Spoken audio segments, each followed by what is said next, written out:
Good morning, guys. Thank you for coming today. I know that you people want to understand how the program goes.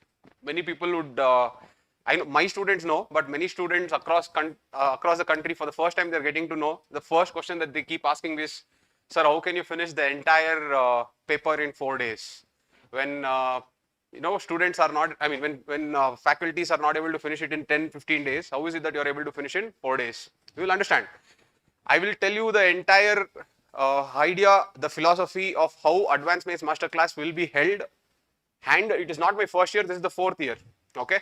In the last 3 years, we have consistently produced results. Okay. So it is not that this is something that I'm experimenting with my students. This is something that has proved from the time I started my mentorship. But the idea of today's program, whatever your people are tuned into, the idea should not be about me telling about my program, my way of doing things, because that will not serve a purpose.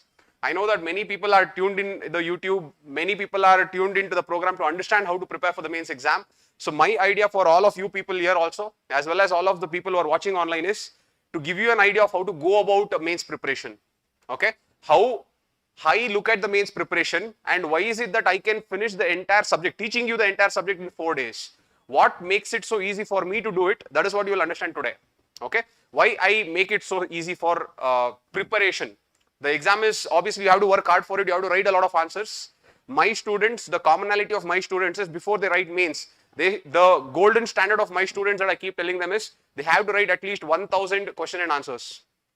This is including their GS as well as their optionals. So that should be the golden standard. So any student who is going to write mains in 2026, keep that as your golden standard, that you have to write 1000 question and answers.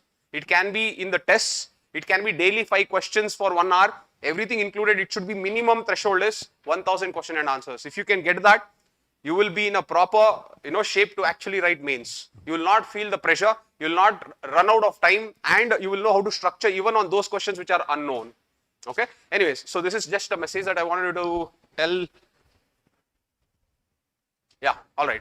So coming back to the program, as I told you, the first 2 to 3 hours, whatever we will discuss, we are going to discuss all the 4 papers. GS1, GS2, GS3, GS4. We are going to discuss all the 4 papers. And when we are discussing all the 4 papers, we are going to go from 2025 to 2019. The questions that have been asked in all these papers. Okay. And I will teach you a way to look at these questions in how I look at it. Okay. That is the difference in this session. The session is less about my program. The session is more about trying to help you decode how exactly you should look at the mains. Okay. Yes, the mains syllabus is pretty defined. Now, from that defined syllabus, I have streamlined my own way of looking at the mains questions. Okay. So today you will learn about the mains questions. But what I want you to do is, I want you to actively participate in whatever we do. Okay.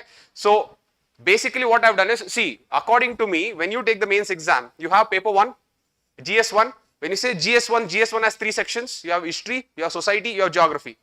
Then you have GS2, you have 3 sections, that is polity and constitution, social justice and governance, international relations. Then you have the paper 3, in paper 3 you have 6 sections, Indian economy, agriculture, PDS and food processing, disaster management, environment and ecology, science and technology and internal security. These are the 6 sections. Then coming to your ethics, you have broadly 2 sections, ethics theory as well as ethics case studies. Okay. Now, when you prepare for your mains exam, you should stop looking at only 3 papers and you should start looking at these sections. So broadly, if you want me to tell you, there are broadly 13 sections. Every section, why am I telling 13 sections? Because every section requires you to have a different lines of thought. Every section you have to prepare with a different mindset. Every section when you write answers, it has to reflect differently. For example, let us say that I will show you the previous year questions only. In Indian society, they are asking you, what is the difference between equity and equality? This is the question that was asked in 2024 Indian society question. What is the difference between equity and equality? Now, the same question, what is equality and equity, can be asked in Indian social justice of paper 2 also. Equity and equality can be asked in social justice of paper 2 also. Equity and equality can be asked in GS4 paper also. So, just because it is overlapping words, will you write the same answer for everything? No, you will not write. If you write, then that does not make any sense. Why are they giving different papers with different syllabus? It is not that they have just blindly put all the topics in different papers. It is not so. every paper will have its own authenticity, language and keywords. If you use the language and if you use the keywords, automatically the authenticity will be reflected. It is very, very important that you do so. So if you have to do that, not only for every paper should you write that own language, for every section also you should write that own language. I hope you are understanding this. Can you tell me in any paper, I told you that in paper 1 there are 3 sections, paper 2 3 sections, paper 3 6 sections and paper 2 2 sections. Can we differentiate those sections in the question paper? Yes or no? If I look at the question paper, can I differentiate these are history questions, these are society questions, these are geography questions? Can I? Second question, can I also predict what are the question numbers in that subjects or sections? That is, society is, geography is 4, 5, 6, 7, 14, 15, 16, 17. Society is 8, 9, 10, 18, 19, 20. History is 1, 2, 3, 11, 12, 13. Agriculture is 3, 4, 5, 13, 14, 15. Indian economy is 1, 2, 11, 12. Can you tell like this? Why do you think you can tell like this? You think UPSC is mad to give like that? UPSC can easily abstractly give everything jumbled also. Why do you think there is clear segregation of those sections within the paper also? What is the reason for this? Can anyone tell me? What is the reason for this clear segregation? Because why am I making it very, very clear is there are a lot of people who tell that there is overlapping syllabus. India and Pakistan you will study in international relations also. India and Pakistan you will study in internal security also. But do you think that it is the same? It is completely different.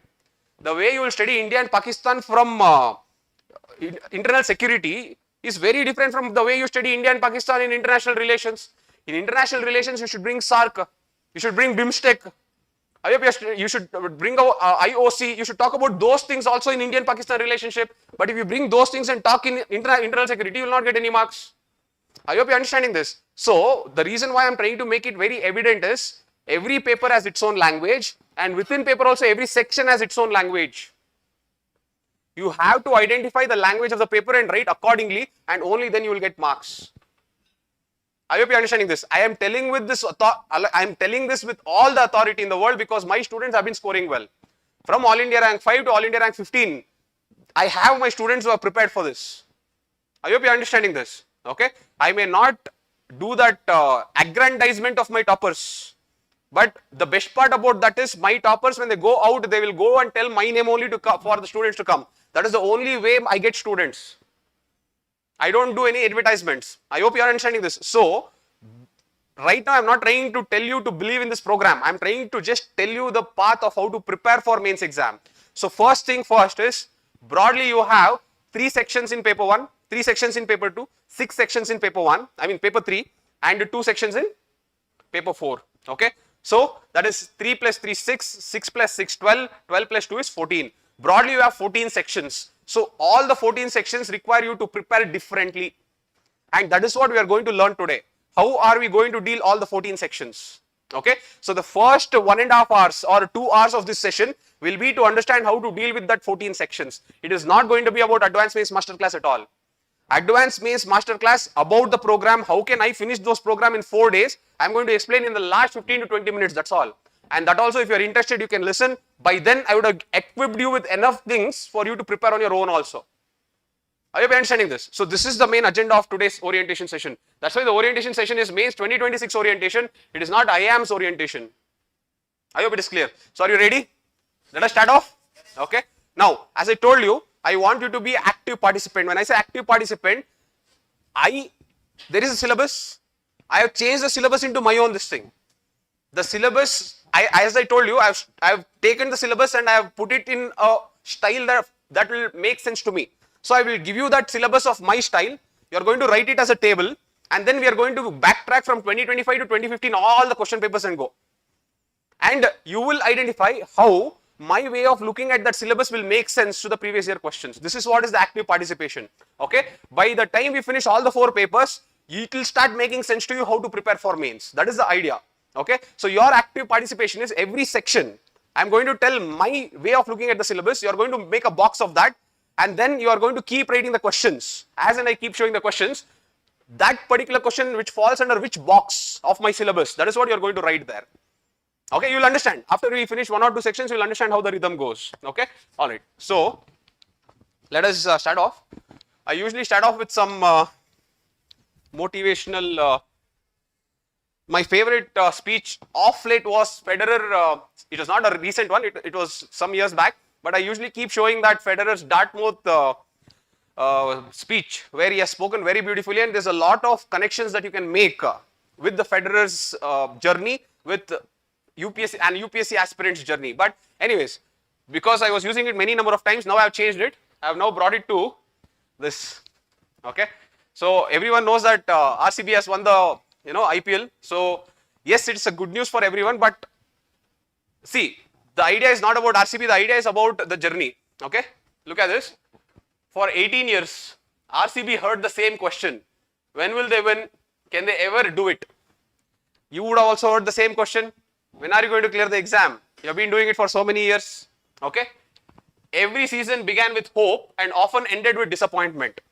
Many of your journeys would have also started with that attempt. You would have prepared very well, but something or the other goes wrong. Either in the prelims or mains in the interview, you have to start back again. Okay. There were defeats, criticisms, memes, and countless moments when it would have been easier to stop believing. Yes, even for you also, it would become very easy to just stop believing, just give up and go and do the normal job what others are also doing. Okay. Yet, the team kept showing up. They trained, rebuilt, improved, failed, learned, and returned stronger. Okay. And when success finally arrived, it looked like an overnight achievement to the world, but the trophy was not won in one season. It was built through years of persistence, resilience, and unwavering belief. Okay, so it is very easy for us to just think last 2 years RCB has just won the title. It is very easy for us to just think at that moment they won the title. But it took that 18 years of rebuilding, training, learning, making mistake, and again trying to relearn. All these things has happened, and today it has given the result. Okay, so the lesson is simple. Great achievements are rarely the result of one brilliant moment. They are the result of showing up every day, especially on the days when nobody believes in you. The dream belongs to those who stay in the arena long enough. Okay, I hope you also try to understand this. Until you achieve, nobody will believe in you. After you achieve, everyone will say that they believed in you. But before you achieve and after you achieve, you are always alone. Alone in your pursuit of your dream, because that dream is yours.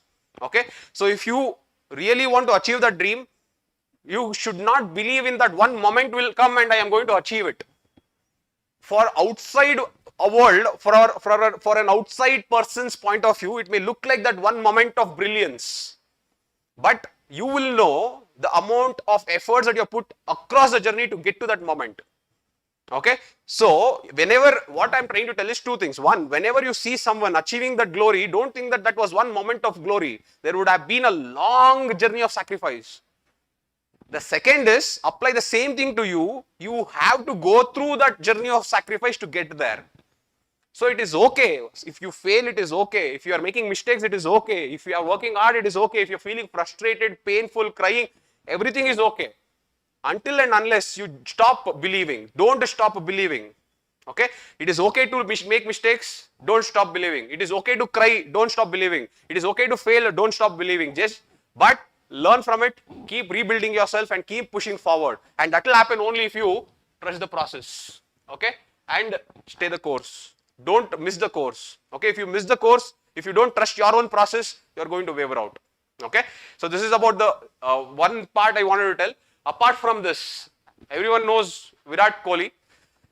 After the finals was won, in the post match conference, after the finals, he has won the finals, he has broken all the records, he has all the glory in the world. And when they ask him the question, he says about the match or about IPL and how he keeps himself motivated. He says, such is the demand of the sport today. You have these super young players pushing you all the time and really asking you to change your game and up the ante. It is an exciting situation because it gives you something to improve on, something to work towards. I just take a lot of pride in getting better and trying to figure out areas where I can improve. Okay, two things I want you to focus here. Look at this. It is an exciting situation because it gives you something to improve on. He is 38 years old. There is a 15-year-old who is breaking records in the same tournament. And he's telling that it is exciting situation because it gives you something to improve on. That is the outlook that you should always look at. Whenever you are studying, let us say that you studied something and you went to the exam, not the exam, let us say when you went to the mock test. Let us say you are not able to answer 3-4 questions. 99% of the people will come and tell, sir, I'm disappointed, sir, my notes are not correct, sir, I'm not getting the answer, sir. But very, very less people will come and say, sir, it was exciting enough to face those questions that I had not studied also, but still I could use my wisdom to write the answer. Very less people will say this. And the moment you change that mindset, you will stop being afraid for writing any tests and you will start enjoying the process of taking tests. You will stop being obsessed about the marks. You will start believing in the process and just write for the sake of enjoying the writing process. This is the mindset I want you to change. Get that excitement when you go and write. That excitement should come. Okay, let us say that there are so many questions that you have not studied from the notes that are there in the test. It is okay. That should be an excitement to challenge yourself to see how you are going to write the answer. It should not be a judgment call that there are so many questions that are not there in my notes and hence I am not studying properly. That should not be the attitude at all. At the age of 38, if we can maintain that excitement even after breaking all the records, we are still starting our journey. And if we tell that we don't have that excitement, how can we go there? I hope you are understanding this. Get that excitement in whatever you do. How you want to get that excitement? I've just given you one example, but you can find your own ways. But the next 80 days, people who are writing mains for this year, the next 80 days, every day that you get up should be exciting. It should be exciting not because life is going to be easy. It is to be exciting because life is going to be even more harder. And that is the truth of life. Okay? It cannot be only with respect to this exam. In general also, when we get up every day, the life is going to test us in many different ways that we have not been through before. But that itself should make us exciting. I hope you are understanding this. Okay? I just took a lot of pride in getting better and trying to figure out areas where I can improve. This is the mindset I want you to have. It is not about becoming perfect and then going and executing. It is about going and executing and trying to learn where I can improve continuously. When you are trying to improve continuously, that is when you will try to become perfect. I hope you are understanding the process. Okay? I had to change my mindset, not my game so much. Okay? This last statement also he has only said, why I put this is, today, your mindset about the mains exam will change. This I can assure. All that, that perception that you have to sit and prepare for months together will go. You know how exactly to prepare, you will prepare and you will execute within the next 80 days with a lot of time in your hand. I hope you are understanding this. Okay? Alright. So, let us go, we will start off. Now we are going to start off the actual, this thing.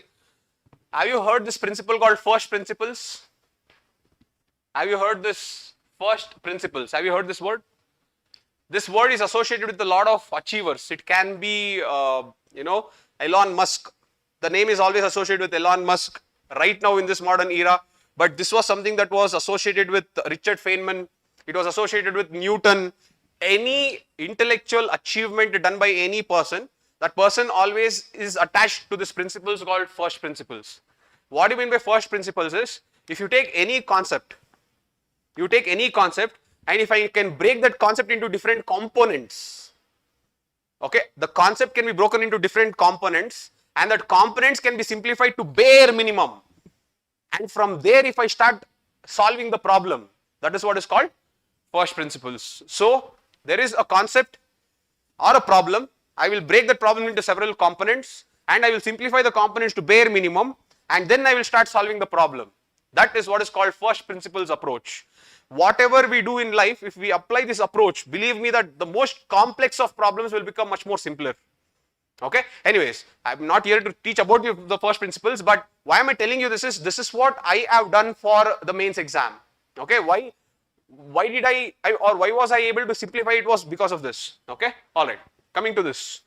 First we'll go in this order. There is a lot of people say dynamicity in GS2, GS3.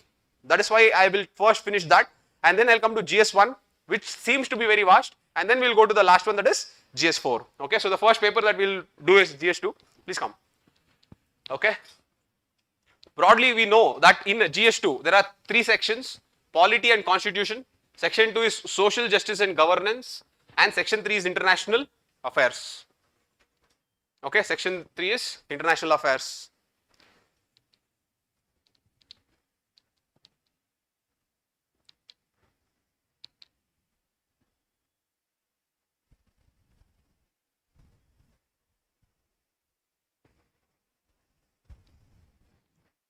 Srinivas, about the June 14th initiative, I'll just speak at the end. Okay, now just learn what exactly is required for the mains exam. Okay, so there are 3 sections.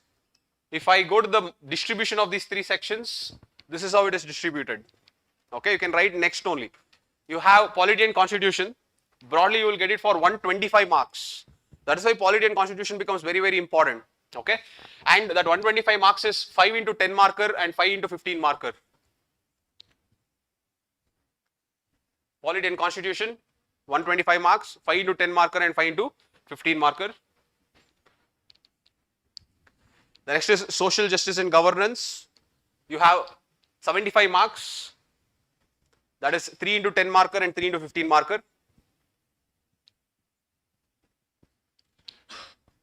Okay, and the last is international relations, 50 marks, 2 into 10 markers and 2 into 15 markers. Okay, even the question numbers can be told, but if they change the question numbers, I don't want you to panic. That's why I'm not telling the question numbers. But if you take 1, 2, 3, 4, 5, 11, 12, 13, 14, 15 is polity questions. Okay, 16, 7, 6, 7, 8 and 16, 17, 18 will always be social justice questions. 9, 10, 19, 20 will always be international relations question.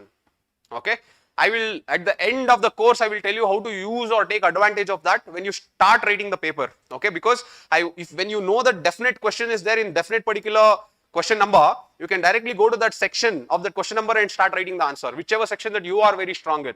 That will actually save you the initial time. Usually we'll have that starting problem. Remember, we need to get that rhythm. You should eat up our system. So initially, if you start with a section that you like, you can actually save some time and get back the rhythm and then go to the section that, you know, seems to be a little difficult or a little not on your liking side. Okay, that is how you should always start. But anyways, so this is basically the 3 sections. You understood the marks.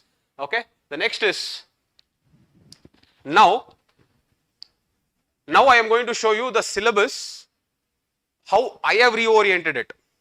Okay, what I want you to do is, okay, this is how I have reoriented the syllabus. I want you to put a box and write like this. I want you to write the table like this.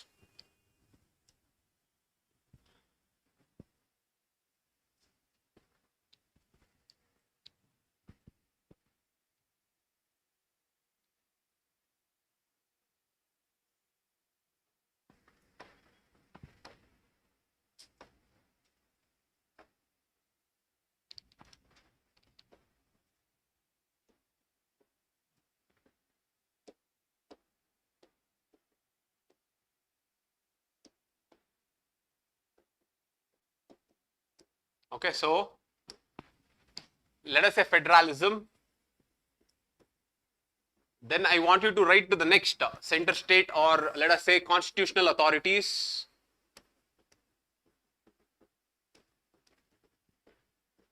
Okay, then I want you to write constitutional bodies. Like that, I want you to go side by side. Don't write one below the other. Okay, because after writing these particular part, here we will go 2025, year 2025. Year 2024, year 2023, like this we are going to go. So along the y-axis, we are going to go with the year. Along the x-axis, we are going to go with the names of the syllabus that I have done. Everyone is clear with this? Yes, if there are 10 names here, take 2 pages and write with one table. Okay, you just make your book horizontal and write it in one table. So I hope you understood the flow. Okay, so let us go back to this. So broadly here, you can write the 10 different rows. Okay, you have federalism, then you have constitutional authority, federalism, constitutional authority, then you have constitutional bodies,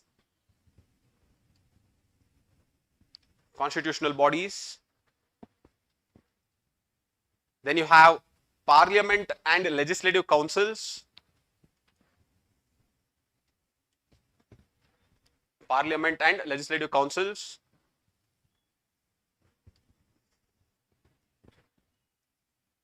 Then you have Indian judiciary.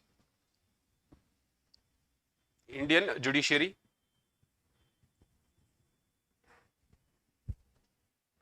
Then you have local self-government.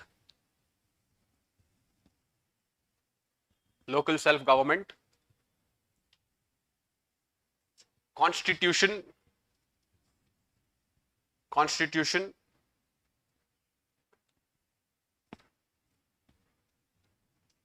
Fundamental rights. Fundamental rights. Election and electoral reforms. Elections and electoral reforms.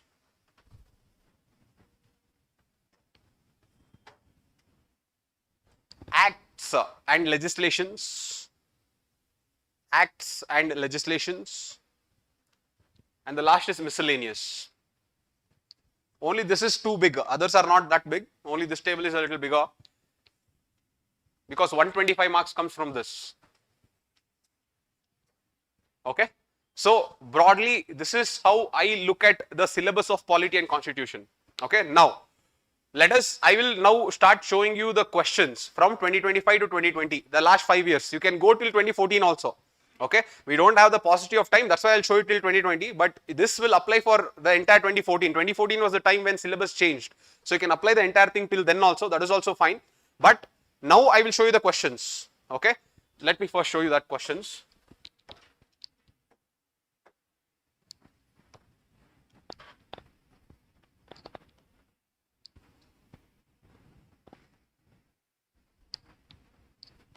Okay, so I have already segregated it paper wise, I'm sorry, section wise.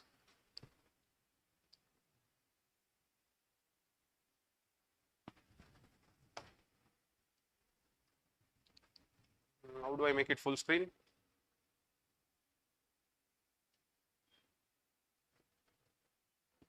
Or is it already full screen?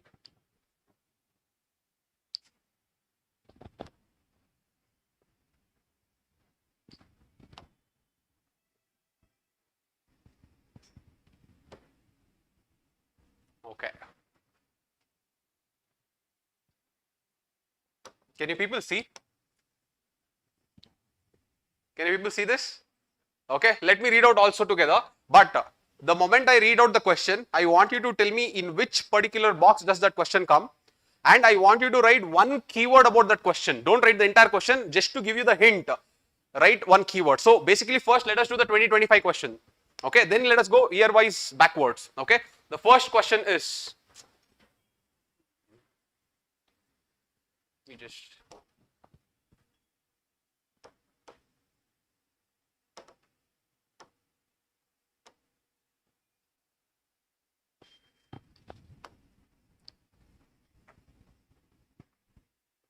I think this is only better.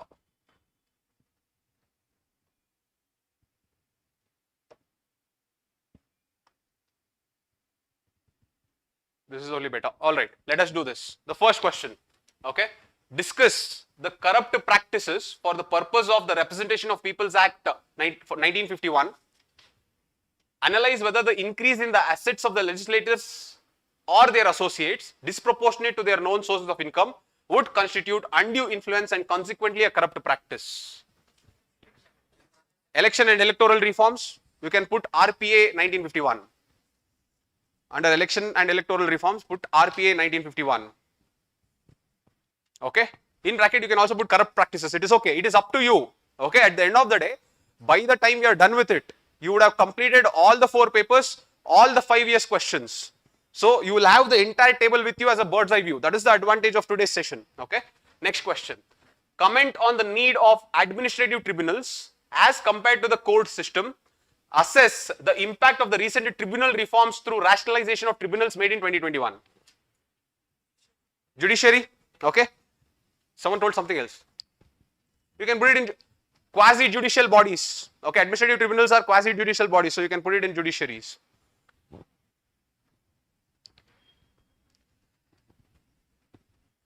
See, there in that table, I forgot to tell one thing here. Add one more table that says comparison metrics. Okay, put one more table, one more row as comparison metrics. They will always ask you to compare one country with another. Comparison metrics. Put it as comparison metrics. Okay. All right. Now come back to this. So we are done with the RPA 1951. We are done with the administrative tribunals. The next, compare and contrast the president's power to pardon in India and in the USA. Okay.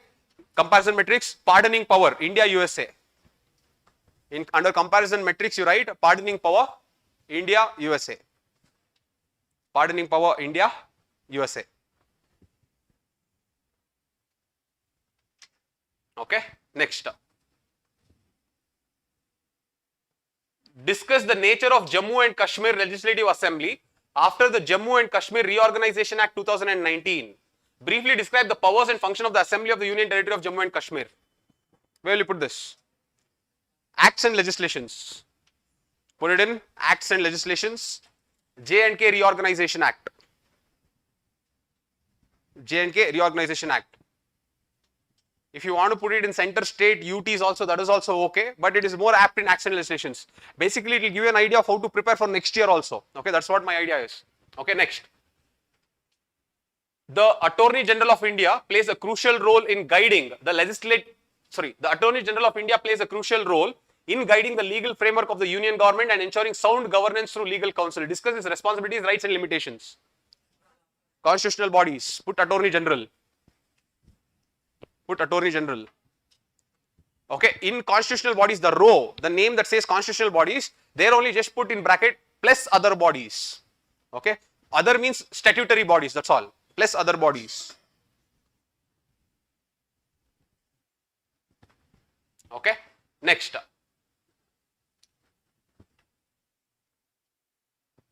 Constitutional morality is the fulcrum which acts as an essential check upon the high functionaries and the citizens alike. In view of the above observation of the Supreme Court, explain the concept of constitutional morality and its application to ensure balance between judicial independence and judicial accountability in India. Is it Indian judiciary or is it constitutional morality? It is Indian judiciary. Okay, you have to apply the principle of constitutional morality into the judicial accountability and judicial independence. Okay, so the question is more talking about Indian judiciary than just constitutional morality. Okay, yes, the first part you have to talk about the constitutional morality, but then you have to apply that concept into balancing this judicial accountability with judicial independence. So it comes in judiciary. Okay, the next one, Indian Constitution has conferred the amending power on the ordinary legislative institutions with a few procedural hurdles. In view of this statement, examine the procedural and substantive limitations on the amending power of the Parliament to change the Constitution.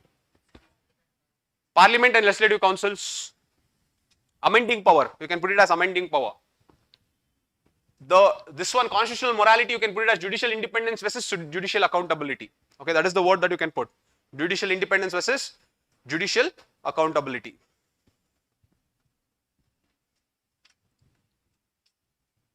Shall we proceed? Next, discuss the evolution of collegium system in India. Critically examine the advantages and disadvantages of the system of appointment of the judges of the Supreme Court of India with that of USA. Judiciary or comparison matrix? Comparison matrix. Okay. In comparison matrix, you put appointment of judges, India versus USA.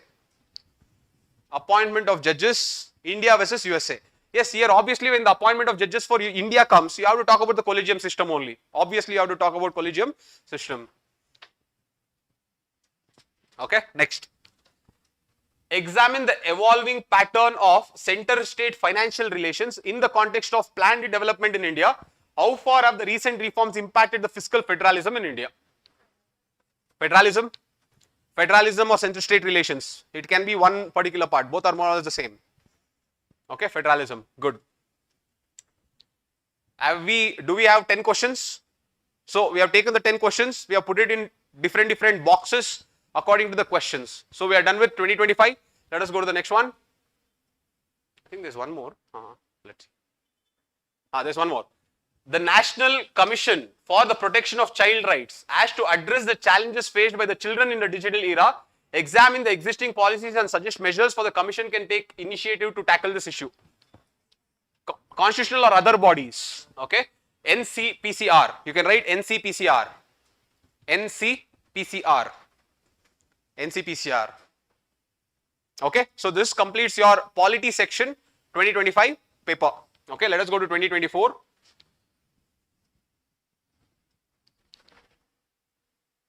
Let us read this. Examine the need for electoral reforms as suggested by various committees with particular reference to one nation, one election principle. Electoral reforms, there you write one nation, one election principle. In electoral reforms, write one nation, one election principle. Actually, this is less talking about one nation, one election. It is asking about the committee recommendations. See, electoral reforms as suggested by various committees. But we are not going into nitty-gritties of the question. We are only trying to understand what are the boundaries within which the questions are asked. That's why I am just telling you the principle of it. Okay, next. Explain and distinguish between Lok Adalats and arbitration tribunals, whether they entertain civil as well as criminal cases. Where will this come? Lok Adalats and arbitration tribunals. Judiciary. Okay, judiciary. You have the Supreme Court, then you have the High Court, then you have the subordinate judiciary, and then you have these Lok Adalats, arbitration tribunals, okay. These are all alternate dispute redressal mechanisms, okay. These are all called alternate dispute redressal mechanisms, the Gram Nyayalayas, okay, all these things. The next one, the growth of the cabinet system has practically resulted in the marginalization of parliamentary supremacy.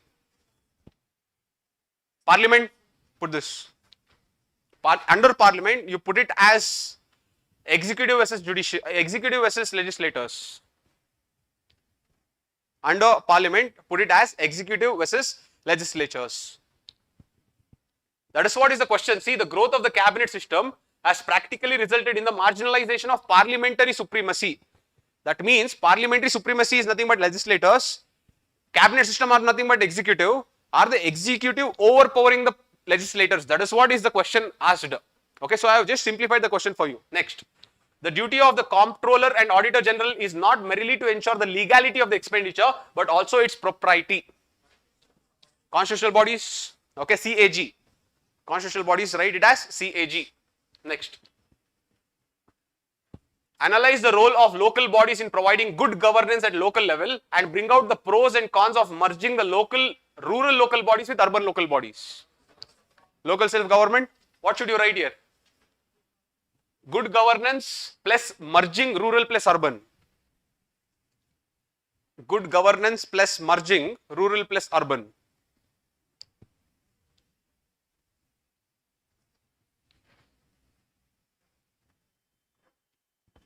Okay, let us go to the next one. What are the aims and objectives of recently passed and enforced the Public Examination Prevention of Unfair Means Act 2024, whether university or state educational board examinations too are covered under the act?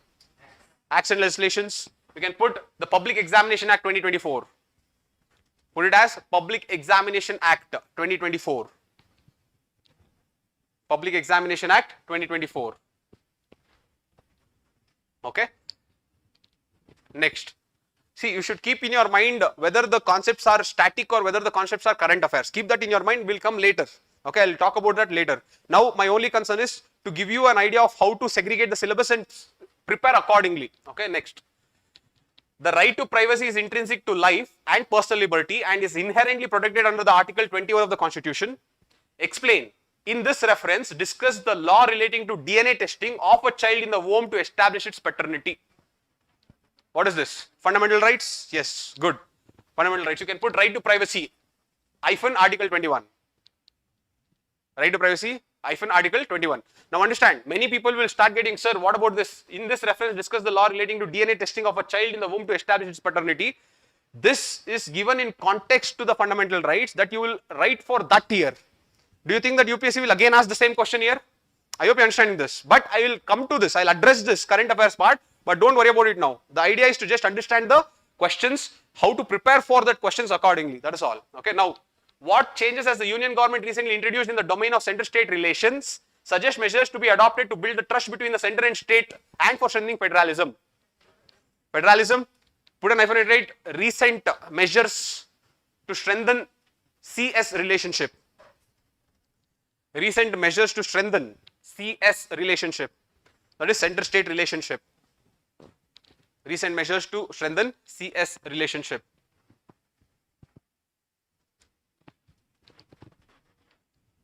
Shall we do the next one? Explain the reasons for the growth of public interest litigation in India. As a result of it, as the Indian Supreme Court emerged as the world's most powerful judiciary. Judiciary, PIL. Give the heading as, put the heading as PIL under judiciary. Next one. Discuss India as a secular state and compare with the secular principles of the US Constitution. Comparison matrix, secularism, India versus USA. Comparison matrix, secularism, India versus USA. India versus USA. Okay. Shall we move to the next one? Okay. Next. 2023. Put the year 2023. Let's go to 2023. Constitutionally guaranteed judicial independence is a prerequisite of democracy. Constitutionally guaranteed judicial independence is a prerequisite of democracy. Indian judiciary. Okay, the question is about judicial independence. So basically you should tell what are the guarantees given in the constitution for the judiciary to maintain its independence. That is what they are telling, and you should argue that this is essential to maintain democracy. Why? Because of the checks and balances. That is what is the question asking about, but the overall center of the focus is judiciary. Okay, so you can put it as judicial independence. Okay, that is the name you can give. Next, who is entitled to receive free legal aid? Assess the role of NALSA in rendering free legal aid in India. Indian judiciary, put this. If you observe, in the last 3 years, one question will come directly on Indian judiciary, one question will come on quasi-judicial bodies. Yes or no? It can be NALSA or it can be not quasi-judicial, it will come on these alternate dispute redressal mechanisms. It can be NALSA, it can be Lok Adalats, it can be administrative tribunals. Are you seeing this? So, this is the hint of how to prepare for the exam. I hope you are understanding this. Anyways, we will come back to that. Who is entitled to receive free legal aid? I hope this is done. Next, the states in India seem reluctant to empower urban local bodies, both functionally as well as financially. Comment. Local bodies, urban local bodies. In bracket, devolution of power. Urban local bodies, devolution of power. Urban local bodies, devolution of power. Okay, next. Compare and contrast the British and Indian approaches to parliamentary sovereignty. Comparison matrix, parliamentary sovereignty in bracket, India versus Britain. Parliamentary sovereignty in bracket, India versus Britain.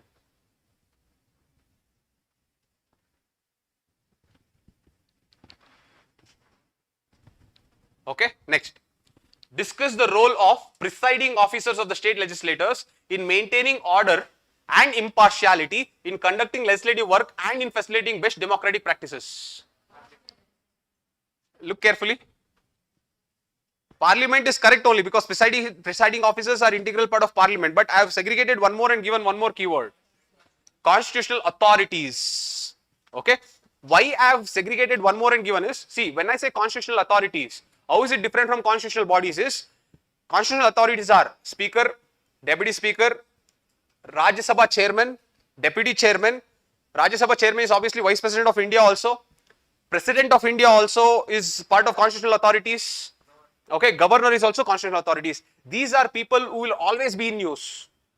If you take Governor, President, Vice President, the Speaker, Deputy Speaker, these people are always in use. That's why you should create a separate thematic for them. Hence, I have created something called constitutional authorities. So, whenever you see these names, put it under constitutional authorities. Okay. Next. Discuss the role of Competition Commission of India in containing the abuse of dominant position by the multinational corporations in India. Refer to the recent decisions. Constitutional and other bodies. Okay, this is a statutory body. Competition Commission of India is a statutory body. Okay. So, Competition Commission of India. Next. The Constitution of India is a living instrument with capabilities of enormous dynamism.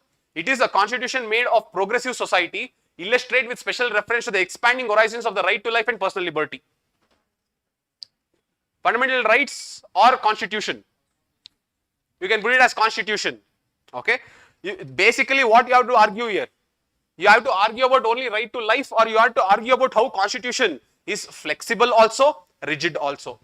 Our constitution is a blend of flexibility as well as rigidity. That is why our constitution is a living instrument. So that is the overall argument that you have to do. Yes, in that context you have to talk about Article 21, how it has been expanding. That is definitely there. But the overall focus here is the constitution. Okay. So you can write constitution, put an hyphen, living instrument. Constitution, living instrument. Constitution, living instrument. Okay, next. Explain the constitutional perspectives of gender justice with the help of relevant constitutional provisions and case laws. Explain the constitutional perspectives of gender justice. What do you mean by that? Constitutional perspectives of gender justice means, what does our preamble talk about gender justice? What does our FR, fundamental rights, talk about gender justice? What our DPSP talks about gender justice? What our fundamental duties talks about gender justice? What about allocation of seats, allocation of power, allocation of different positions for women in our constitution? So basically, where will you put this? Yes. I hope you are understanding how to think. Okay, this comes in constitution. Gender perspectives, constitutional perspectives of gender justice. Constitutional perspectives of gender justice. Okay. Next. Account for the legal and political factors responsible for the reduced frequency of using Article 356 by the Union government since the mid-1990s.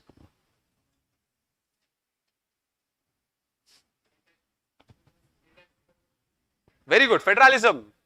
Yes or no? Center state. Okay. Federalism. Article 356.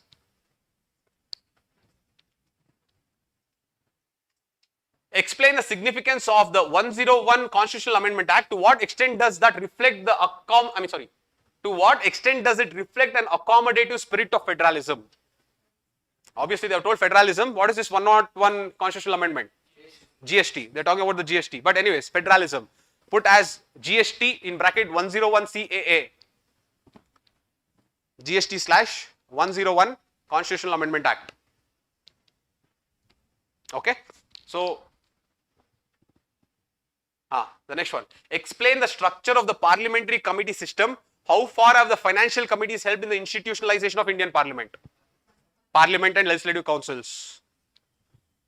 Parliament and legislative council. So there you can put in parliamentary committee system. You can put parliamentary committee system. Okay. We are done with 2023. Let us go to 2022. Well discussed. The most significant achievement of the modern law in India is the constitutionalization of environmental problems by the Supreme Court. Discuss this statement with the help of relevant case laws.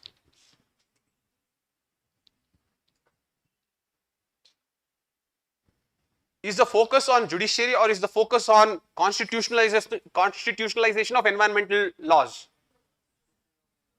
Constitutionalization of environmental problems. Is this the focus or the focus Supreme Court? Constitutionalization of environmental problems. So where will you put this? Constitution. Constitution. So basically you should talk about the right for clean environment, the right for clean air, the right for healthy environment. Yes, the right for clean environment or healthy environment, the right against the adverse effects of climate change, the Rajnath Singh case. Okay, so these are the things that you have to talk about here. Yes, while talking about those rights, you have to bring those cases where they have told it. That is obvious. But here, basically what they are trying to talk about is the constitutionalization of environmental problems. Okay, next. Right of movement and residence throughout the territory of India are freely available to the Indian citizens, but these rights are not absolute. Comment. Fundamental rights? Good. You can write right to movement and residence. In the heading, you can write right to movement and residence. Next, discuss the role of the Vice President of India as the chairman of the Rajya Sabha. Constitutional bodies or constitutional authorities? Constitutional authorities. Okay. Both are almost the same, but I have just segregated them because constitutional authorities will always be in news. So you have to track the current affairs. Okay. Next, Discuss the role of National Commission for Backward Classes in the wake of its transformation from a statutory body to a constitutional body. Constitutional bodies. Okay, there you can say NCBC. NCBC. Next. Discuss the procedures to decide the disputes arising out of the election of a member of the Parliament or State Legislature under the Representation of Peoples Act 1951. What are the grounds on which the election of any returned candidate may be declared void? What remedy is available to the aggrieved party against the decision? Refer to the case laws. RPA 1951. Okay. There they spoke about corrupt practices. Here they are talking about the procedure to disqualify a MP or a MLA. Okay. So overall, at the end of the day, you should know RPA very well. Okay. They are asking one provision in detail only. Okay. Next. We'll come to that later. Next. Discuss the essential condition for exercise of the legislative powers by the Northeast Governor. Discuss the legality of repromulgation of ordinances by the Governor without placing them before the legislature. Constitutional authorities. See, that's why I gave you a separate column. Constitutional authorities, Governor and ordinances. Okay, the issue is Governor and ordinances. Yes, it is repromulgation of the ordinance, but anyways, the overall theme is Governor and ordinances. Next. While the national political parties in India favor centralization, the regional parties are in favor of state autonomy. Comment. Where will this come? Very good. Federalism or center-state relations. Federalism or center-state relations.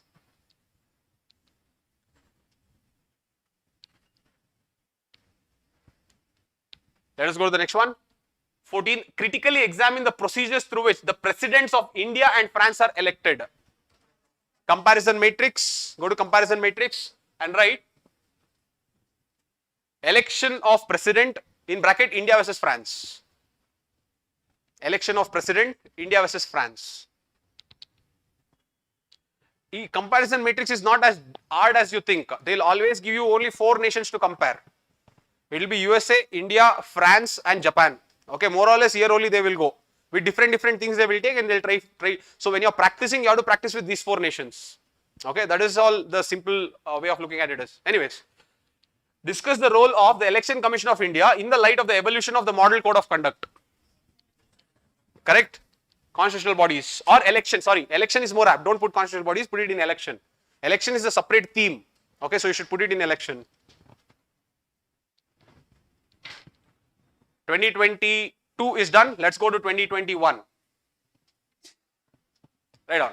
Constitutional morality is rooted in the Constitution itself and is founded on its essential facets. Explain the doctrine of constitutional morality with the help of relevant judicial decisions.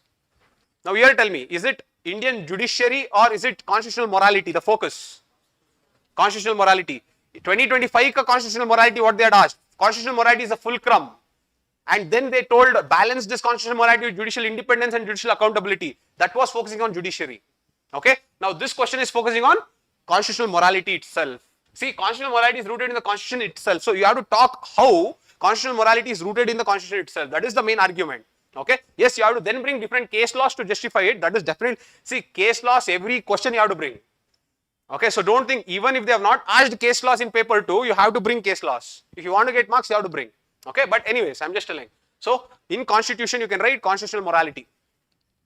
Under constitution, you can write constitutional morality.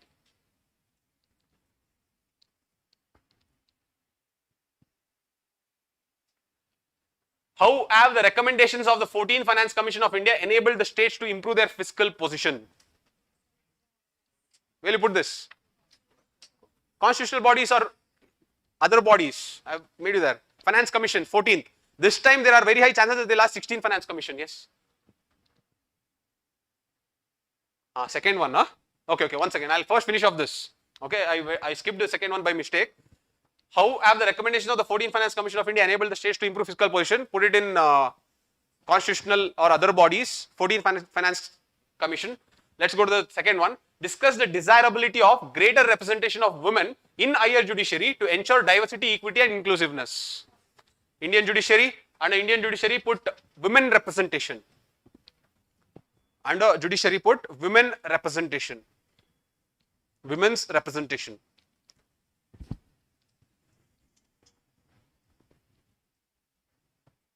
Okay.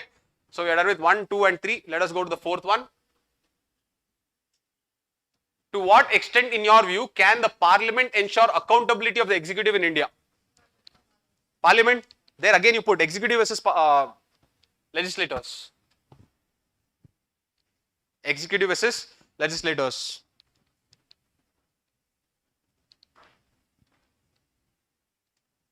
The next, the jurisdiction of the CBI regarding lodging an FIR and conducting a probe within a particular state is being questioned by various states. However, the power of the states to withhold consent to the CBI is not absolute. Explain why special reference to the federal, explain this with special reference to federal character of India.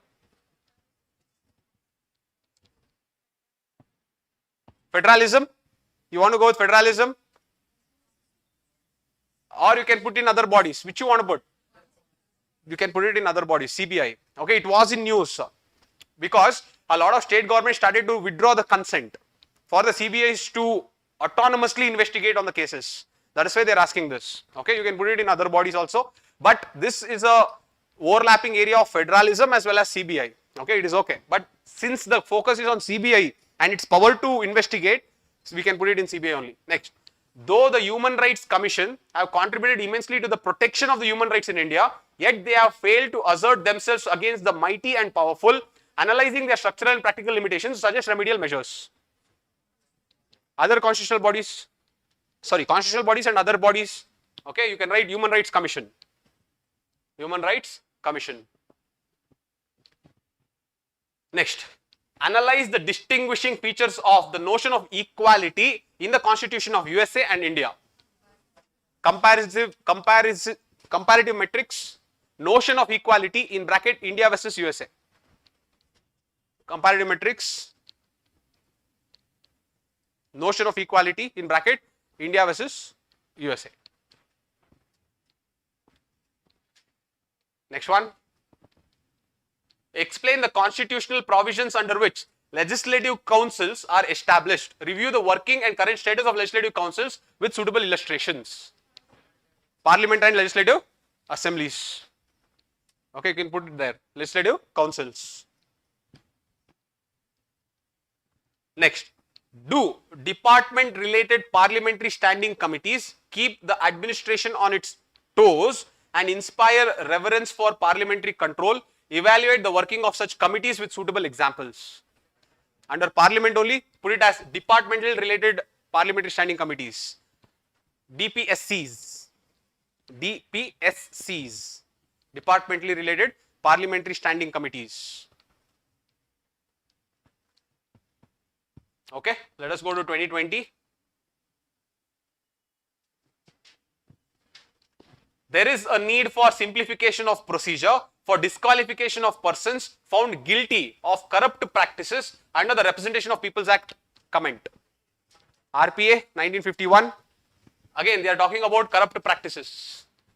They are not asking what are the different corrupt practices. They are asking why is there a requirement to simplify the procedure. Okay, that is the question. The question here is not about corrupt practice, to simplify the procedure. Okay, for the disqualification of those persons who are caught for corrupt practices. Okay, anyways, next, recent amendments to the Right to Information Act will have a profound impact on the autonomy and independence of the Information Commission.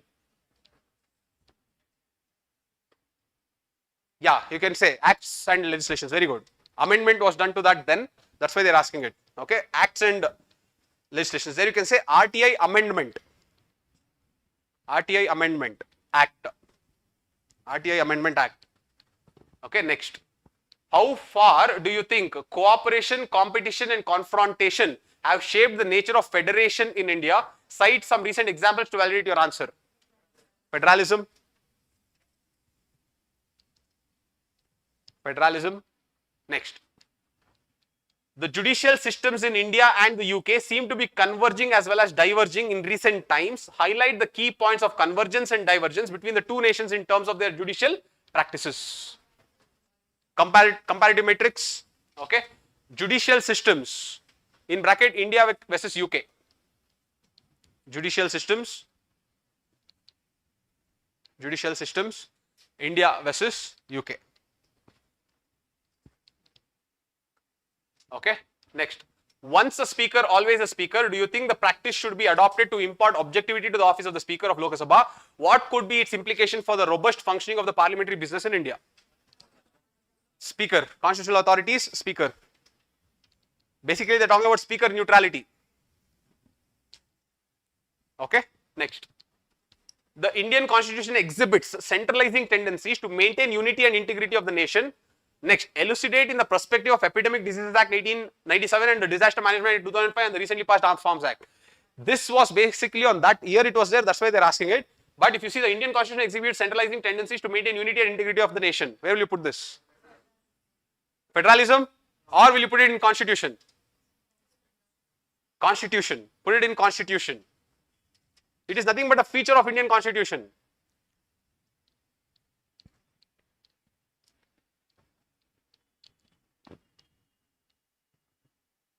Okay, next.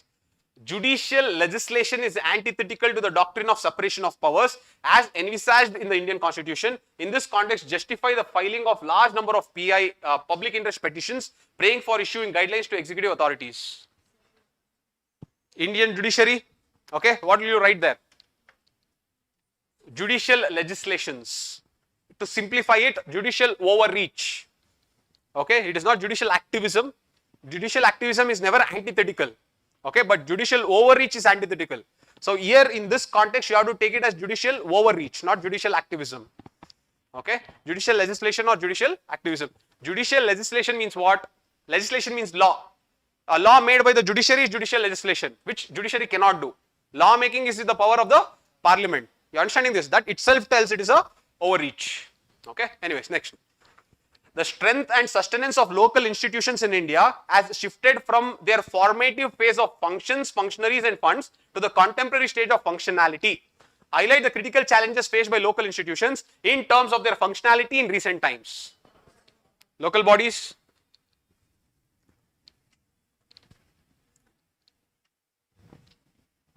Functionality challenges. If you want in bracket, you can say.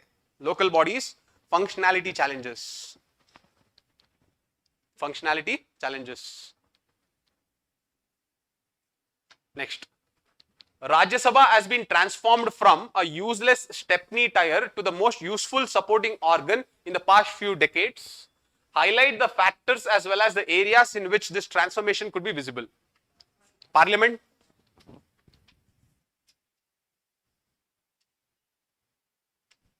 In bracket, Rajya Sabha. The significance. Okay, that's what they're asking. Significance of Rajya Sabha. Okay, next. What steps are required for constitutionalization of a commission? Do you think imparting constitutionality to National Commission for Women would ensure greater gender justice and empowerment in India? Give reasons. Constitutional bodies and other bodies, in that you can write NCW. NCW plus constitutionalization of commission.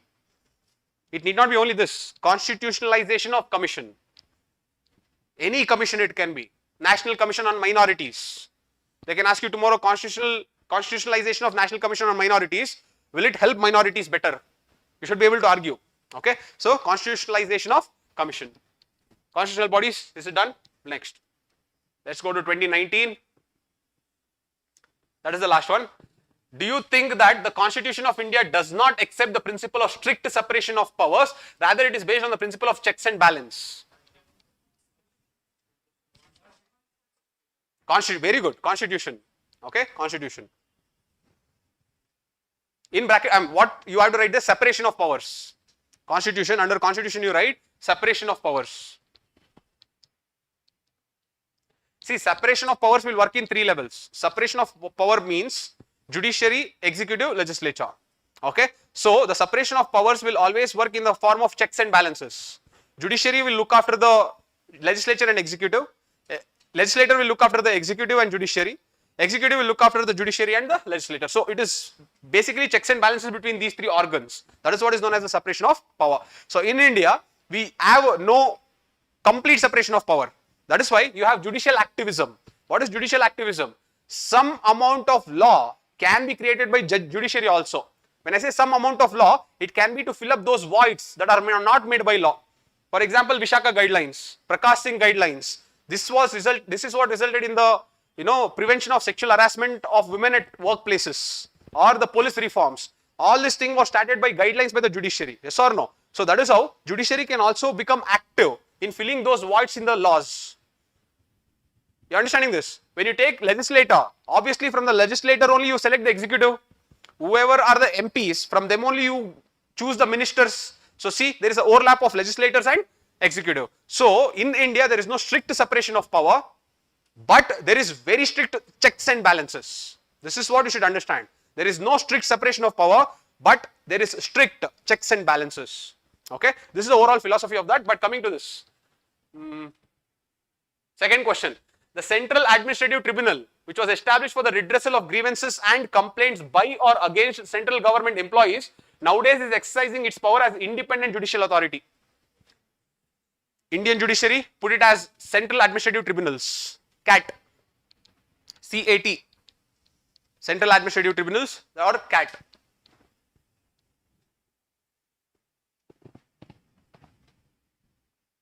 This is basically, okay. What are the methods used by the farmers' organization to influence the policymakers in India, and how effective are these methods? Okay, miscellaneous, you can put it in miscellaneous.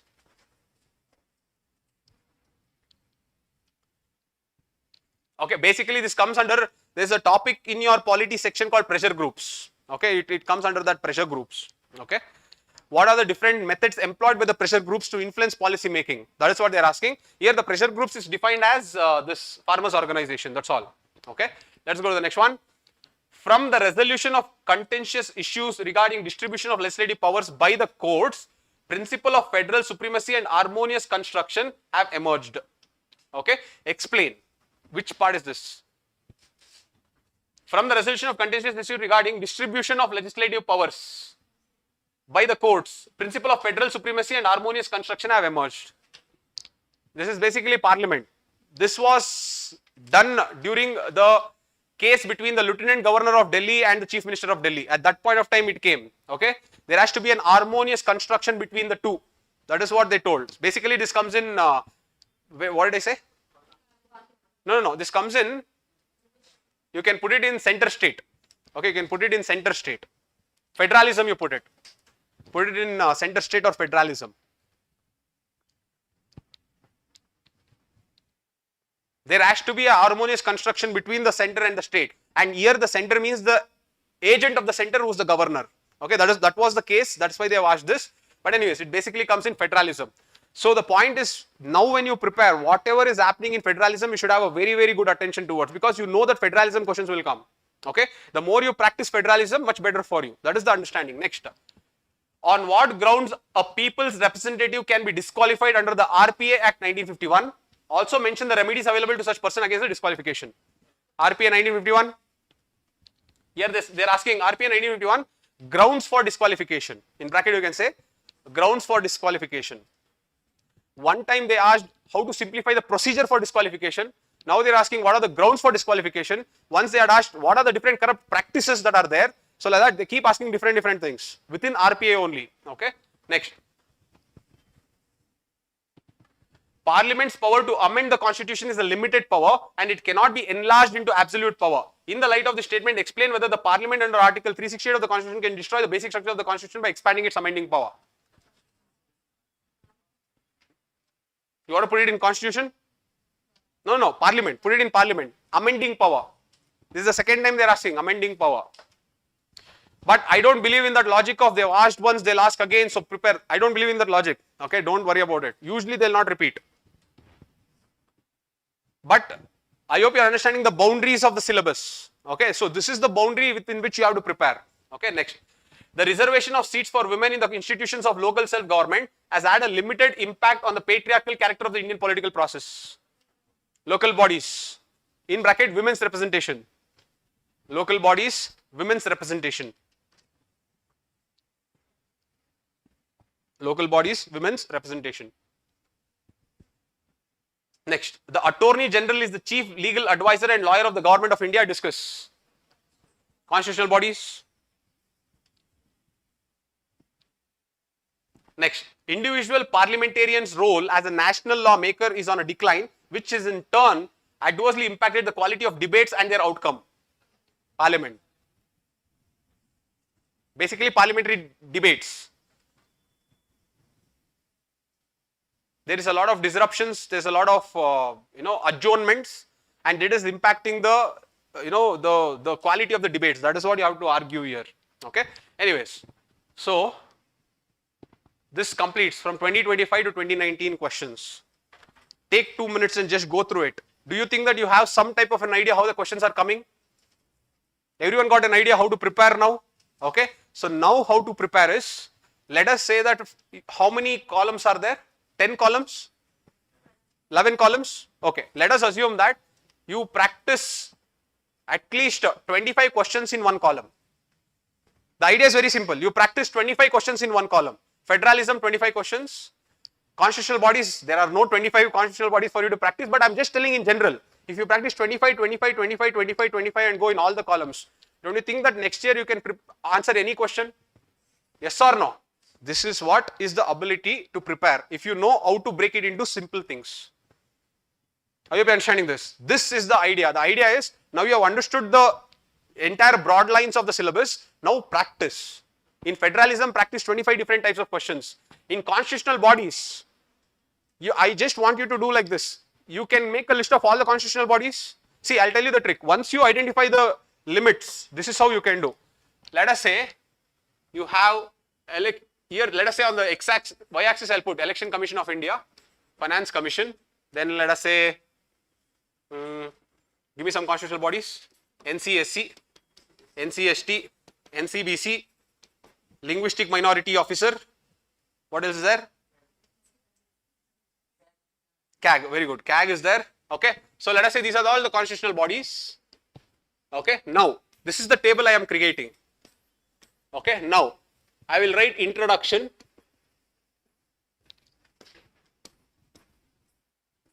Introduction is over. Now, I will talk about the functions. Now, I will talk about significance. Now, I will talk about controversy. Now, I will talk about challenges. Now, I will talk about conclusion. Look at this. If you follow like this, let us say here, you have written the, I am not telling that you have to write only one introduction, write 2-3 introductions.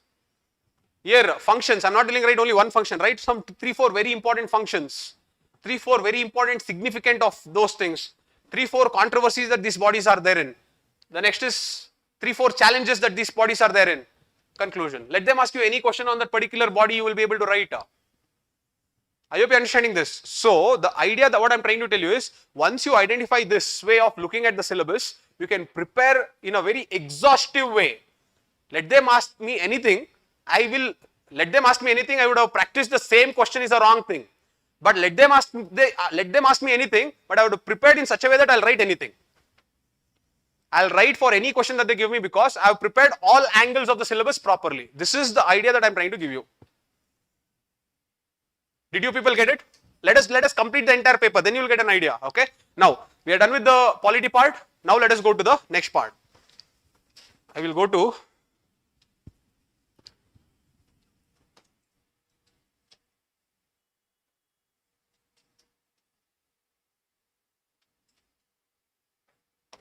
social justice and governance part.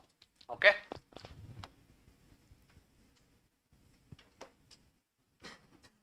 Again, do the same table.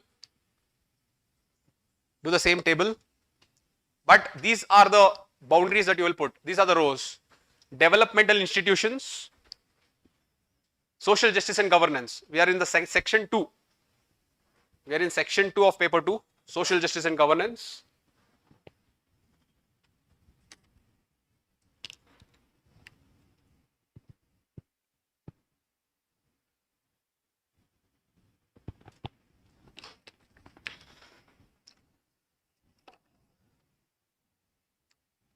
First is developmental institutions.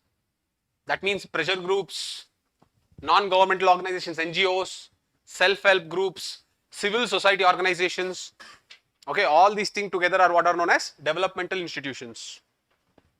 The next is healthcare, education, poverty, welfare programs, e-governance, vulnerable communities, development.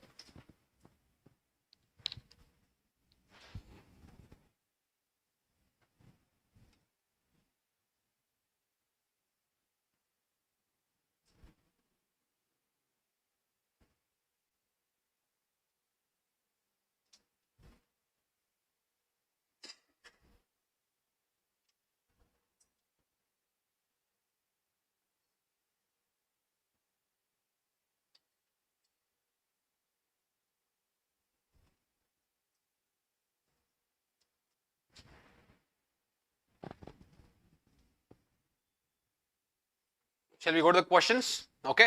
Now see, this healthcare and education, not much questions may come now, but whatever I have written here, that I have taken by observing last 10 years of paper. Okay, so just because healthcare and education, not much questions come, don't think that I can neglect this. Whatever I am trying to build the syllabus from these words, I have built from last 10 years. I am going to show you only the last 5 years for you to make sense. So if some people feel that yes, I want to go back to the last 10 years, you can go back and check. No issues, okay? But don't neglect these keywords just because there are less questions there.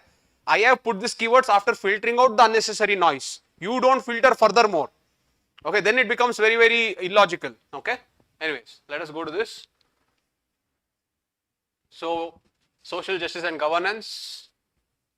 Let's remove this. Remove this. Okay. Where is this? Okay.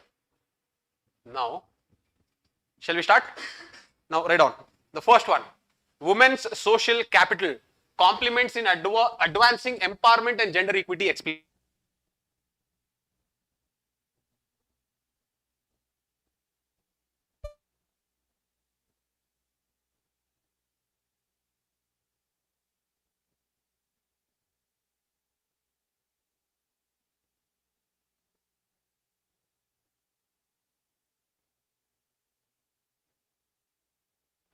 Yes, the first one is women's social capital complements in advancing empowerment and gender equity, vulnerable communities. Women empowerment, write down. Women's social capital, write down as women's social, the keyword should be very clear. Women's social capital, write down like that. Women's social capital. Next, it is nothing but self-help group. To actually be true, this question is mainly talking about self-help group, not women or vulnerable community. But okay, you will anyway find it out. Next, e-governance projects have a built-in bias towards technology and back-end integration than user-centric designs. Okay, yes, e-technology or e-governance.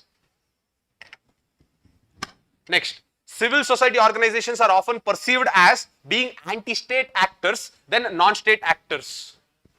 Developmental organizations, CSOs. CSOs in bracket write down perceived as anti-state actors, which you should not write like that. Okay, they are actually asking a question to check whether are you biased or not. You should not say that they are perceived as anti-state actors. Okay, or you should say why they are perceived but are not. That is how you should argue. You should not argue that yes, they are anti-state. The moment you do that, you will get less marks. Okay, you should be very careful. Next, what are environmental pressure groups? Discuss their role in raising awareness, influencing policies, and advocating for environmental protection in India. Environmental pressure groups, developmental institutions. Developmental institutions. Okay, next. Inequality in the ownership pattern of resources is one of the major causes of poverty. Discuss in the context of paradox of poverty. Poverty.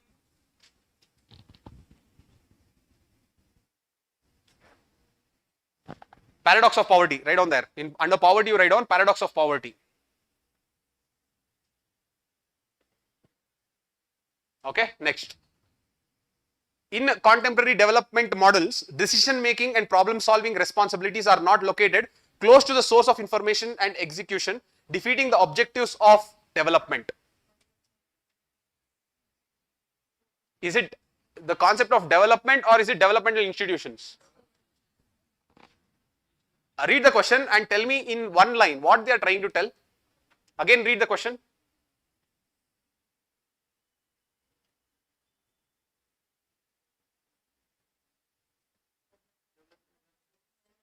In development, what are they asking? Tell me first, in simple words.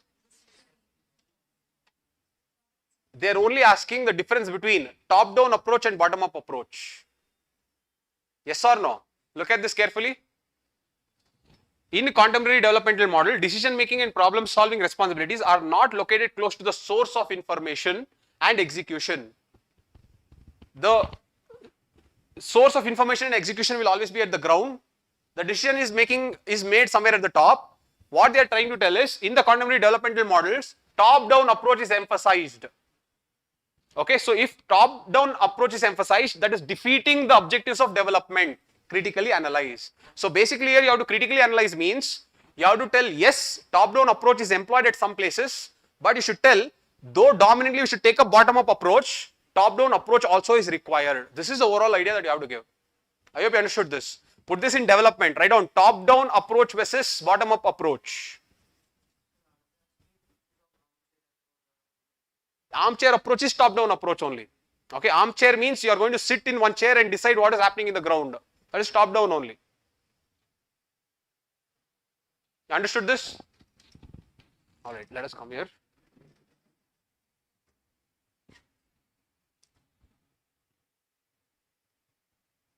Next. Public charitable trusts have the potential to make India's development more inclusive as they relate to certain vital public issues. Developmental institutions. There you write public charitable trusts. Public charitable trusts. Next, poverty and malnutrition creates a vicious cycle adversely affecting human capital formation. What steps can be taken to break the cycle?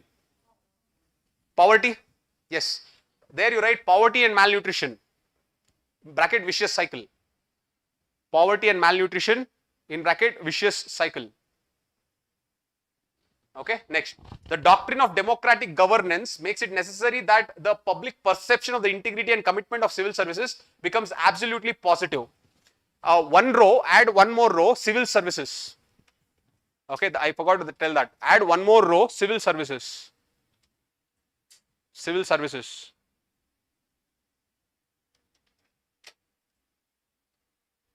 Okay. Okay, now under civil services you can add this public perception of civil services. That is what they are asking. Public perception of civil services.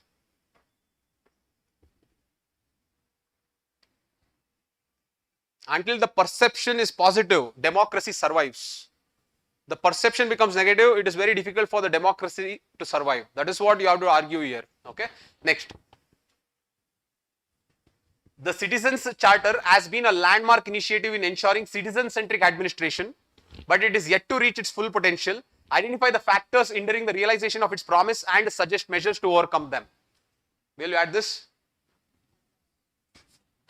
You can write it and put it as Citizens Charter only, it is okay. Okay, you have to read Citizens Charter separately, it's a separate topic. Put it as Citizens Charter, add one more row. I don't think you will get many questions there, but Citizens Charter is something that you have to know.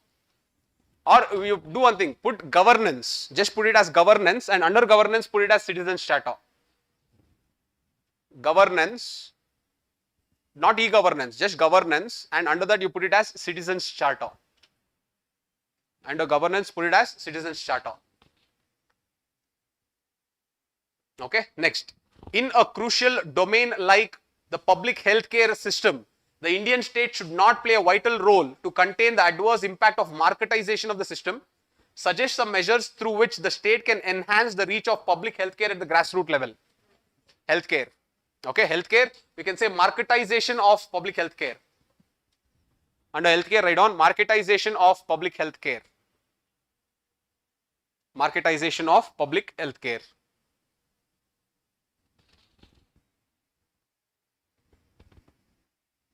Okay, next. E-governance is not just about the routine application of digital technology in the service delivery process.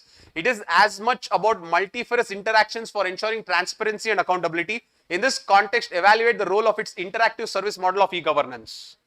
E-governance, in that you write interactive service model of e-governance. Interactive service model of e-governance. Interactive service model of e-governance. Okay, next we are going to 2023.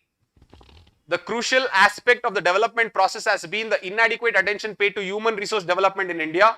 Suggest measures that can address this adequacy. Where will you put this? Development. Okay, in development write down human resource development. Under development write down human resource development. Next one. Development and welfare schemes for the vulnerable by its nature are discriminatory in approach. Do you agree? Give reasons for your answer. Welfare schemes. Okay, the focus is welfare schemes. Yes, some part development also should talk, but more or less welfare schemes and development. Okay, next. Skill development programs have succeeded in increasing human resource supply to various sectors. In this context of the statement, analyze the linkages between education, skill and employment. Which is this? Development, and in development it is skill development programs. Under development it is skill development programs. Skill development programs. Okay, next. 2022, we are going to 2022. Gati Shakti Yojana needs meticulous coordination between the government and the private sector to achieve the goal of connectivity. Discuss. Have I put government programs or welfare programs? Put it in welfare programs. I know Gati Shakti Yojana is more an economic program, but since they are asking it in social justice, you have to write it as the program for welfare of the public only. That is the language that you have to bring. If you write economic points here, you will not get much marks. You have to talk in the matter of how it will help society in bringing justice. That is how you should talk. Okay, that is why I told you every section, just because there is overlapping this thing, you cannot write the same thing everywhere. The same Gati Shakti, when they ask you in economy, you have to talk in different ways. Okay, you have to talk about the multimodality aspect. You have to talk about the connectivity. You have to talk about the logistic aspect there. If you bring all those things here, you will not get marks. Okay, yes, you have to talk about connectivity only, but you have to talk about connectivity, but how at the end it will give social justice. Okay, that is the difference in the sections that you have to write. Okay, and next. The Rights of Persons with Disabilities Act 2016 remains only a legal document without intense sensitization of the government functionaries and citizens regarding disability. Comment. Very good. Vulnerable, correct. Vulnerable communities. You can write RPWDA Act 2016.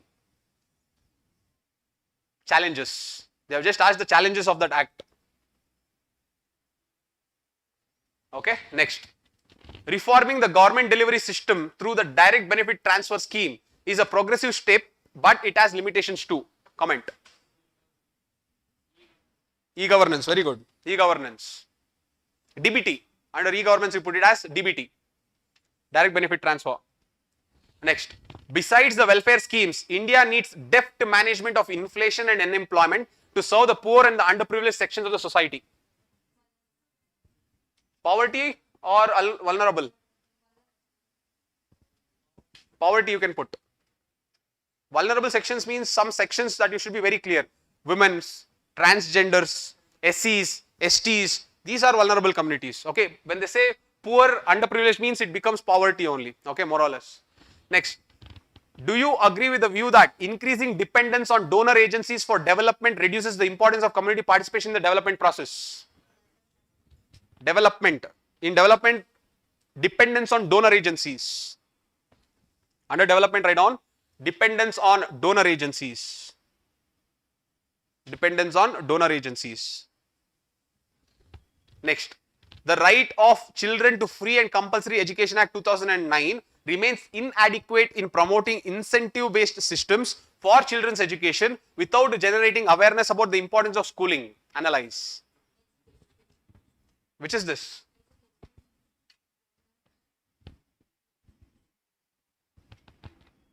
You can put it in education if you want, or vulnerable communities. Anything is fine. Education you can put, because again you will not find one question here. Put it in education. See, in both the places they are asking acts and legislations.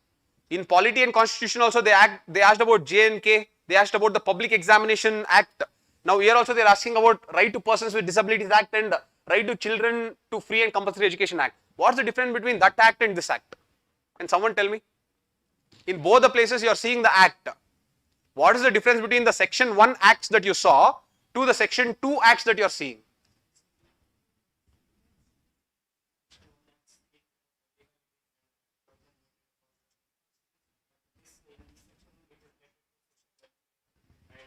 So basically what I'm just repeating what you told for the people watching online. Section 1 talks mainly about the procedures and the legality of the acts, where this mainly focuses on the social justice, social welfare.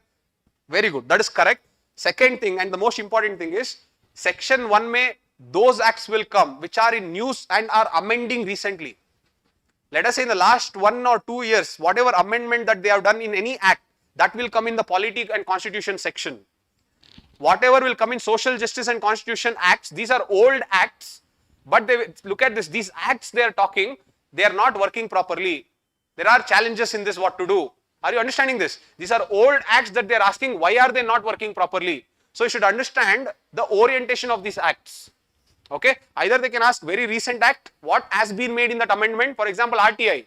There was an amendment done in the RTI, so they were asking that question in the polity and constitution. But here when they ask about the right to education or the right of persons with disability, they are asking why is it not working?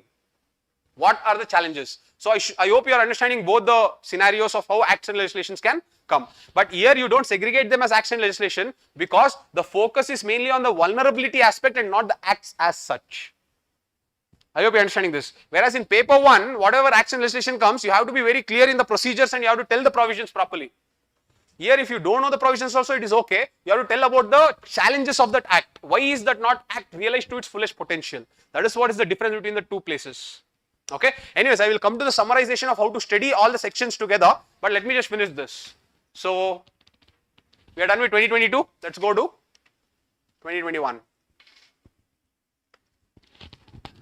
Pressure groups play a vital role in influencing public policy making in India. Explain how the business associations contribute to public policies. Pressure groups, okay.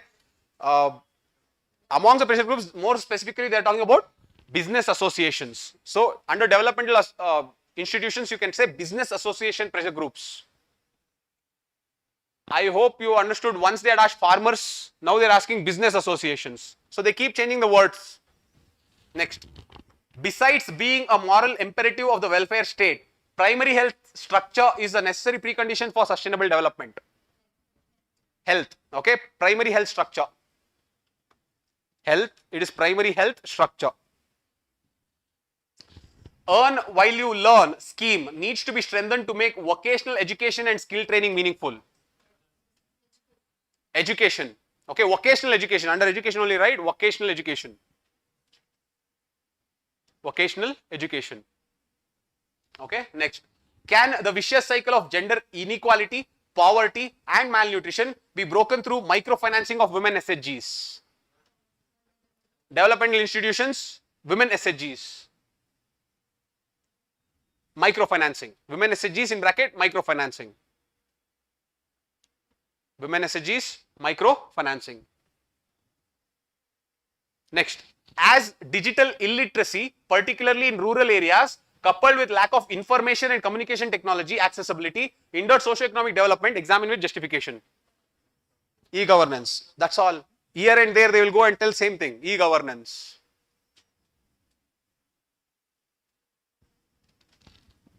Okay, so we are done with 2021. Let's go to, sorry, we have 2 more, okay. Though women in post-independent India have excelled in various fields, the social attitude towards women and feminist movement has been patriarchal. Apart from women's education and women empowerment schemes, what interventions can help change this milieu? Vulnerable communities, women, right on, women. Can civil society and NGOs present an alternative model of public service delivery to benefit the common citizen? Discuss the challenges of this alternative model. Developmental institutions, okay, there you write civil society and NGOs. Yes, CSOs and NGOs. CSOs and NGOs.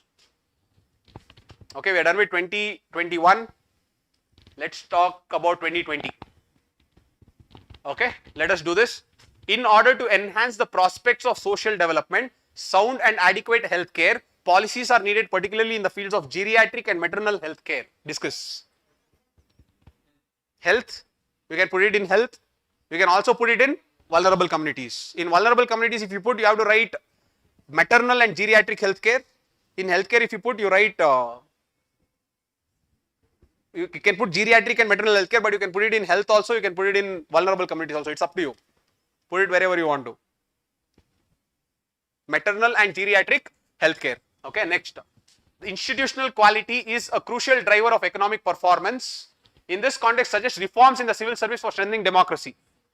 Civil services. Okay, reforms in civil service. Under civil services, write down reforms in civil service. Next. The emergence of fourth industrial revolution has initiated e-governance as an integral part of the government. E-governance, IR 4.0. Under e-governance, write down IR, that is industrial revolution 4.0. Next, the incidence and intensity of poverty are most important in determining poverty based on income alone. In this context, analyze the latest United Nations Multidimensional Poverty Index report. Poverty, write on Multidimensional Poverty Index, MPI. In bracket, incidence and intensity of poverty. Incidence and intensity of poverty. Incidence and intensity of poverty.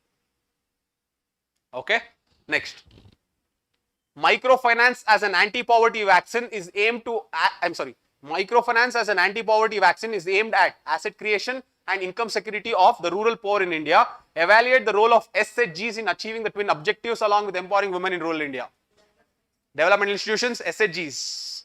Put an hyphen, empowering women. SHGs, empowering women. Next. National Educational Policy 2020 is in conformity with the Sustainable Development Goal 4. It intends to restructure and reorient the education system in India. Critically examine the statement. Education, NEP 2020. Education, NEP 2020. Let's go to 2019 now. Now, despite consistent experience of high growth, India still goes with the lowest indicators of human development. Examine the issues that make balanced and inclusive development elusive. Development, there, human development. Human development, in bracket, lowest indicators. Human development, lowest indicators. You should not argue as lowest, though they have given in the question as lowest. We should talk that yes, there are challenges, but we are progressing. If you take the stunting rate, the weight, the nutritional quality, the food security, you should say that it is all improving, and you should not tell that it is the lowest indicators. Okay, that is the idea. That is what they are trying to check. We will come to that later. Next, there is a growing divergence in the relationship between poverty and hunger in India. The shrinking of social expenditure by the government is forcing the poor to spend more on non-food essential items, squeezing their food budget. Elucidate. Poverty. Okay, under poverty you can say poverty and relationship between poverty and hunger. Relationship between poverty and hunger. Relationship between poverty and hunger. Next, implementation of information and communication technology implementation of information and communication technology based projects or programs usually suffers in terms of certain vital factors. Identify these factors and suggest measures for their effective implementation. E-governance, ICT based projects and programs. Under e-governance, write down ICT based projects and programs. Okay, next. In the context of neoliberal paradigm of development planning, multi-level planning is expected to make operations cost effective and remove many implementation blockages. Discuss. Under development, write down developmental planning. This, what do you mean by multi-level planning? It is nothing but the same top-down and bottom-up approaches only. Okay, that is what is multi-level planning. Planning at the central level, planning at the state level, planning at the grassroots level. Okay, all these are multi-level planning. Okay, you take both top-down and bottom-up, put it together. That is what is known as multi-level planning. Okay, however, it comes under development. Okay, next. The need for cooperation among various service sector has been an inherent component of development discourse. Partnership bridges bring the gap among the sectors. It also sets in the motion of culture of collaboration and team spirit. In the light of the statements above, examine India's development process. Development, there you talk about collaboration plus partnerships. Under development only, write down collaboration plus partnerships. Collaboration plus partnerships. Next, performance of welfare schemes that are implemented for vulnerable sections is not so effective due to the absence of their awareness and active involvement at all stages of policy process. Discuss. Welfare schemes, not vulnerable communities, welfare schemes.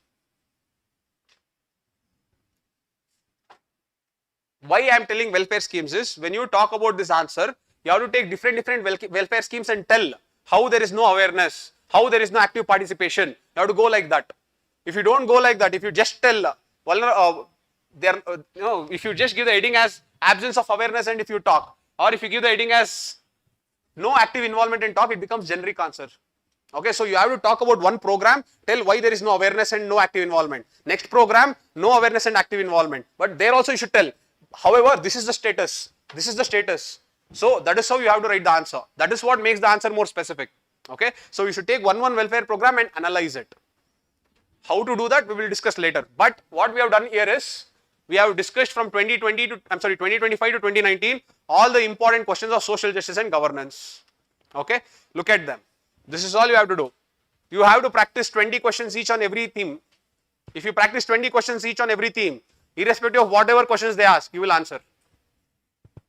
I hope you are understanding this. I will come entirely and culminate what my idea or philosophy is for I-Amm later. But now I am just trying to teach you how to understand the syllabus and prepare accordingly.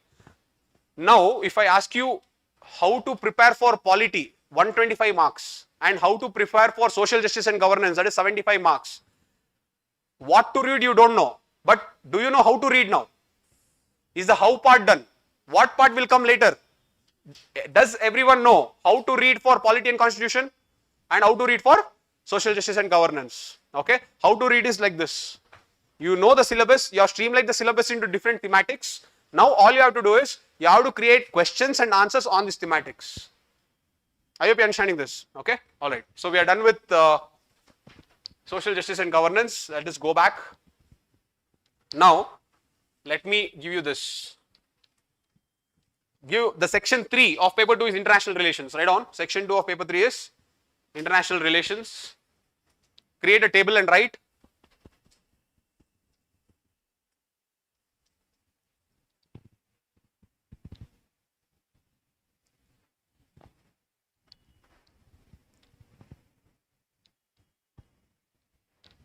The first one is bilateral relations. First one is bilateral relations. The second is regional cooperation. Bilateral relations, regional cooperation. Third is geopolitical grouping. Third is geopolitical grouping.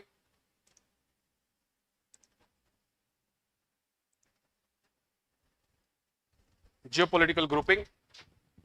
Fourth is India and its broader role in geopolitics.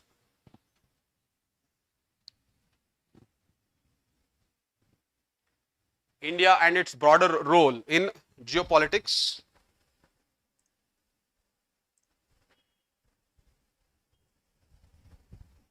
Broader role in geopolitics. Fifth is international institutions. Fifth is international institutions. Sixth is Indian diaspora. Sixth is Indian diaspora. And the seventh is X issue and its implication on India. X issue. That X can be anything. I will tell you what is that X. X issue and its implication on India. Okay, that X issue can be anything. For example, the X issue can be the blocking of Strait of Hormuz. The X issue can be the problem in supply chain of critical minerals. That X issue can be the melting of the Arctic ice. Anything that is happening globally and its implication on India. Okay, so these are the important thematics in international relations. Now let us go back to the last 5 years of paper and see how we can segregate the questions.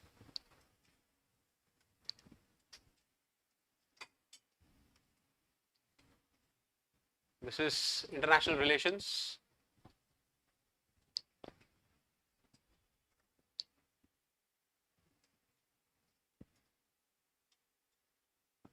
Okay.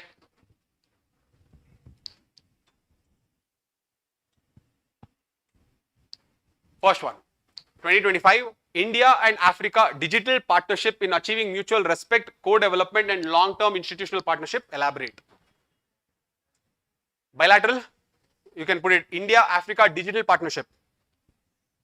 India-Africa Digital Partnership. India-Africa Digital Partnership.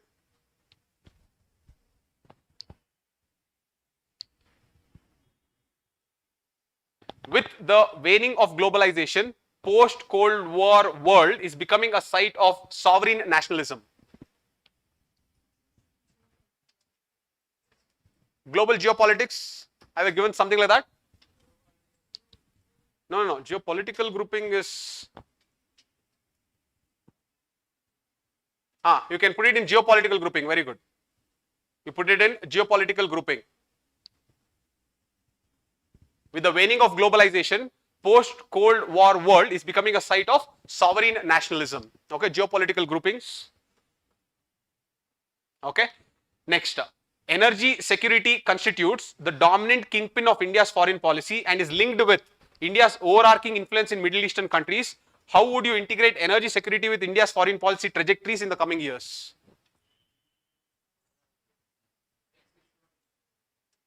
Very good. X issue and implications on India. X issue and implications on India. There you write energy security. What is that X here? Energy security.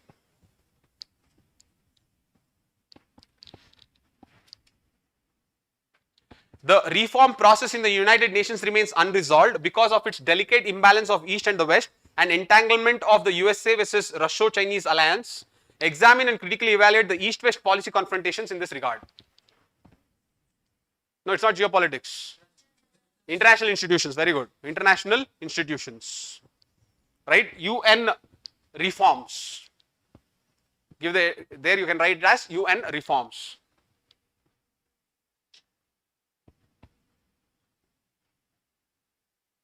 So you have bilateral relationship, then you have geopolitics, that is the world is going from globalization to splintered groups. Okay, and that splintered groups that it is happening is mainly based on nationalism and national interests. So it is becoming more geopolitical. That is what they are trying to tell here. Okay, so geopolitical groupings, energy security, that is X and its implication, and United Nations reform process. Next, 2024. 4 questions, 50 marks. Okay, the next is, the West is fostering India as an alternative to reduce dependence on China's supply chain and as a strategy to counter China's political and economic dominance. Explain this statement with examples. India and its? Very good. India and its broader role in geopolitics. Very good. India and its broader role in, there you write, India's role as an alternative,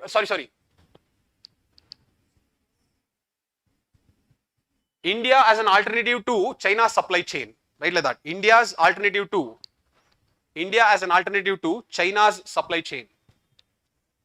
India as an alternative to China's supply chain. As an alternative to China's supply chain. Okay, next. Critically analyze India's evolving diplomatic, economic and strategic relations with the Central Asian republics, highlighting their increasing significance in the regional and global geopolitics. Regional cooperation, you can put it in that, regional cooperation. India and CAR, Central Asian republics. That is the 5 nations, the Kazakhstan, Turkmenistan, Tajikistan, Kyrgyzstan and Uzbekistan. Okay, next. Terrorism has become a significant threat to global peace and security. Evaluate the effectiveness of the United Nations Security Council's Counter-Terrorism Committee, CTC, and its associated bodies in addressing and mitigating the threat at international level. International institutions. International institutions, UNCTC. UNCTC. So they had asked about reform process in 2025. They're asking about UNCTC in 2024. Next, discuss the geopolitical and geostrategic importance of Maldives for India with the focus on global trade and energy flows. Further, also discuss how this relationship affects India's maritime security and regional stability amidst international competition. Very good. Bilateral, India and Maldives. Bilateral, India and Maldives. India and Maldives. Next.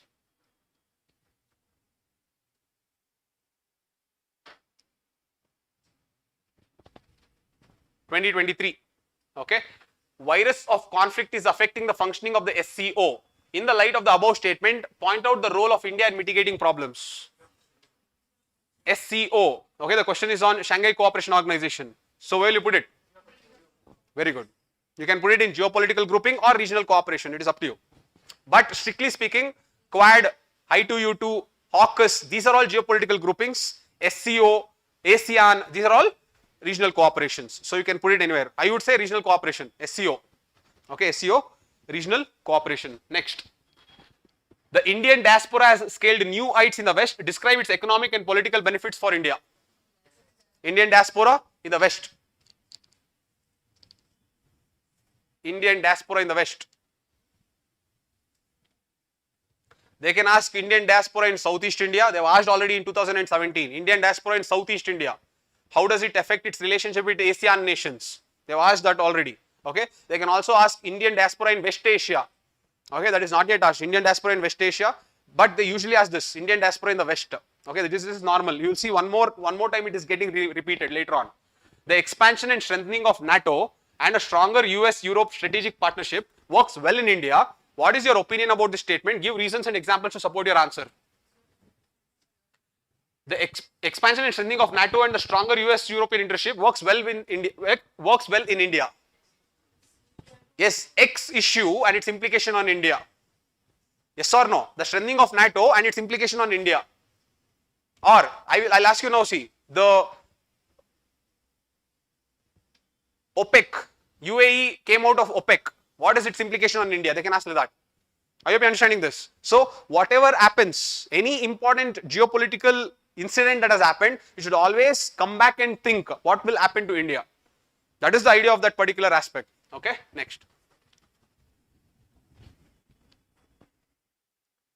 Sea is an important component of the cosmos. Discuss in the light of the above statement the role of International Maritime Organization in protecting the environment and enhancing maritime safety and security. International. Now understand, whenever they ask international institutions, till now they have not asked anything outside UN and its associated organizations. So don't start reading unnecessarily what all institutions that you read for prelims. Be specific in understanding whatever important changes that are happening with respect to either United Nations or its associated organizations. I hope you're understanding this. Don't read like prelims you have reading. Okay. Anyways, so this is international institutions. 2023 is done. Let's go to 2022. Now, India is an age-old friend of Sri Lanka. Discuss India's role in the recent crisis in Sri Lanka in the light of the preceding statement. Bilateral, India and Sri Lanka. This time there is very high chances for question to come between India and Nepal. Okay, like that. By understanding this, you can see how you can prepare for the next year. Okay. Anyways, India is an age-old friend of Sri Lanka. Next one. Do you think that BIMSTEC is a parallel organization like the SAARC? What are the similarities and dissimilarities between the two? How are Indian foreign policy objectives realized by forming this new organization? Regional cooperation, BIMSTEC plus SAARC. Regional cooperation, BIMSTEC plus SAARC. Okay, next. How will I-2U2 grouping transform India's position in global politics? Okay, geopolitical grouping, I-2U2. Under geopolitical grouping, you put it as I-2U2. Next. Clean energy is the order of the day. Describe briefly India's changing policy towards climate change in various international fora in the context of geopolitics. Clean energy is the order of the day. Describe briefly India's changing policy towards climate change in various international fora in the context of geopolitics. India and its broader role in geopolitics. So what is the theme there? Under that particular syllabus, what will you put the name? India and its role in clean energy. India and its role in clean energy. Why they are asking it is International Solar Alliance was formed. India was seen as a leader of renewable energy. That's why they are asking this particular question. Okay.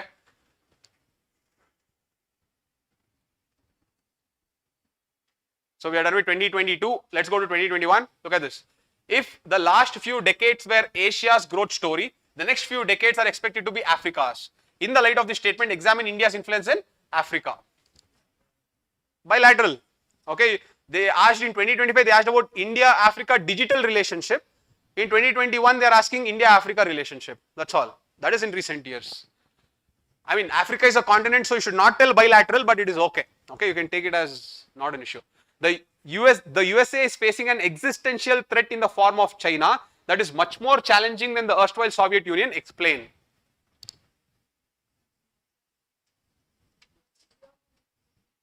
Geopolitical grouping? See, it has nothing to do with India. They are just asking that USA is facing an existential threat in the form of China that is much more challenging than the Soviet Union. It is mainly geopolitics only, but they have not brought any Indian word here, but you can definitely add India. Okay, I want you to put this in X. Okay, X and its implication on India. Put it in X and its implication on, because you have to bring India and talk also. Don't stop it there only. Yes, when USA was having a Cold War with USSR and now USA is having a new Cold War with China. How is both different? You should talk. But after talking how is both different, you have to bring to India only. I hope you are understanding this. So, USSR was a friendly nation with India. China is not. Then you could have gone against USA during the Cold War period. But now you cannot go against USA. Why? Because China is not a reliable partner of India. I hope you are understanding this. That is how your argument should come back to India only. Okay. Anyways. Next. Critically examine the aims and objectives of SCO. What importance does it hold for India? Regional cooperation. Next. The new tri-nation partnership AUKUS is aimed at countering China's ambitions in the Indo-Pacific region. Is it going to supersede the existing partnership in the region? Discuss the strength and impact of AUKUS in the present scenario. Geopolitical grouping. These are all geopolitical grouping. Clear with this? Let us move to the next one. Critically examine the role of WHO in providing global health security during the COVID pandemic. International institutions, COVID, that's why they are asking WHO. They will not abstractly ask. See, understand, in mains, current affairs question will definitely come. I am not telling it will not come, but it will not be like the current affairs they ask in prelims. In prelims, it is like you have read 5 different magazines, but still you are not able to find where is it coming from. Yes or no? But in mains, it doesn't happen like that. So stop searching for very abstract news. Broader current affairs issues only will come. Why? Because in mains, the objective is to check how well have you assessed and how well can you give your perspective about the issue. It is not about checking whether you know about the issue. I hope you are understanding this. So current affairs will definitely come, but current affairs will come on broader issues that is happening in the world. It will not come on any obscene thing that no one has heard about. Okay, so please be careful about it. Don't have that fear of current affairs. Okay, now, where was it? Okay, next. Indian diaspora has a decisive role to play in the politics and economy of America and European countries. Indian diaspora in the West. Again, they are asking Indian diaspora in the West. 2020. Indian diaspora in the West. Next. Quad is transforming itself into a trade bloc from a military alliance in present times. Discuss. Geopolitical grouping. Basically, they are telling it is going from geopolitical grouping to a regional cooperation. That's what they are asking. Okay, from a military alliance to a trade bloc. That's what they are telling. Next, what is the significance of Indo-US defense deal over Indo-Russian defense deal? Discuss with reference to stability in Indo-Pacific region. Bilaterals. Indo-Pacific versus Indo-Russia. Indo-Pacific versus Indo-Russia.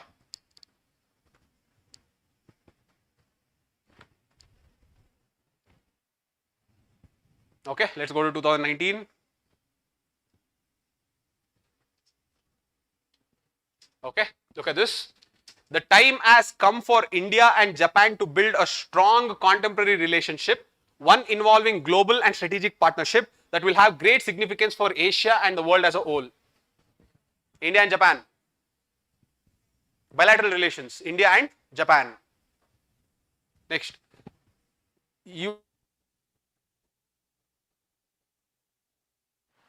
USA had come out of it. That's why they're asking this. But let me discuss. Too little cash, too much politics leaves UNESCO fighting for life. Discuss the statement in the light of US withdrawal and its accusation of the cultural body as being anti-Israel bias. International institution. Okay, UNESCO. International institution. See, that is why everyone knew USA had come that year. That's why they're asking about UNESCO. See, everyone knew that WHO was in news due to COVID pandemic. They're asking WHO. So, the current affairs that they will be asking in mains, not only in international relations, the current affairs that they will be asking in mains. RTI was amended that year. That's why they asked the question. Farm laws were brought on that year. That's why in Indian agriculture they ask about farm laws. So, whatever current affairs happen, broadly only they will cover it in the mains. They will ask you in the mains, because the idea is to check how can you assess that current affairs. So, don't worry about the current affairs in mains. Current affairs in mains works differently than current affairs in prelims. You actually can love current affairs in mains, unlike prelims. Because in prelims, whatever you learn, you will know it will not come. But in mains, it is not like that. If you cover the broader issues properly, you will know that it will definitely come. That is the advantage of current affairs in mains. Okay? But you should prepare clearly. Reading just one paragraph about it will not do. You should prepare what are the pros, what are the objectives, what are the perspectives, and how is it beneficial to India. Like that you should prepare. Okay? Anyways, that will come later. But this is India 2020. 2019, look at this. The time has come for India. Oh, we are done with this? Oh, we are done with this anyways. Which one are we in? The long sustained image of India as a leader of the oppressed and marginalized nations has disappeared on account of its newfound role in the emerging global order. India and its broader role in geopolitics. India and its broader role in geopolitics. Okay. India, leader of oppressed and marginalized nations. Or you can say India, new role in emerging global order. India, new role in emerging global order. Both you have to argue. You cannot argue only one and keep. Both you have to argue. You should say that India in the new global emerging order is trying to protect the interests of the oppressed and marginalized only. You should tell like that. Okay, but overall, there are two perspectives you have to talk. Next. What introduces friction into the ties between India and the United States is that Washington is still unable to find for India a position in its global strategy which would satisfy India's national self-esteem and ambitions. Bilateral, India and USA. Bilateral, India and USA.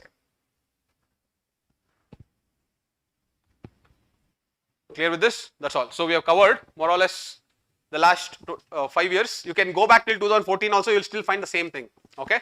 So we have finished the 3 sections of GS. Did you people now understand how small the syllabus is to prepare?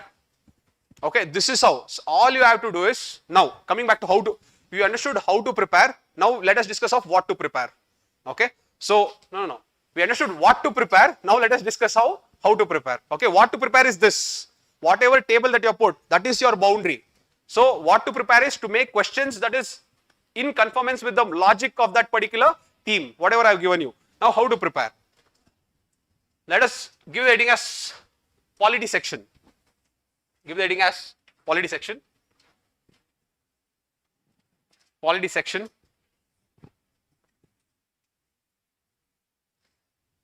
Okay, first one. First thing that you have to do is prepare model answers.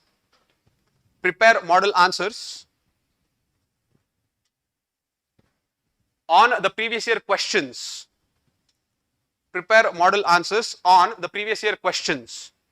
Model answers on previous year questions for which the content can be reusable in the future. For which the content can be reusable in the future. The content can be reusable in the future. Let me give you an example so that you get clarity of what I am trying to tell you.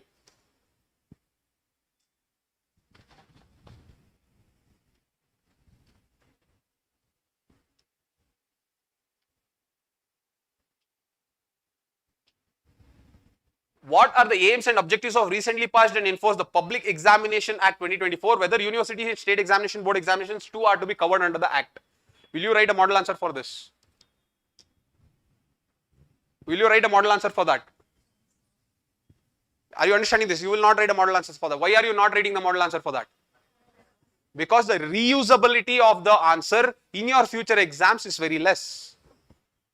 I hope you are understanding this. So, whenever you are writing, okay, next. The growth of the cabinet system has practically resulted in the marginalization of parliamentary supremacy. Elucidate. Will you write a model answer on this? Yes or no? Yes. So, whenever you are going to go back to the previous year question, one, you have to go back in the following direction that I have told you, the table wise, and you should mark all those questions in the table for which you have to make the model answers. Did you understand the logic? And you will only make the model answers on those questions where the reusability of that content is more in the future. Don't try to make notes on Shreya Singhal case that happened in 2014 where they removed section 66A of IT Act. They will not ask you again. Section 69 is in news. Learn about section 69. That is a different case. Don't go back. So, whenever you create model answers, you should always know that. Can I use this content again? Can I use RPA Act 1951? Will you make it or not? You will definitely make it. Because you know that there is so much of repetition of RPA 1951, you will surely make it. I hope you are understanding this. So, when I say go back to the previous year question and make model answers, the first thing that you should do is first understand the thematics. In which theme am I making the answers today? And in those themes, first mark out those questions where there is reusability, where there is no reusability. Wherever there is no reusability, skip it.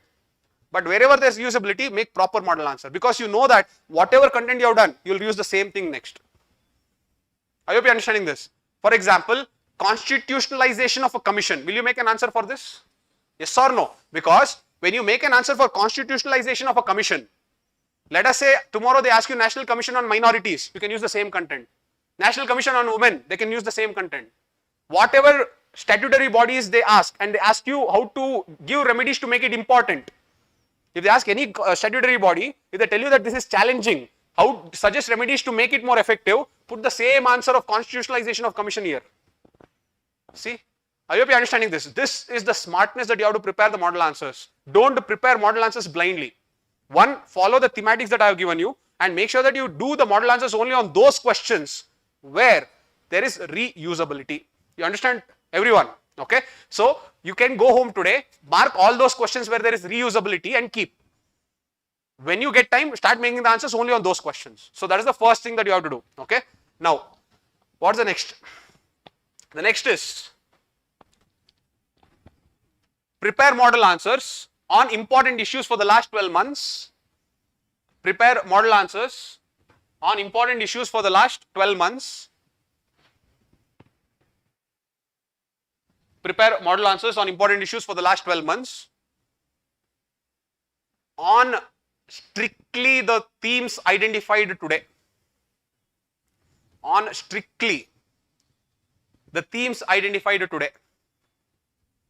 On strictly the themes identified today. The themes that we identified, it can be parliament and state legislatures, it can be the constitutional authorities, it can be the constitutional bodies or other bodies, whatever we addressed today, on that only you should do. I hope you understood this. Next, this is about polity. This is how you should prepare for polity. Next, go to social justice. Social justice and governance. Go to social justice and governance.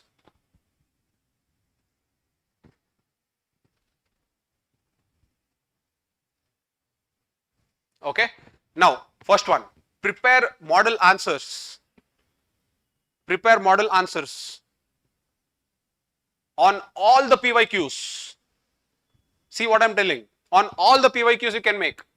Why? Because it is this section where all the content is reusable. Very few sections come like that. I will tell you now only. See, ethics, social justice and governance, Indian society. These are the three sections where you make all the model answers of your previous year question. That itself will become the notes for your next year. These are the only three beautiful sections where that works. So make sure that you capitalize on it.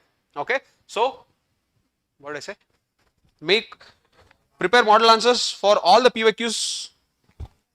No. All content is reusable on all the PYQs of the last 6 years. Of the last 6 years. Of the last 6 years. Okay. Next. Integrate chapters of economic survey. I'll tell you the chapters also. Integrate chapters of economic survey. Chapters of economic survey.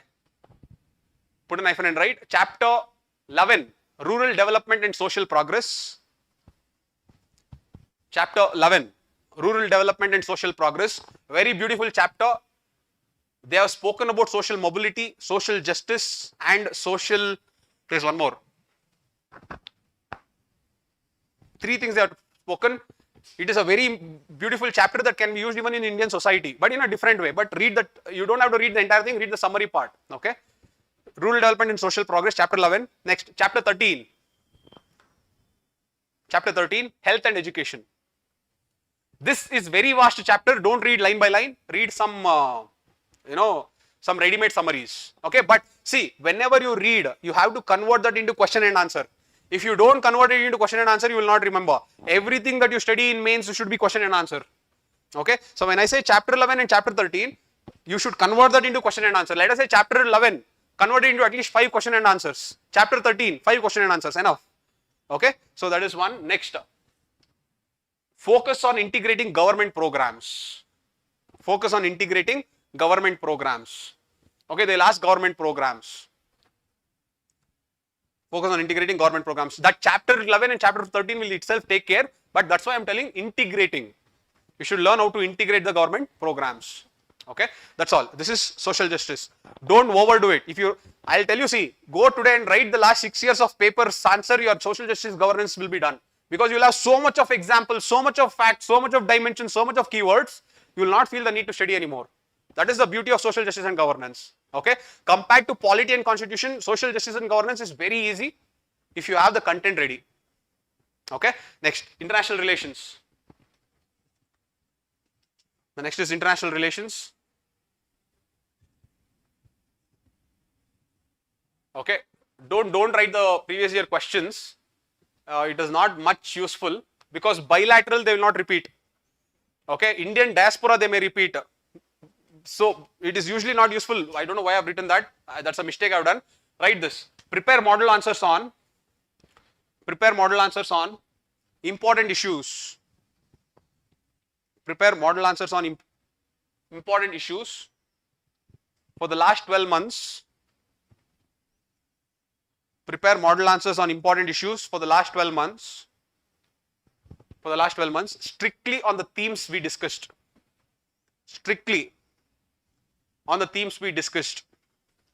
Strictly on the themes we discussed. So it should be either India, Nepal, India, Bangladesh, bilaterals, or it can be geopolitical grouping, or it can be regional cooperation, or it can be India and its broader role in geopolitics, or X and implication on India. So anything on these thematics, you can convert that into question and answer and write it down. Okay. See, don't try to make it perfect notes. Okay. When I say prepare model answers on the last 12 months, if you have prepared around 50 to 60 question and answers, that is only far enough. Because you should always not forget that amongst that 50 to 60, whatever dimensions and keywords you have written, you can reuse those same dimensions in the other questions that you have not prepared also. So mains exam, something that you should not overlook is even small preparation can have very big impact. Okay, so whatever I tell, in international relations, let us say on every theme you have made 10 questions. Enough. 10 question means there are around 6 themes, 60 questions are done, over, your international relationship is over. Now what should you focus on? 60 questions are done, now what will you focus on? Revising that question and writing tests. Social justice, you have written previous year question of last 6 years. Okay, and then you have read those 3 chapters and also converted them into 10 questions. Your preparation of social justice and governance is done. You should again sit and not think that what else shall I add in social justice? What should you do then? You will go to question and answer, mock tests. Revise your notes, start mock tests. Polity, what will you do? First you will identify all the reusable questions. You will write answers for it. Then last 12 months you will take. You will first select the themes that will match with your current affairs. Then you will convert them into question and answers. You are done. I hope you are understanding this. Okay. So in all the 3 sections, I have taught you how to create your notes so that once your notes is ready, you can directly go into the question and answer session. Did you understand this? You got this? So this is what exactly we do in Advanced Mains Masterclass also. Basically, what I am trying to tell you is exactly the same way. I have not done anything. This is exactly the same way how I also do. One, I have already understood what are the reusable content of previous year question. I have created model answers myself and kept. Second, coming to the current affairs part, look at this. See, these are the current affairs. It starts from May 2025. Okay, it starts from May 2025 and till December 2025. Okay, this is my current affairs. This is not some another institute current affairs. This is my current affairs that I do every month after reading editorials every day. I post something called newspaper capsule in my Telegram group. Have you understood that? So I post the questions in the Telegram group, but the answers I make it and keep it. Okay. So this is from May 25 to December 2025. And this is from January 2026 to May 2026. May 2026 is when we have finished the prelims part. Okay. So I am not trying to advertise myself. What I am trying to tell is, how is it that I am able to prepare and make the entire paper be completed in 4 days is, you people may think that in 4 days I am doing something magic. No. The current affairs, the questions, everything I would have worked for the entire year. After reading this entire thing, then I will prepare a list of important topics. Look at this.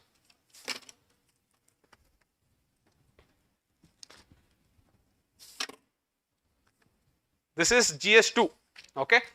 Look at this. This is GS2, Polity and Constitution section, May 2025. I have prepared the list. This is May important articles only for Polity and Constitution. May, this is June, this is July, this is August, this is September, this is October. Look at this. This is November, this is December, January, February, March, April, May.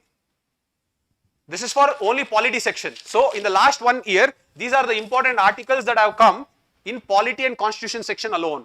Then comes your social justice and governance section. This is May 2025, June, July, August, September, October, November, December, January, February, March, April. This is social justice and governance. Then comes international relations.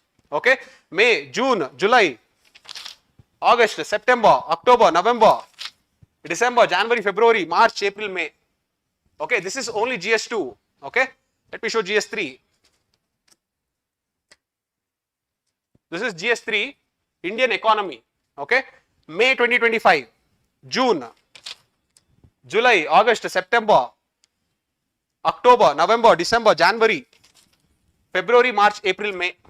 Okay, this is agriculture, PDS and food processing. May, June, July, September, November, December, March, April. If you see agriculture, there are less issues, but there are issues. Okay, next. If you see environment and ecology, okay, May, June, July, August, September, October, November, December, January. Look, environment and ecology has so many issues. February, March, April. Okay, next. Science and technology. Okay, May, June, July, August, September, October, November, December, January, February, March, April. Okay, next. Disaster management. Okay, look at this. This is disaster management is 1 page. Why? Because lesser issues. Okay, next. Indian security. I'm sorry, internal security. You have May, June, July, August, September, October, November, December, February, March, April, May.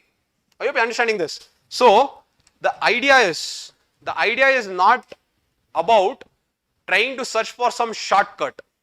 I am going to teach you in those 4 days because I would have worked hard for 1 year. After reading that 1 year of current affairs, I would have segregated those important current affairs that will match my themes. I would have created the model answers for the previous year questions that I know you can reuse in the next exam. I hope you are understanding this. So whatever I just told you, I have already done it and kept it. And this is what will allow me to finish an entire subject in 4 days. It is not a shortcut. Okay, so please don't consider this as a shortcut or I am doing any tricks. This is how you have to prepare in this new age of information. If you don't prepare that way, you lose the game. Understand that there are 80 days. In 80 days of mains, if I take 40 days, how many days will you prepare then? If I only take 40 days of classes, when will you go and prepare?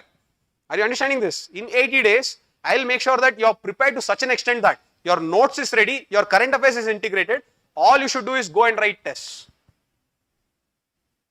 I hope you're understanding this. Again, but the reason why I told you this is to just make you understand the process. Okay. Now that doesn't mean that you have to join year only to understand this. I have told you transparently how to do it. This is how I do it. I know the boundaries of my syllabus. I have converted the syllabus into my own understanding. I have created the questions or segregated the questions into my own understanding. I have created model answers on those questions where I know that it can be reused. I have taken the current affairs of the last 12 months and segregated it already on section wise basis and identified the important current affairs. And I have created model answers on them already. So all this work is already done even before I am starting the program, and that will give me the authority to finish a subject in 4 days. After doing all these things, I can launch the program. I hope you are understanding how things work. Okay, this is how, if you have also prepared, it will not take more time for you to complete your notes. Did you understand this? Okay, anyways, these things will be here only. After the class also you can open and see this. Okay, online also I'll upload polity and constitution one section, whatever I have done, I'll upload in the Telegram as well as YouTube. You can have a look at it. Okay, but overall I just wanted to introduce how things work. Okay, anyways, alright guys, so we are done with paper 2. Did you people understand paper 2? Everyone? Shall we continue with paper 3? You have to gear up because I'm going to finish all the paper only, let you go. Okay, so until I finish all the papers, you are not going to go. Okay, so gear up for it. Alright, let us start with paper 3. Let us start with paper 3. Applying first principles to GS3. Give the heading as GS3.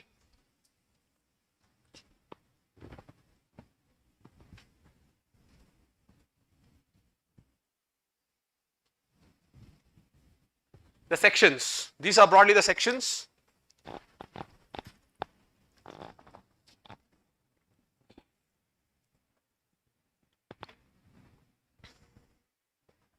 Broadly, you have 6 sections: Indian economy, agriculture, PDS and food processing, science and technology, environment and ecology, disaster management, and internal security.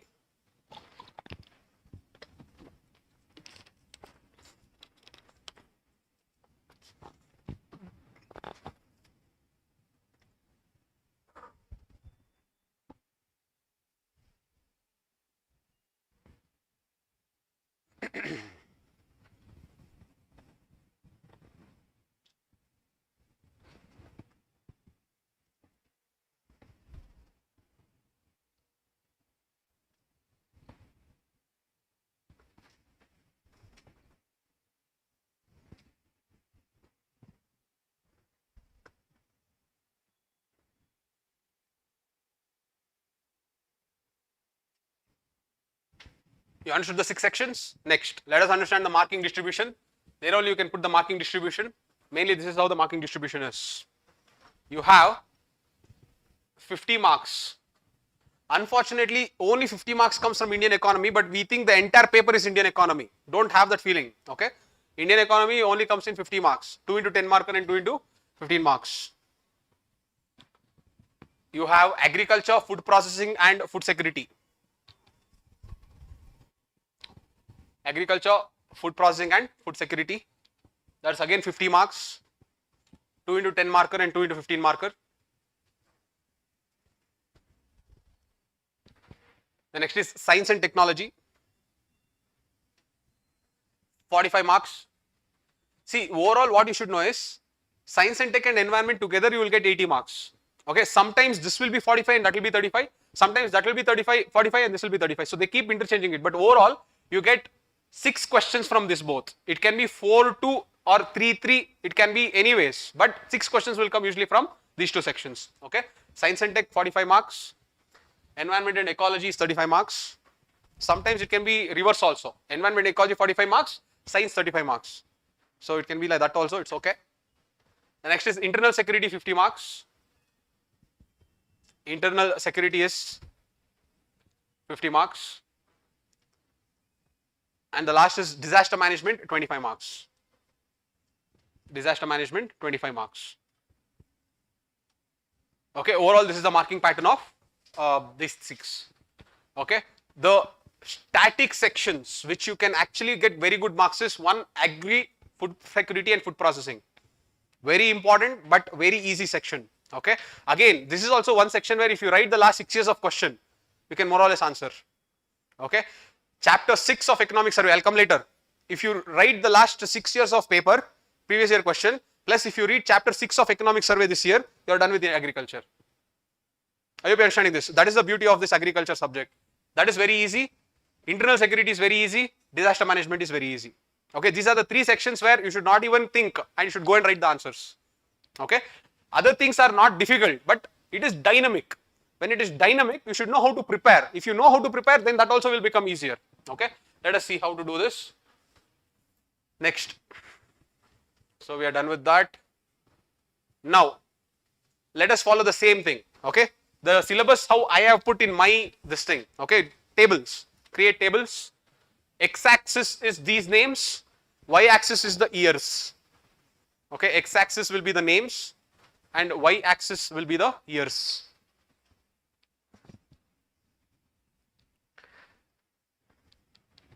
X-axis will be the name and Y-axis will be the years. Okay, so write down along the X-axis. One is drivers of economic growth. First is drivers of economic growth. Drivers of economic growth. The next is Indian budget. Indian budget. Third is inclusive growth. Inclusive growth. Fourth is infrastructure. Fourth is infrastructure. Fifth is PPP. Fifth is PPP. GST. Because this time also there is GST 2.0. So it is very important. Okay, GST. Next, MSMEs. MSMEs. Next is labor. MSMEs. The next is labor. The ninth one, very important, recent trend this is government economic programs. Government economic programs. Even if you see the economic survey, it is filled with them only. Okay. Government economic programs. That is, they'll take one program and they will explain it in such detail. That's what I'm trying to tell. I'm not telling they'll not mention the name. Mention the name before also they used to do. Now they are going to tell in so much of detail. There is so much of dimensions to cover. Okay. Anyways, next, basic macroeconomic concepts. Basic macroeconomic concepts. Basics macroeconomic concepts. For example, they can ask what is revenue budget, capital budget, what is care economy, how is it different from monetized economy. They can ask like that. Okay. So this is basic economic concept. All right. So we understood the table. Now let us go and look at the questions. Let us go one by one and look at the questions.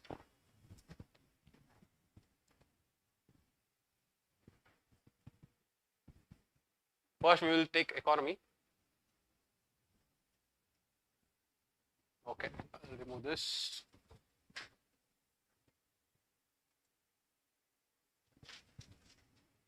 Let us start with 2025. 1, 2, 11, 12. They usually will be economic questions. Let us read it out. Distinguish between the Human Development Index and the Inequality Adjusted Human Development Index with special reference to India. Why is the IHDI considered a better indicator of inclusive growth? Inclusive growth. Okay, write down IHDI versus HDI. Inclusive growth. IHDI versus HDI. IHDI versus HDI. Next. What are the challenges before the Indian economy when the world is moving away from free trade and multilateralism to protectionism and bilateralism? How can these challenges be met? Look at the x-axis.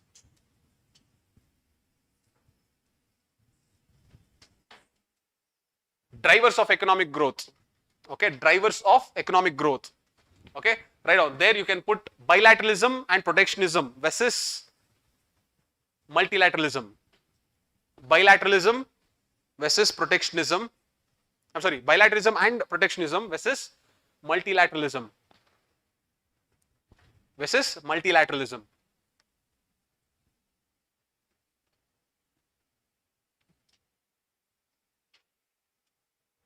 Okay.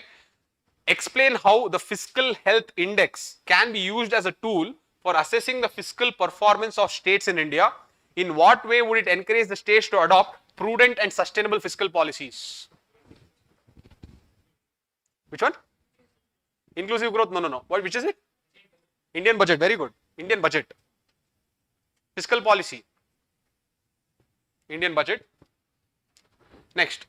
Discuss the rationale of the production linked incentive scheme. What are its achievements? In what way can the functioning and outcomes of the scheme be improved? This entire thing is there in the economic survey last year's. It is not that they are asking something extra. It is there in the survey. Anyways, where will you put this? Economic program. Okay. Government economic program, PLI.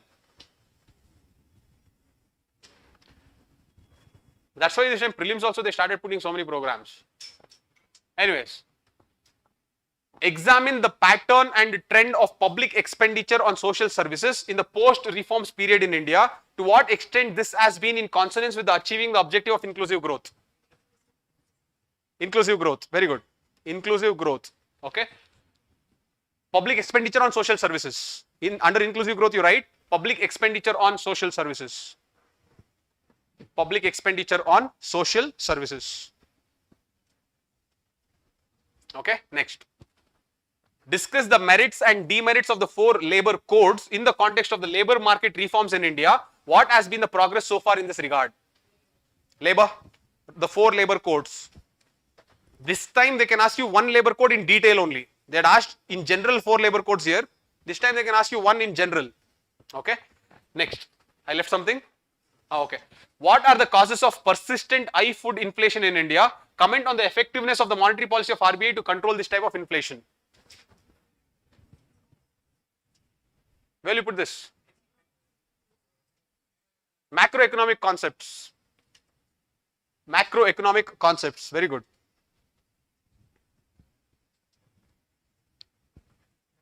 Monetary policy. Okay, next. Discuss the merits and okay, that's done. What is the need for expanding the regional air connectivity in India? In this context, discuss the government's UDAN scheme and its achievements. No, not infrastructure. The government, Indian government programs, UDAN scheme. They are talking about UDAN scheme. You can talk about infrastructure also, but infrastructure I'll show you how the questions will come. Infrastructure questions I'll show you. Okay. Anyways, government schemes. That's what I told. That government scheme is a recent trend. Okay. That is, they are asking recently. One question is coming there from there only. Now, faster economic growth requires increased share of the manufacturing sector in GDP, particularly of the MSMEs. Comment on the present policies of the government in this regard. MSMEs, okay, very good. Next, what is the status of digitalization in the Indian economy? Examine the problems faced in this regard and suggest improvements.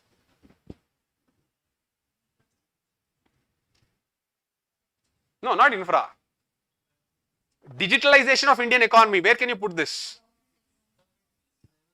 Drivers of economic growth, digitalization of Indian economy. Digitalization of Indian economy.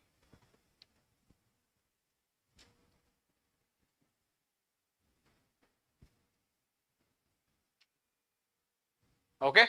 Most of the unemployment in India is structural in nature. Examine the methodology adopted to compute unemployment in the country and suggest improvements. Very good. Under labor you can put unemployment. Under labor you can put unemployment. Don't worry about the methodology. They've already asked. They'll not ask the same thing again. Methodology is okay, but unemployment you should know. Okay. Unemployment. Next. Distinguish between care economy and monetized economy. How can the care economy be brought into the monetized economy through women empowerment? Basic macroeconomic concept. Care economy and monetized economy, or care economy versus monetized economy. Care economy versus monetized economy. Okay, so this is over. Next. Why is PPP required in infrastructural projects? Examine the role of PPP model in redevelopment of railway stations. PPP. See, I'll tell you one more way of preparing. Now, examine the role of PPP model in the redevelopment of railway stations in India. They asked railway stations. So, will you study bus stations, airports and go? Broadly, you will prepare the framework on PPPs, and if there is anything related to new developments in PPPs, you will learn that and go. Okay. Now, with whatever wisdom that you have, you will answer the second part of the question. Second part of the question is something where you should not worry about. You cannot prepare on that. I hope you are understanding this. Now, they asked in polity also, I'll give you an example. See, they asked, right to privacy is intrinsic of the fundamental right. So, in the second part, they had asked, checking the child in the womb, the DNA test of the child in the womb is a breach of privacy of the child if the paternity test is made. Now that is an addendum to the basic question that has already been asked. Now don't worry about the addendum now. The more and more the questions you write, you will develop that wisdom to answer such addendum based questions. But you should know how to write the answer for right to privacy is the part of fundamental rights. I hope you are understanding this. So practice as much questions as possible. Don't worry about this extra addendum of the question. That you will eventually get the hang of writing. The more and more you keep revising the same content again and again, the more and more you collect more facts and programs, you are going to eventually write these questions. Initially in the beginning only, if you worry about examining the role of PPP model in redevelopment of railway stations, sir, how to write that? So if railway development they'll ask something else, so I will prepare like that. If you go like that, you will not prepare. Unfortunately, that is how many people will prepare and overcomplicate their mains preparation. Don't do like that. On broader level PPP, prepare questions on PPP. Let us say you have prepared 5 different angles of PPP. What are the different PPP models or the best model that is being used? Like that 5 different angles you prepare PPP, that is enough. Don't fall into this small nitty-gritties and start preparing angles there. That will create complexity in your mains preparation. That is the difference. Okay? Alright. Next. Is inclusive growth possible under market economy? State the significance of financial inclusion in achieving economic growth in India. Correct? Inclusive growth. What will you put it as? Inclusive growth in market economy. Give the heading as inclusive growth in market economy. Will you write an answer for this question? Will you write a model answer for this question? Yes or no? You will write. Definitely you will write. I can put the same answer in inequality also. I hope you are understanding this. I can put the same answer in challenges of Indian economy also. That level of maturity you should have. Which are the answers where I will write the model answers, because I know that I will use the same content in the future answers. I hope you are understanding this. Okay, which answers are very specific, and I know that even after writing that it will be no use, so I will not write. That segregation, the moment you get, you have understood how to prepare for mains. You got it? Okay, anyways, next. Economic growth in the recent past has been led by increase in labor activity. Explain this statement. Suggest the growth pattern that will lead to the creation of more jobs without compromising labor productivity. Labor. Okay, labor.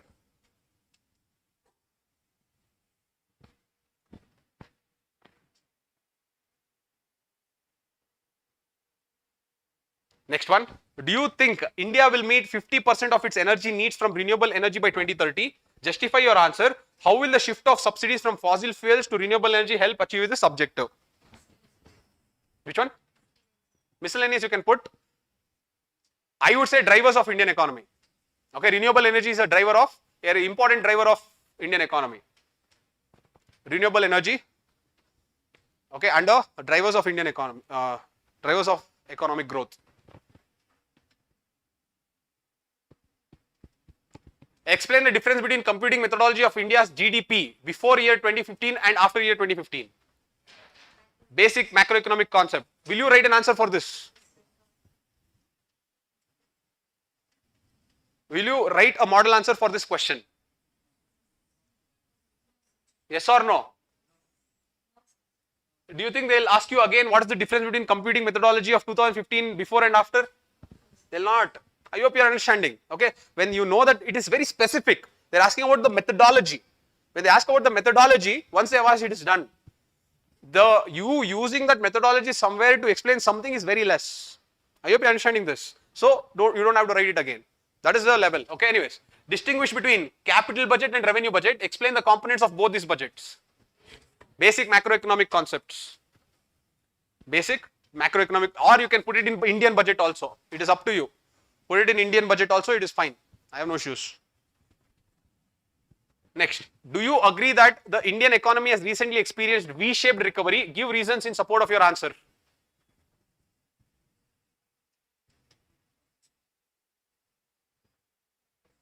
Which one? Basic macroeconomic concept? No, this actually had come in the economic survey. That's what they have given. India undergoing V-shaped recovery after COVID. That's why they have given like that. You can put it in miscellaneous. Okay, put it in miscellaneous. V-shaped recovery. Again, don't write answer for this. That recovery is over. They will not ask you again. Or even if you tell what created the V-shaped recovery, you will not be able to use the same thing again. Okay, it is fine. Investment in infrastructure is essential for more rapid and inclusive economic growth. Discuss in the light of India's experience. Is it inclusive growth? You can put, I'm not telling you are not, there is nothing called exactly wrong or exactly right. It is okay if you put it in inclusive growth, but this is more to do with infrastructure. How infrastructure investment will create inclusivity. That is what you have to answer. Okay.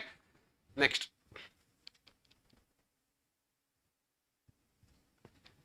(2020) we are talking. Explain intra-generational and intergenerational issues of equity from the perspective of inclusive growth and sustainable development. Inclusive growth, there you write down intra and intergenerational equity. Intra and intergenerational equity. Intra and intergenerational equity. Will you write an answer for this? Pakka you will write. This has the best utility. I hope you are understanding this. That is how you should remember how to write, what, I mean, when to write, what not to write. Next. Define potential GDP and explain its determinants. What are the factors that have been inhibiting India from realizing its potential GDP? Basic macroeconomic concepts. Now, will you write this?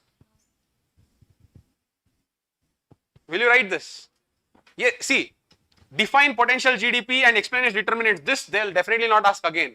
But what are the factors that are inhibiting India from realizing its potential GDP? It is nothing but challenges of Indian economic growth. If you write this inhibiting factors, can you not write the same challenges anywhere you want to? If they are asking why India is not achieving inclusive growth, can you not put these points? If you tell why India is not achieving the manufacturing as much as it is required, can you not write the same points? Can you, if they tell why Indian economy is undergoing jobless growth, can you not write the same points? I hope you are understanding. This is how you have to understand and mature. Okay? See where the interoperability, that is reusability is high and you have to write answers there. Okay? Anyways, this I will write. Okay? Basic macroeconomic concepts. Next, explain the meaning of investment in an economy in terms of capital formation. Discuss the factors to be considered while designing a concession agreement between a public entity and a private entity. PPP. That question is PPP. PPP.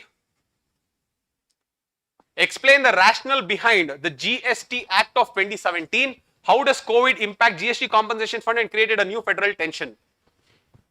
GST, I have created GST. See here, entire question is important or one part of the question is important? Which part is that? Yes, that's all. The first part is important because they may not ask you again GST to 2017, but you can use the data somewhere in the answer because GST is an important driver of economic growth in India. So when it is an important driver of economic growth, obviously that important advantages or what is the current status, you can use those facts elsewhere. So you will write the first part properly. This is what is this thing. 2020 is done. 2019. Next, write on. Enumerate the indirect taxes which have been subsumed in the GST in India. Also comment on the revenue implications of GST introduced in India. Why they are asking so much GST is because GST came then. That's why they are asking so many. Anyway, GST. Okay. Again, not that important. Let it be there. Don't write answer for this and all. Next, do you agree with the view that steady GDP growth and low inflation have left the Indian economy in good shape? Give reasons in support of your arguments.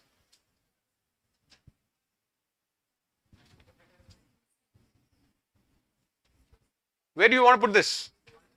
Do you want to put this in basic economic, macroeconomic concepts or drivers of economic growth? Put it in drivers of economic growth. Okay, this thing, steady GDP growth and low inflation are both drivers of economic growth in India. Okay.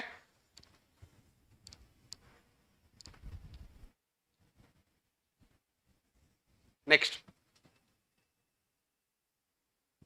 It is argued that the strategy of inclusive growth is intended to meet the objectives of inclusiveness and sustainability together. Comment on this statement. This is inclusive growth only. Again, see, inclusive growth. Look at this, inclusive growth. How many questions are there now? 5 questions are there. If you write answers to all the 5 questions, do you have to prepare more on inclusive growth or are you done? This is how you should prepare. There will be several blocks where just by writing the previous year questions for that block, you would have prepared so many angles on that. You will say, I'm done. This is how you have to mature in preparing for mains exam. I hope you are understanding this. I only gave example of inclusive growth, but if you go to polity, social justice and international relations, you will always find a block where if you just write the previous year questions only, you will cover all the angles. See those blocks, write the answers, be done with this. I hope you understood this. Okay, let's go to the next one. The public expenditure management is a challenge to the government of India in context of budget making during the post-liberalization period. Clarify it. Indian budget. Indian budget. I think we are done. All right. Let us finish all the sections and then come back to, you will understand what to prepare. After that, we'll come back and say how to prepare. Okay. We are done with Indian economy. Let us go to the next section.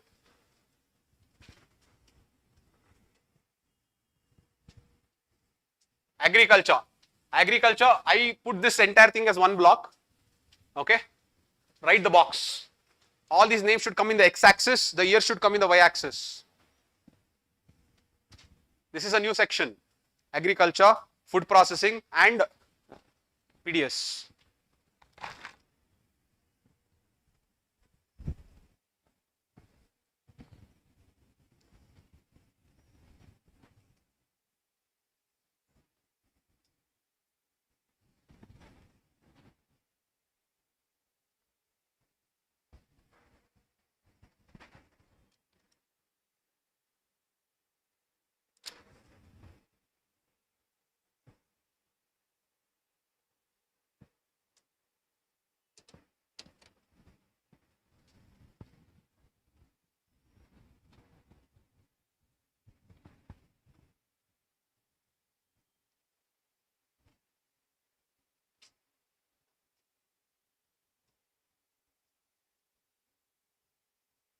You have PDS, public distribution system, then you have agri marketing and agri transport, then you have irrigation, water resources, food security, small and marginal farmers, technology and agriculture, land reforms, crops.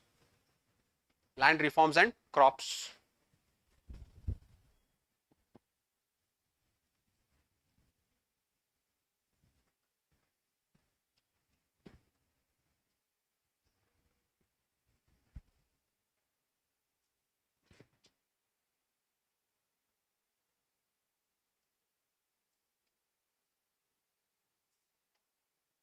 Shall we proceed with the questions? You ready? Okay, let us go. So we have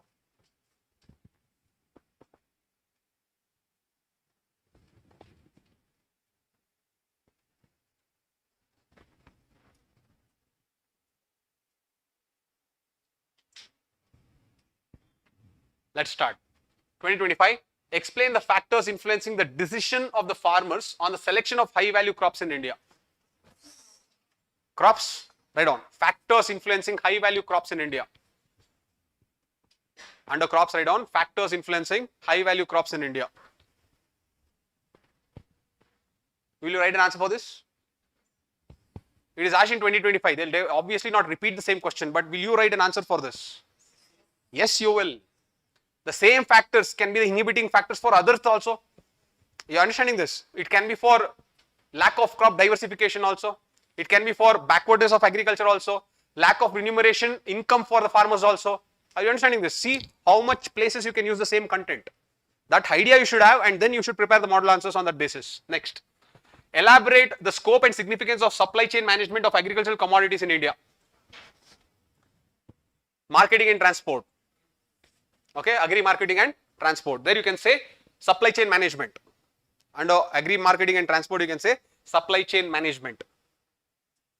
Supply chain management basically is an integration of upstream and downstream. Both integration of upstream and downstream together is what is known as supply chain management. Next, examine the factors responsible for depleting groundwater in India. What are the steps taken by the government to mitigate such depletion of groundwater? Water resources, depletion of groundwater, plus government programs. This is a recent trend. Okay, government programs in paper 3 is very, very important. You should know government programs. Hence, economic survey is very important for paper 3. If you don't study economic survey, you will not get those government programs. Okay. Shall we go to the next one? Examine the scope of food processing industries in India. Elaborate the measures taken by the government in the food processing industries for generating employment and opportunities. Okay, food processing is a theme. Under that you put scope of food processing industries. Scope. and government measures. Put it like that. Scope plus government measures. Look at this again. Scope plus government measures. Scope plus government measures. Okay. 2025 is done. Let's go to 2024. What are the factors responsible for the successful implementation of land reforms in some parts of the country? Land reforms, there, write down. Successful implementation in some parts. Very clear it is. Not everywhere. Successful implementation in some parts.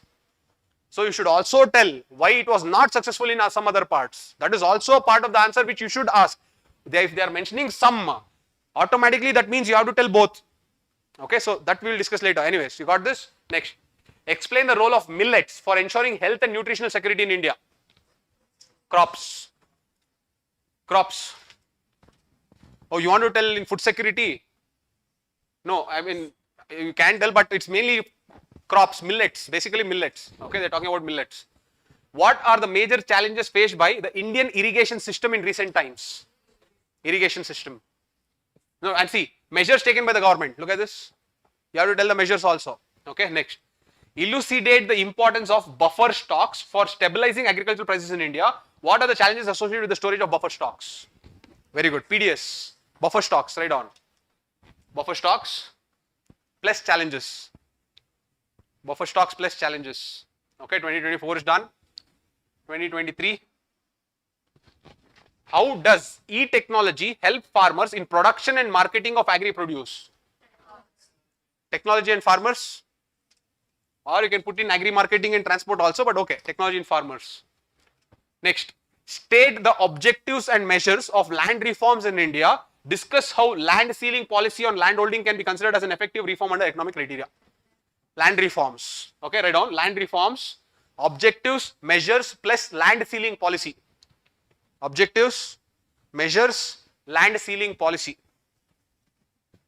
Objectives, measures plus land ceiling policy. Okay, next. Explain the changes in cropping pattern in India in the context of changes in consumption pattern and marketing conditions. Crops, okay. There, right, changes in cropping pattern.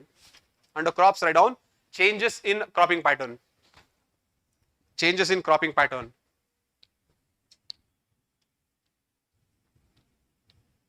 Okay, next. What are the direct and indirect subsidies provided to the farm sector in India? Discuss the issues raised by the WTO in relation to agri subsidies. Where do you want to put this? You want to put it in? Which one? If you cannot put it in anything, put it in miscellaneous. Okay, don't worry about it. If you can't put it in anything, put it in miscellaneous, don't worry. But don't put it just for the sake of putting it somewhere. Put it in miscellaneous, tell direct and indirect subsidies provided in the farm sector. You can put it like that. This was raised then, that's why they're asking. The second part was happening at that point of time, hence they've asked that question. Don't worry about the second part. Okay. Next, let us go to 2022. Write down. What are the major challenges of PDS in India? How can it be made more effective and transparent? PDS, major challenges. PDS, major challenges. Next one. Elaborate the scope and significance of food processing industry in India. Food processing, sorry, scope and significance. Scope and significance. Next. What are the main bottlenecks in the upstream and downstream process of marketing of agricultural products in India? Agricultural marketing, you can say bottlenecks in upstream and downstream process. Bottleneck in upstream and downstream process. Upstream and downstream process. Next, what is an integrated farming system? How is it helpful to small and marginal farmers in India? Small and marginal farmers. There you write integrated farming system. Integrated farming is nothing but mixed farming. Okay, that's all. There is nothing special there. Integrated farming means you integrate everything there. Agriculture plus allied activities on the same land is nothing but integrated farming. It's a special or a very cosmetic changed name to mixed farming. Okay. Next. So this is about small and marginal farmers. Next. 2021. How did land reforms in some parts of the country help to improve socio-economic conditions of small and marginal farmers? Where will you put this? You can put it in land reforms. Okay, land reforms, small and marginal farmers. Land reforms, under land reforms you can say, put an hyphen and write small and marginal farmers. Basically, you have to talk about cooperatives and pooling of land. Okay. And tiller made the owner of the land. Okay, that also you can talk. Anyways, next. How and to what extent would micro irrigation help in surviving Indian water crisis? Irrigation system, micro irrigation. Micro irrigation. Next. What are the salient features of National Food Security Act? How has the Food Security Bill helped in eliminating hunger and malnutrition in India? Food security, very good. Food security. What are the present challenges before crop diversification? How do emerging technologies provide an opportunity for crop diversification? Crops. Okay, crops. Under that you write down crop diversification and its technologies. Crop diversification and its technologies. Crop diversification and its technologies. 2020, let us go. What are the main constraints in transport and marketing of agricultural produce in India? Agri marketing and transport. Constraints. You can write main constraints. Under that you can write main constraints. Next. What are the challenges and opportunities of the food processing sector in the country? Okay, under food processing you can write challenges and opportunities. See, either they ask scope and significance or challenges and opportunities. So you can say challenges and opportunities. Next, what are the major factors responsible for making the rice wheat system a success? In spite of this success, how has this system become bane in India? Crops. Crops. Next, suggest measures to improve water storage and irrigation system to make its judicial use under depleting scenarios. You can put it in irrigation also or water resource, whichever you want you can put. Both are okay. Water resources or irrigation.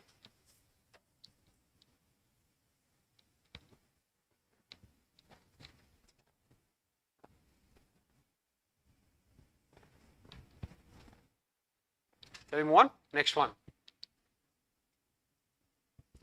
How far is the integrated farming system helpful in sustaining agricultural production? No, it's not small and marginal. Which one is this? You can put it in crops. Integrated farming system. Here the focus is only on integrated farming system. Okay. Next, elaborate the impact of National Watershed Project in increasing agricultural production for water stressed areas. Water resources. Okay, National Watershed Project. Water resources, write down National Watershed Project. National Watershed Project. Next, what are the reformative steps taken by the government to make food grain distribution system more effective? PDS. Reformative steps. You can write reformative steps. Last one, elaborate the policy taken by the government of India to meet the challenges of food processing sector. Food processing, you can say policy, government policy. Food processing, government policy. Government policy, that's all. So we are done up to 2019. So can you see that more or less it overlaps here? And you can also see that if you complete everything in food processing, you can answer any question in food processing. That block itself will become complete just by answering all those questions. Okay. So like that, land reforms, if you outside that, if you answer 2 more questions, okay, land reforms also will become complete. That's why I told you, agriculture is one section where you should not have any doubt. You should go completely prepared. Okay. All right. I'll tell you how to prepare every section. Let's go to the next one. The next is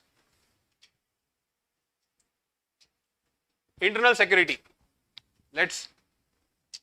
Internal security. Again, x-axis should be the names, y-axis should be the years.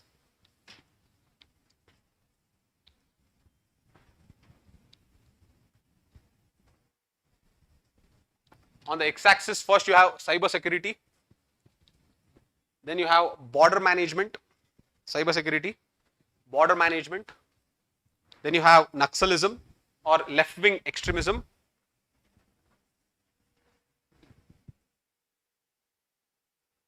then you have terrorism,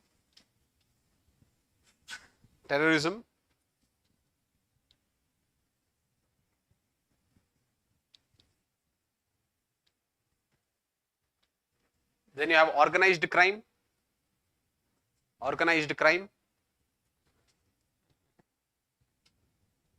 money laundering, defense. This is something that I am adding, okay, because I predict that next year internal security, even this will get added. That's why I put it here. Defense tech, one more row, Northeast India. One more row you add, Northeast India. I have not typed it here. Northeast India. That will also start popping in. Northeast India. 2025 one question came, but Northeast India is important. But defense tech, till now questions have not come.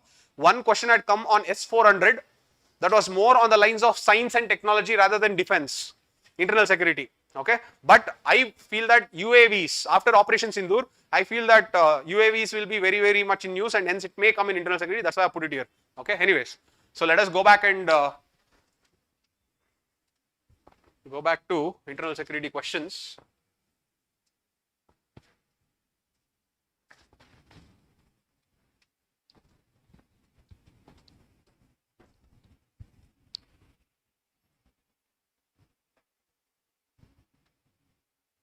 Okay, from 2025, let us go backwards. Look at this. Terrorism is a global scourge.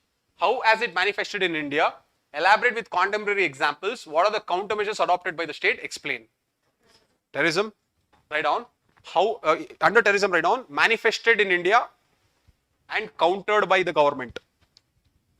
Under terrorism, write down. Manifested in India and countered by the government. Manifested in India and countered by the government. See, the keyword should be such that you don't have to go back to the question only and read the entire question. Just by looking at the table, it should make sense. That's why I'm telling you like that. Okay. Next, the government of India recently stated that left-wing extremism will be eliminated by 2026. What do you understand by left-wing extremism and how are the people affected by it? What measures have been taken by the government to eliminate LWE? Naxalism. Okay. Right there. People affected plus government measures.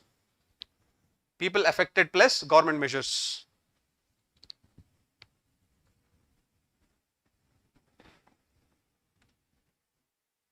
Okay, next.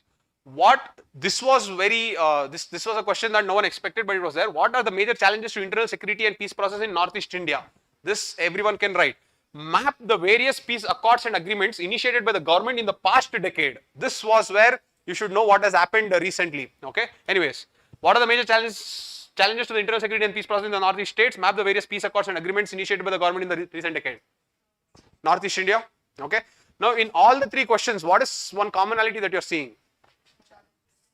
Challenges. Internal security only is the challenge, but what is one commonality that you're seeing? Government measures. You're understanding this? In internal security, if you don't know government measures, your answers will never be complete. That is why government measures in internal security becomes very, very important. Keep this in your mind. Bayard them properly. Okay. Border management mein you should know exactly what are the government measures. Naxalism mein you should know exactly what are the government measures. Armed insurgency in Northeast mein you should know exactly what are the government measures. This should be in your fingertips. Okay. Let them ask you. See, at the end of the day, they will twist like this and ask, twist like that and ask you. I'll show you how they'll ask. Overall, they'll keep asking like that only, but you should exactly know where to put what. Okay. Let's go to the next one. Why is maritime security vital to protect India's sea trade? Discuss maritime and coastal security challenges and the way forward. Very good. Border management. There you write maritime security challenges. In border management, write on maritime security challenges. Maritime security challenges. Okay, this is 2025. The next one, 2024. Okay. Explain how narco-terrorism has emerged as a serious threat across the country. Suggest suitable measures to counter narco-terrorism. Terrorism, under that write down narco-terrorism. Narcotics. Narco means narcotics. Narco-terrorism. Basically, they are combining two words there. Organized crime, which basically deals with narcotics. Terrorism. Okay, when you combine both, that is when you get that narco terrorism. That is this organized crime that deals exclusively with narcotics, and whatever money that they get, they will fund the terrorists. That is what is called narco terrorism. Okay, next. Describe the context and salient features of Digital Personal Data Protection Act 2023. That's all. Describe the context of salient features of Digital Personal Data Protection Act 2023. Where will you put this? Cyber security. Very good. DPDP Act 2023. DPDP Act 2023. Okay, next. India has a long and troubled border with China and Pakistan. Sorry, India has a long and troubled border with China and Pakistan, fraught with contentious issues. Examine the conflicting issues and security challenges along the border. Also give out the development being undertaken in these areas under the Border Area Development Program and Border Infrastructure Management Scheme. You're understanding border management, but see government programs. Again, here also government programs they are bringing, so you should know this. Okay. Anyways, border management. India with Pakistan and China. There you can write under border management, India with Pakistan and China. India with Pakistan and China. Okay, next. Social media and encrypting messaging services pose a serious security challenge. What measures have been adopted at various levels to address the security implications of social media? Also suggest any other remedies to address the problem. Very good. Cyber security, what will you add? Social media and encrypting messages, security challenge. Social media and encrypting messages, put an hyphen, security challenge. Security challenge. Okay, next. Winning of hearts and minds in terrorism affected areas is an essential step in restoring the trust of the population. Discuss the measures adopted by the government. Again, measures adopted by the government in this respect as a part of the conflict resolution in Jammu and Kashmir. Is it terrorism? Read carefully, that's why. Is it terrorism? It is border management. Okay, you are trying to win the trust of the people where? Along the borders of Jammu and Kashmir. Okay, it is border management, not terrorism. Right? Arts and Minds program. Arts and Minds program.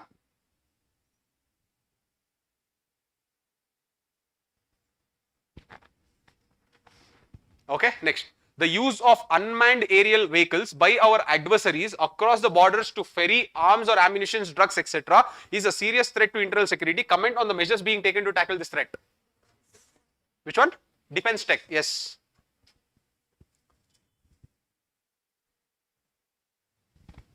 You can put it in defense tech also, you can put it in border management also, whichever you want you can take. Okay. I would put it in border management only. Okay, I'll put it in border management. Defense technology mainly is from India's perspective. Whatever India will develop, that is defense technology.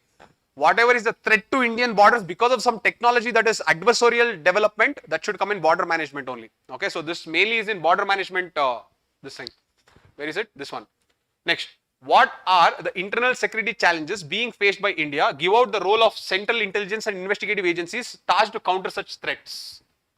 Where will you put this?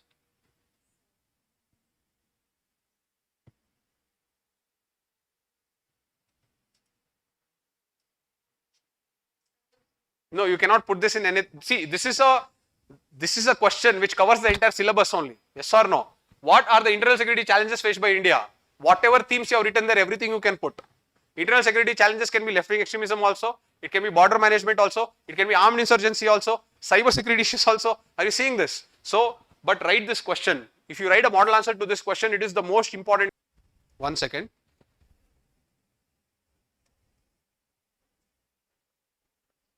Okay.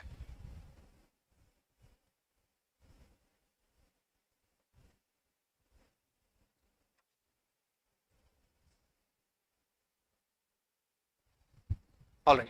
2023, question number 19. Now, next. Give out the major sources of terror funding in India and efforts being made to curtail these sources. In the light of this, also discuss the aims and objectives of No Money for Terror conference recently held at New Delhi in November 2022. Okay, terrorism. No Money for Terror. Sources of terror funding. Okay, under terrorism you can say sources of terror funding.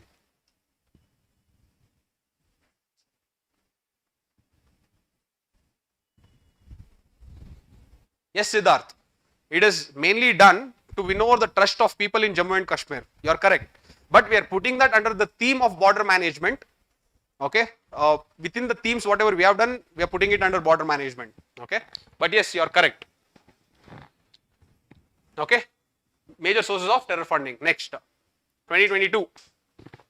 Discuss the types of organized crimes. Describe the linkages between terrorists and organized crimes that exist at the national and transnational levels. Organized crimes, yes. Types and linkages with terrorism. Types and linkages with terrorism. Types and linkages with terrorism. Next. What are the maritime security challenges in India? Discuss the organizational, technical and procedural initiatives taken to improve maritime security. Border management, maritime security. Border management, right again, maritime security. You should know that they have asked so many times. Okay, maritime security. Okay, next. What are the different elements of cyber security? Keeping in view the challenges in cyber security, examine the extent to which India has successfully developed a comprehensive national cyber security strategy. Cyber security, write down types, different elements / challenges, different elements / challenges / national cyber security strategy. Different elements / challenges / national cyber security strategy. National cyber security strategy. Okay, so that is. We have one more. Naxalism is a social, economic and developmental issue manifesting as a violent international security threat. In this context, discuss the emerging issues of a multi-layer strategy to tackle the menace of Naxalism. Okay, left-wing extremism or Naxalism. Put an hyphen, write down. Naxalism as a security threat. Naxalism as a security threat. Actually, it is no more a security threat. They have reduced it very minimally. If you observe the current affairs of last 1 year, you will understand that. Okay. Anyways, this is about 2022. Let's go to 2021. Discuss how emerging technologies and globalization contribute to money laundering. Elaborate measures to tackle the problem of money laundering both at national and international levels. Money laundering, write down emerging technologies and globalization. Under money laundering, emerging technologies and globalization.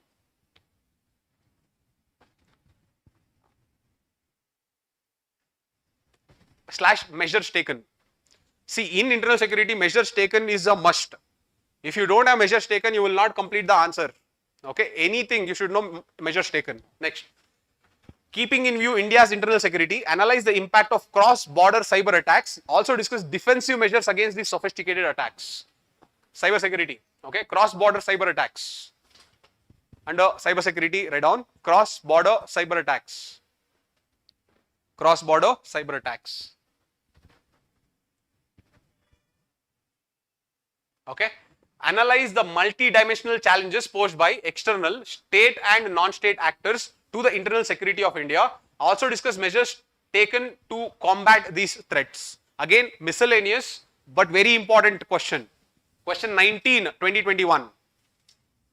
It is a broader level question. It covers both external state and non-state actors and how are they threat. Okay.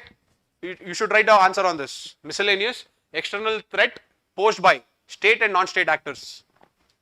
State means they are government backed. Non-state means they are supported by the government but they do not have any recognition of a sovereign nation. Okay, that is non-state. Next, analyze the complexity and intensity of terrorism, its causes, linkages and obnoxious nexus. Also suggest measures required to be taken to eradicate the menace of terrorism. Terrorism, right on complexity, intensity, causes, linkages and nexus. Complexity, intensity, causes, linkages and nexus. Complexity, intensity, causes, linkages and nexus.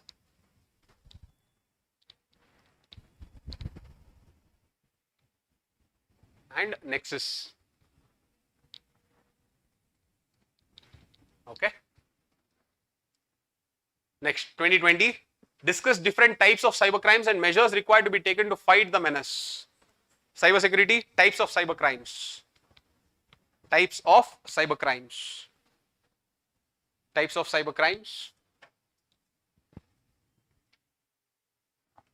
Next, for effective border area management, discuss the steps required to be taken to deny local support to militants and also suggest ways to manage favorable perception among locals.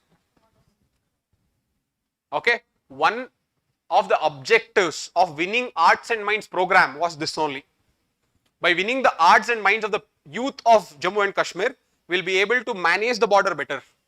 Okay, that was one of the measures. Anyways, overall, this is nothing but border management. Put border management, put a hyphen and write, under border management, denying a local support to militants. Border management, under this write down, denying local support to militants. Denying local support to militants. Okay, next. What are the determinants of left-wing extremism in the eastern part of India? What strategy should the government of India, civil administration and security forces adopt to counter the threat in the affected areas? Naxalism, okay. Strategy adopted. You can write that much. Strategy adopted. Strategy adopted. Okay, next. Analyze internal security threats and trans-border crimes along Myanmar, Bangladesh and Pakistan borders, including the line of control. Also discuss the role played by various security forces in this regard. Border management, okay. Under border management, you can write Myanmar, Bangladesh and Pakistan. Myanmar, Bangladesh and Pakistan. Okay, there only in bracket write down various security forces managing our borders. Learn everything that is actually a good thing. Various security forces managing our borders. Various security forces managing our borders. Okay, so we are done with 2020. Let's go to 2019. Again, the banning of Jamaat-e-Islami in Jammu and Kashmir brought into focus the role of overground workers in assisting terrorist organizations. Examine the role played by overground workers in assisting terrorist organizations in insurgency affected areas. Discuss measures to neutralize the influence of overground workers. Terrorism. Okay, in terrorism, write down overground workers. That stone pelting was happening, remember? That is why they are asking this question. Okay, that issue was happening, that's why they are asking. Overground workers. Overground workers. Okay. Next, what is the Cyber Dome project? Explain how it can be useful in controlling internet crimes in India. Cyber security, Cyber Dome project. Again, that year, this was a difficult question. It was not like everyone had prepared it gone. Okay. Indian government has recently strengthened the anti-terrorism laws by amending the Unlawful Activities Act 1967 and the NIA Act. Analyze the changes in the context of prevailing security environment while discussing the scope and reason for opposing the UAPA by human rights organizations. Where will you put this? Terrorism. Under terrorism, you put these two acts, UAPA 1967 and NIA Act. Both the acts you put. UAPA is in news. Okay, so it is very, very important to know this time also. UAPA 1967 and NIA Act. Okay, next. Cross-border movement of insurgents is only one of the several security challenges facing the policing of the borders in Northeast India. Examine the various challenges currently emanating across the India-Myanmar border. Also discuss the steps to counter the challenges. Border management, you can put it in border management, or if you want, you can put it in Northeast India. Okay, the cross-border movement of insurgents in Northeast India. Put it like that. Cross-border movement of insurgents. Cross-border movement of insurgents in Northeast India. So look at this.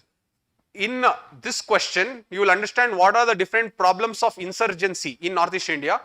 In the 2025 question,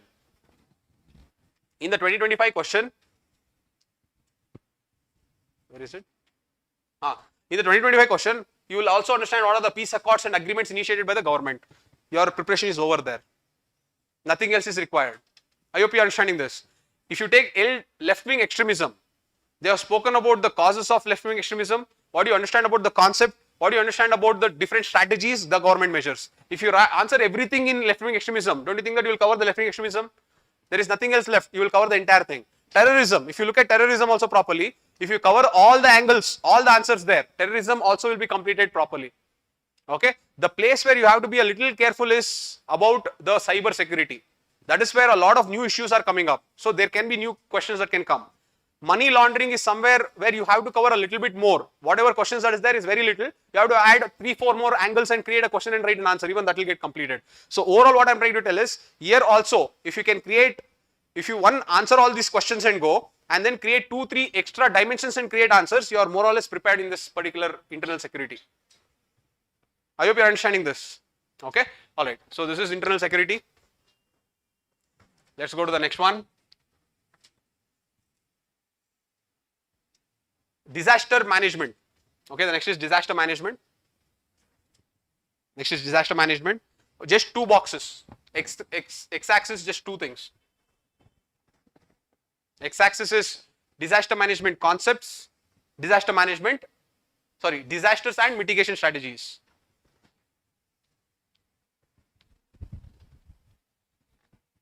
One is disaster management concepts, the second is disasters and mitigation strategies. Disasters and mitigation strategies. That's all. If you cover these 2, it is more or less done. Let us see how to connect this. Let us keep going on.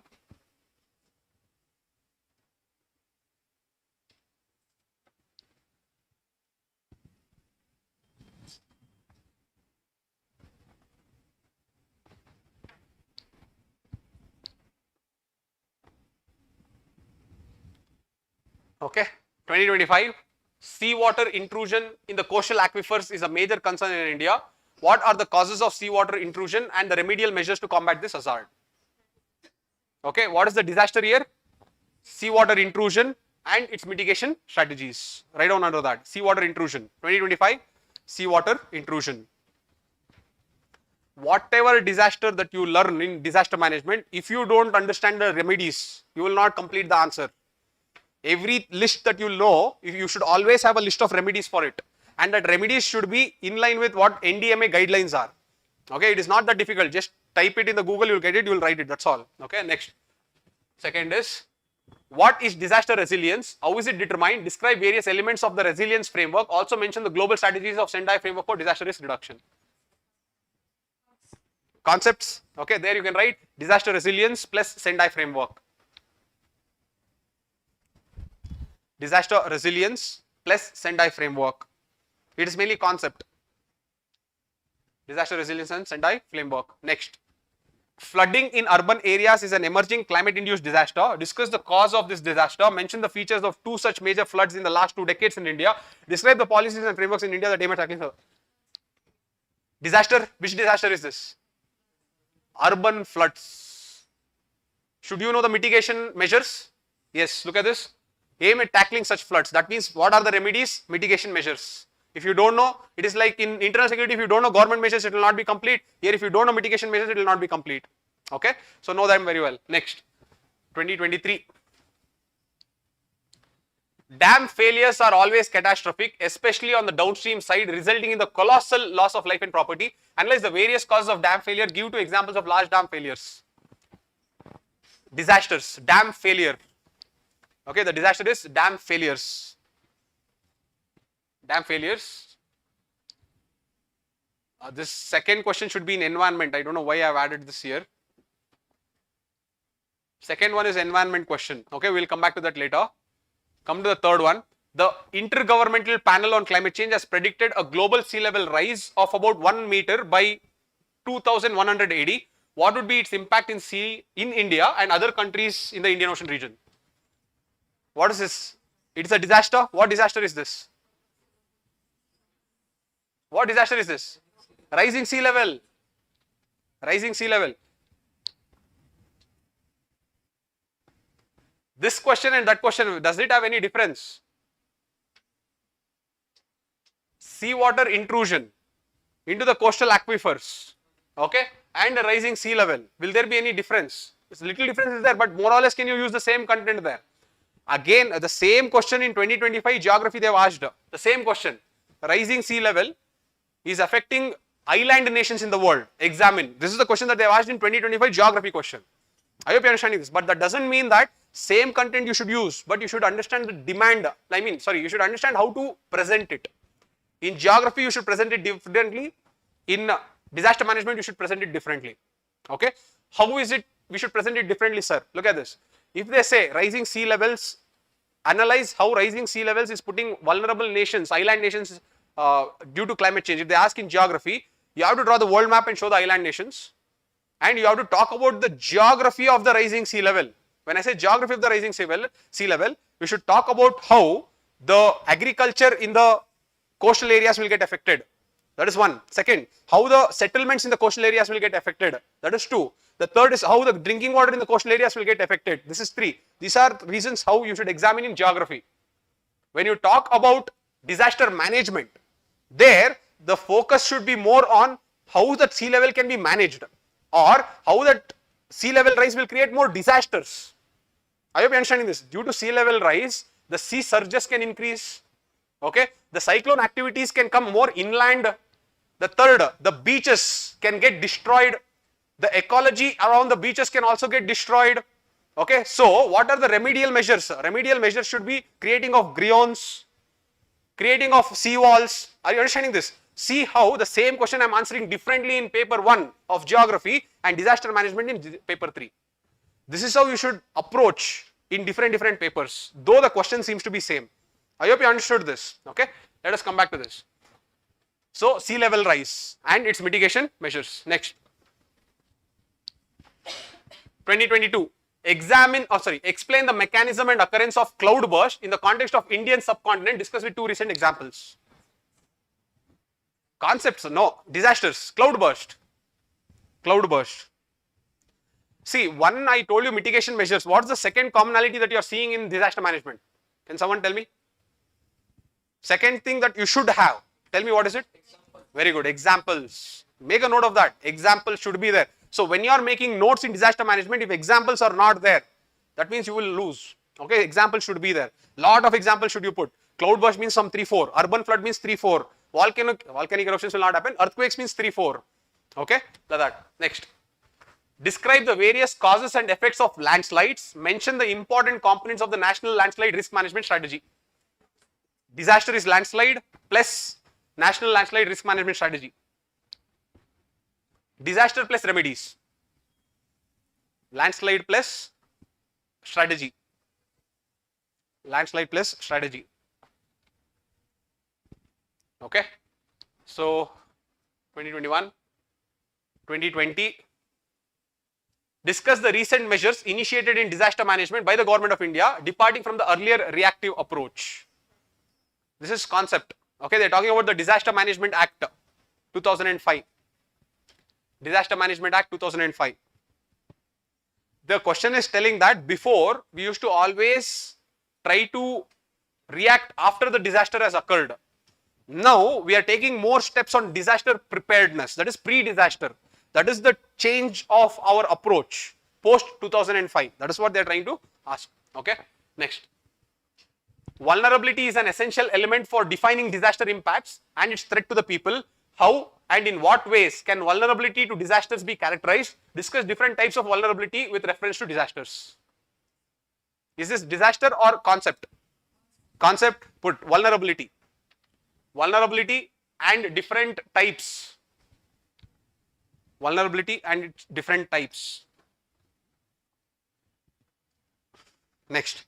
Disaster preparedness is the first step in any disaster management process. Explain how hazard zonation mapping will help disaster mitigation in case of landslides. Concepts only. Disaster preparedness plus hazard zone mapping. Disaster preparedness plus hazard zone mapping. Okay. Why am I telling it as concepts is, will help disaster mitigation in the case of, if I remove landslides and if I put floods, the answer will still remain the same. Hazard zone mapping for floods will change, from landslide it will change to floods only. But the entire zone of disaster preparedness, hazard zone mapping, the definition of it will all remain the same only. So here it is more about the concepts. Okay. So you learn that in disaster management there are two parts. One, understand the concepts and understand the disasters. When you understand the disasters, it is important for you to know the examples and it's important for you to know the mitigation strategies. You understood this? Okay. Alright. This completes disaster. Next. You people are already looking tired. We still have 2 more papers to do. Next is environment. Okay, the next is environment.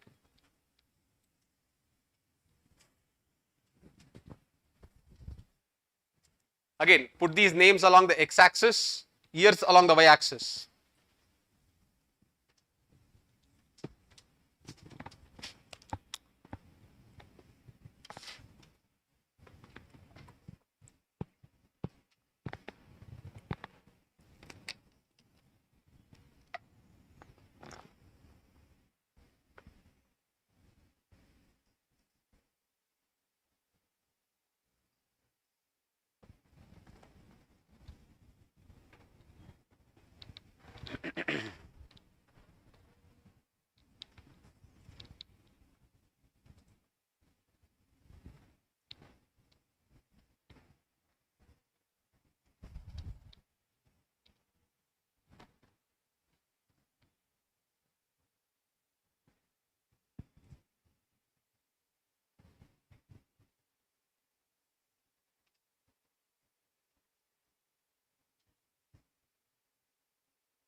Shall we start? Okay. So you have renewable energy and sustainable development, global warming and climate change, pollution, very important it is, environmental technology, government programs, again that's also very important, recent conventions, agreements, treaties or policies. Okay. Let us see.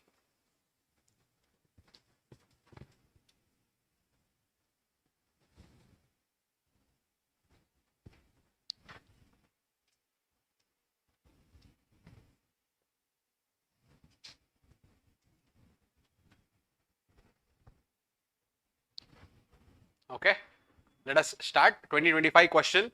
How can India achieve energy independence through clean technology by 2047? How can biotechnology play a crucial role in this endeavor? Where will you put this? What technology have I told there? Environmental technology, right down there. Clean technology. Clean technology plus biotechnology. Clean technology plus biotechnology. Okay, next. What is carbon capture, utilization and storage? What is the potential role of CCUS in tackling climate change? Okay, global warming. You can put it in global warming. This is directly taken from economic survey. Okay, last year's economic survey. That's why this time chapter 10 of economic survey is environment. Read it properly. 1 or 2 questions directly will come from that only. Okay, chapter 6 of economic survey is agriculture. Read that. 1 question will come definitely from that. Okay, not one. Most of the questions will come from that only. I'll tell the chapters later how to read. I'm just telling you. Okay, don't think that, sir, how can I? These are all there in the normal government documents. It is not that they are asking something extra. In mains, read dominant current affairs, questions will come. Read one proper government source, questions will come. It will come from that only. The only thing is you should not overcomplicate reading it. As I told you, if you take one chapter, you should convert the chapter into 3 to 5 questions. That's all. The 3 to 5 questions, if you are converted to answers, your preparation for the chapter is done. When you do that process on everything, your entire preparation will be converted into question and answers. And if you are done with GS 1 to 4 in the form of question and answers, your preparation is over. From there upon, all you have to do is revise, go write test, revise, go write test. This is how you have to prepare. Okay, next. Mineral resources are fundamental to the country's economy and these are exploited by mining. Why is mining considered an environmental hazard? Explain the remedial measures required to reduce the environmental hazard due to mining. Very good. Pollution. Okay. Mining and its hazard. In pollution, you can say mining and its hazard. Mining and its hazard. Next, write a review on India's climate commitments under the Paris Agreement 2015 and mention how these have been further strengthened in COP 2026. In this direction, how has the first nationally determined contributions intended by India updated in 2022? Sorry? No, not climate change. Yeah, conventions.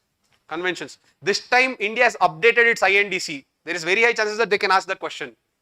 Okay, like that. You should know exactly how it is. Okay, so this is international conventions. Write down India's INDC, COP26. India's INDC, COP26. Next, 2024 will go. Industrial pollution of a river water is a significant environmental issue in India. Discuss the various mitigation measures to deal with this problem and also the government initiatives in this regard. Pollution, write down pollution. Okay, in pollution, in bracket only you write examples plus government measures. There it is very important. In pollution, there only in the table only you write. In the x-axis, you write whenever it is pollution, examples are important, government measures are important. Okay, next. What role do environmental NGOs and activists play in influencing environmental impact assessment outcomes for major projects in India? Cite 4 examples with all details.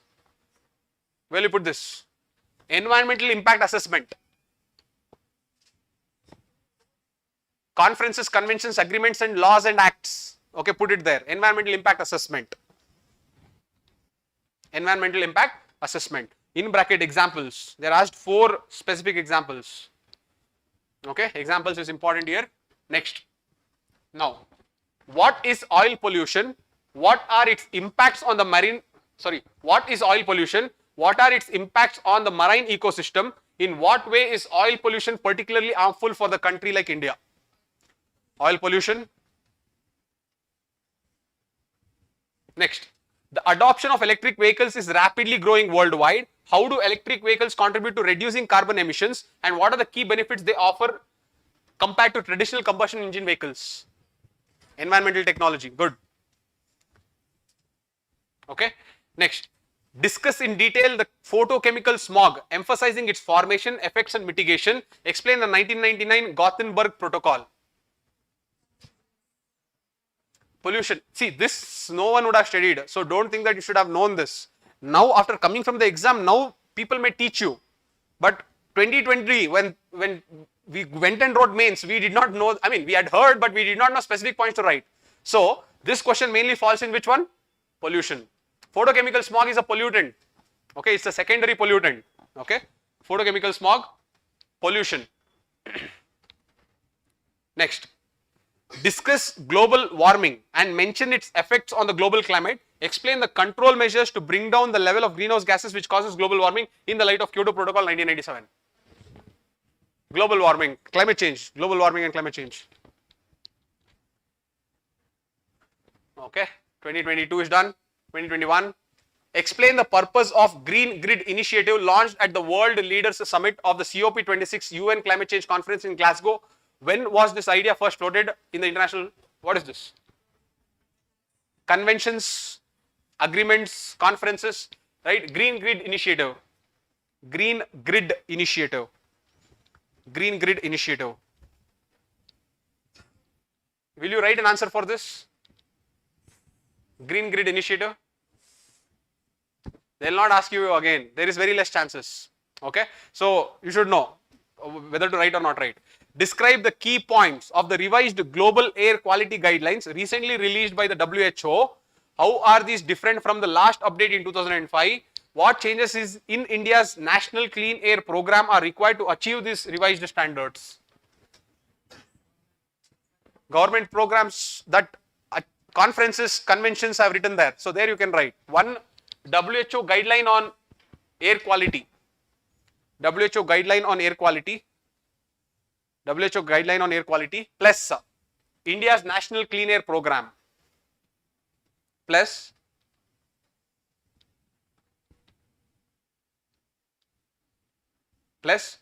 India's national clean air program. Okay, the last one. Describe the major outcomes of 26th session of the Conference of Parties to the UNFCCC. What are the commitments made by India in this conference? Conference only. Okay, COP26. It happened there, that's why they're asking. This time COP30 has happened, so they'll ask you on that. Okay, so you should know that, that's all. 2020. How does the draft environmental impact assessment notification 2020 differ from the existing environmental impact notification 2006? Again, acts, okay, acts and conventions, EIA, environmental impact assessment, EIA.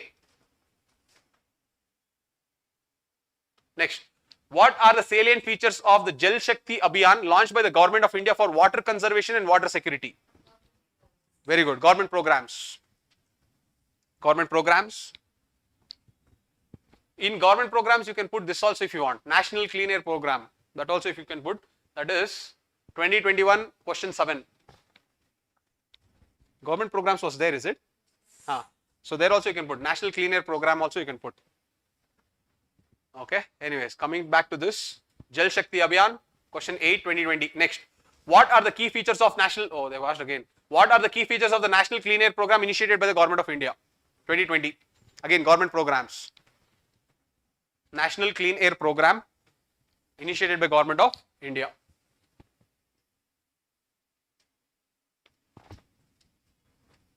Okay, 2019. Coastal sand mining, whether legal or illegal, poses one of the biggest threats to our environment. Analyze the impact of sand mining along the Indian coast, citing specific examples. Under pollution, you can put sand mining or illegal mining. Sand mining or illegal mining.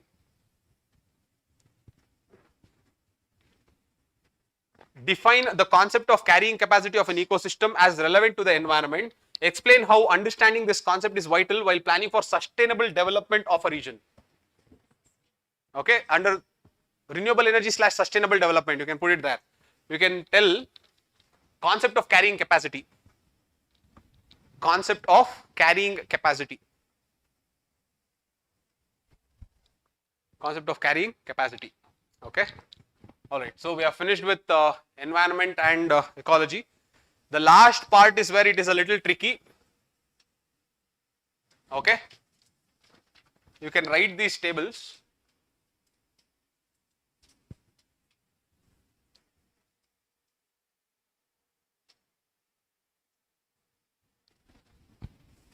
Right, like this. The first is put the table x-axis. I'm going to tell the x-axis. First, issues. Just put issues. Don't worry, I'll later explain what is issues. That is one row. Next, space tech. The next is space tech or space technology. Next is biotechnology. Next is nanotechnology. Space tech, biotech, nanotech, AI. Next, IT and semiconductor. Nuclear. India has achieved criticality in our fast breeder reactors. So very high chances that they can ask. Okay. That is why I am giving you the themes. Whenever you read current affairs, now you can relate. Okay. Nuclear. Next, IPR. Why is IPR in use? Is because personality rights. With artificial intelligence, now personality rights is now becoming more and more in use. Until today, there was no question of personality rights. Now that is also being proposed to be put under IPR. Okay, it is still not put, but it is proposed to be. Next, defense tech. Okay, miscellaneous you can put.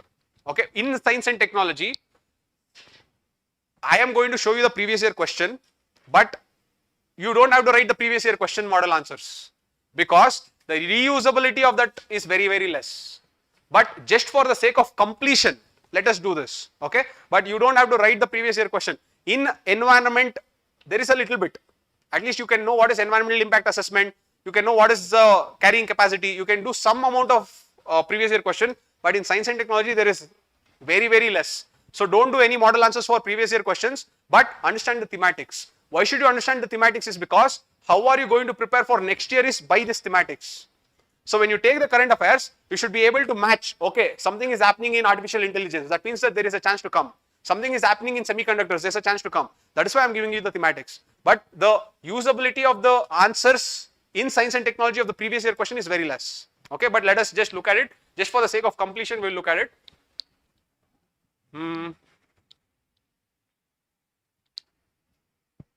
If we do this, paper 3 is done.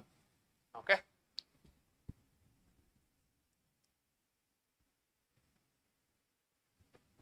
Look at this. The fusion energy program in India has steadily evolved over the past few decades. Mention India's contribution to the International Fusion Energy Project, International Thermonuclear Experimental Reactor. What will be the implications of the success of the project for the future global energy? Where will you put this? Nuclear tech. Okay, nuclear technology. Nuclear technology means can be fission or fusion. This ITER is mainly fusion. Okay, it is still in the experimental stage, but it is fusion, not fission. Okay, but ITER, you can put it as ITER. Again, very less probability that they'll ask you again. And also, if you write a model answer on this, it is very less that you will be using it again in some other answer. That's why I told you, you don't have to write previous year question model answers. Just know how the questions have come. Okay, next. How does nanotechnology offer significant advancements in the field of agriculture? How can this technology help to uplift the socio-economic status of farmers? Nanotechnology and agriculture. Under nanotechnology, you can say nanotech and agriculture. Okay.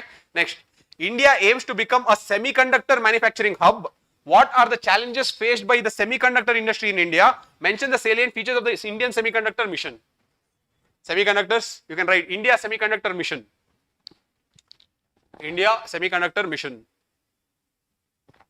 Again, that was also taken from economic survey only. Okay, it is not that they are asking something very different. 2024.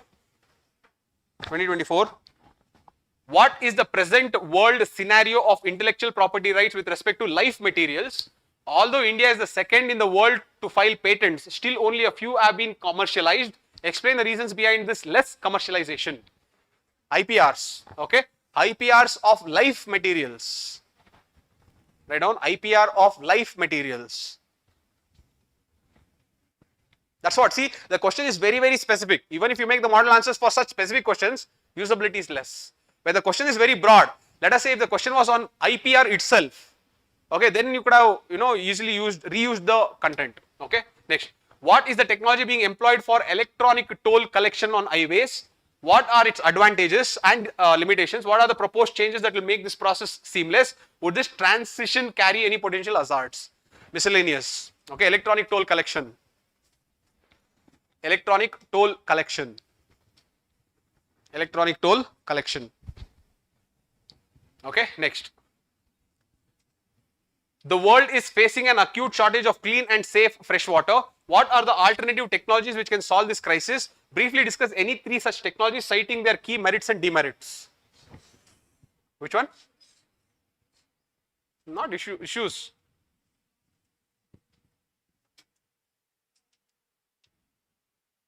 Okay, you can put it in issues. No other this thing in that? You can put it in biotechnology. I think that's a question on biotechnology only. Okay. For me, I feel it's a biotechnology question. For example, bioremediation, okay, biofilters. So I think this is mainly biotechnology question. You can put it in biotechnology. Okay, next. What are asteroids? How real is the threat of them causing extinction of life? What strategies have been developed to prevent such catastrophe? Space tech. Now see what, if you write an answer on this, what will you use in the next year? I hope you are understanding this. That's why don't try to write any answers on this, but understand the thematics, because you need some type of a skeleton to prepare. The skeleton is what is the thematics. Okay, but this is just an indication of how the questions can come, that's all. I am not telling that there is any use of this. Next, 2023. Introduce the concept of artificial intelligence. How does artificial intelligence help clinical diagnosis? Do you perceive any threat to privacy of the individual in the use of artificial intelligence in healthcare? Okay, so AI in healthcare. You can put AI in healthcare. This time, there is a dedicated chapter only for artificial intelligence in economic survey. Okay, one chapter is completely for artificial intelligence. Okay, but when I read it, I didn't find so much of any this thing, but I just want to put it through. So there is one chapter. Okay, whoever is preparing for next year can convert the chapter into 5-6 questions and prepare. Okay, next. Discuss several ways in which microorganisms can help in meeting the current fuel shortage. Biotechnology, very good. Biotech. Biofuels, they are mainly talking about biofuels. Okay, next. What is the main task of India's third moon mission, which could not be achieved in its earlier mission? Space tech. Space tech. The increase in life expectancy in the country has led to the newer health challenges in the community. What are those challenges and what steps need to be taken to meet them? No, you can put it in issues only. Health challenges. Health challenges. Okay. Each year, a large amount of plant material, cellulose, is deposited on the surface of the planet Earth. What are the natural processes this cellulose undergoes before yielding carbon dioxide, water and other end products? It's not technology as such. Have you put miscellaneous? It's the science. Okay, how does the cellulose decompose? That's what they're trying to ask. Okay, cellulose will decompose in 3 different levels. Again, don't think that everyone would have answered this. On that year, no one would have known the exact answer. They would have written something. But after this question paper came, everyone would have studied about it. Okay, so sitting from your perspective, don't try to feel anxious about it. Okay, but this comes from science, biology. Okay, mainly biology. First, it undergoes physical weathering. Then it undergoes chemical weathering, and the last it undergoes biological weathering. And only after biological weathering, it will convert into carbon dioxide and water. That is what they are asking. But anyways, it's okay. Next, launched on 25th December 2021, James Webb Space Telescope has been much in the news since then. What are its unique features? What is this? Space Tech. James Webb Telescope. James Webb Telescope. Next. What is the basic principle behind vaccine development? How do vaccines work? What approaches were adopted by the Indian vaccine manufacturers to produce COVID-19 vaccines? Biotech, very good. Biotech. Okay. How is the S-400 air defense system technically superior to any other system presently available in the world? Defense tech. S-400. Okay, next. What are the research and development achievements in applied biotechnology? How will these achievements help to uplift the poorer section of the society? Biotech. Applied biotech. Okay.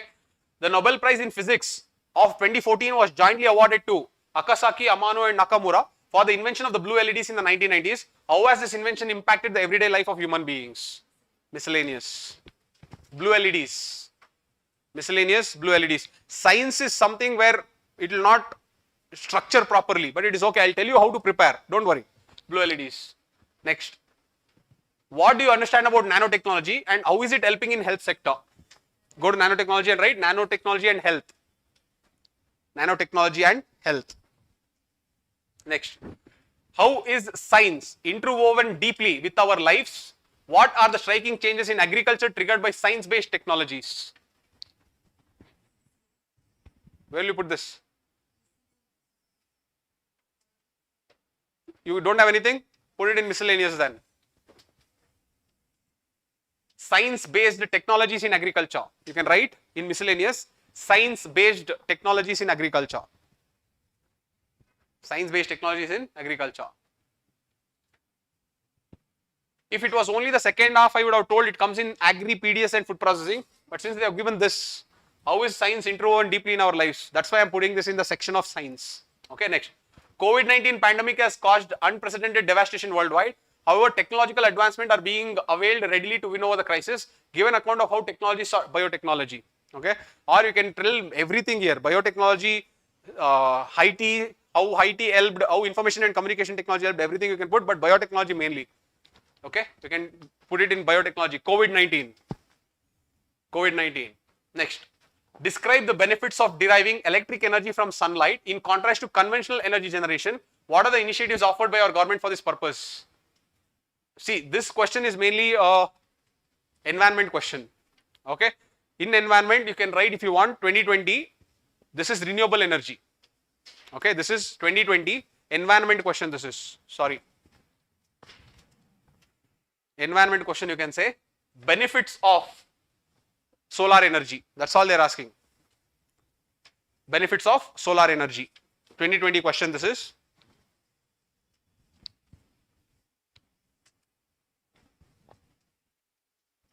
Next, 2019. How did India benefit from the contribution of Sir M. Vishweshwaraya and Dr. M.S. Swaminathan in the fields of water engineering and agricultural science? Miscellaneous. Okay, miscellaneous. Don't worry about it. Again, they will not repeat it again. So, preparing about it will not do you any good. Okay, next. What is India's plan to have its own space station and how will it benefit our space program? Okay, space technology. Okay, India's own space station. You can write India's own space station. India's own space station. Next. How is the government of India protecting traditional knowledge of medicine from patenting by pharmaceutical companies? IPR. Okay, IPR. Under IPR, write down protection of traditional knowledge. Under IPR, you can write protection of traditional knowledge. Last one. How can biotechnology help to improve the living standards of farmers? Biotechnology. Very good. Biotechnology, improving living standards of farmers. That's all. Improving living standards of farmers. So what we have done is, we have taken all the 6 sections and we have segregated all the questions into the thematics that will make sense to us. Is it making sense for you now? If you take economy, it made sense. If you take disaster management, internal security, environment and ecology, what is the other section? Agriculture. All this made sense. The only thing that did not make sense is science. Okay, now how to make sense for science, that also will come. But overall you understood this. Now let us go one by one, and you understood what to prepare. Now let us understand how to prepare. Very quickly we will finish it off. Now first let's go to Indian economy. Go to Indian economy. Go to Indian economy.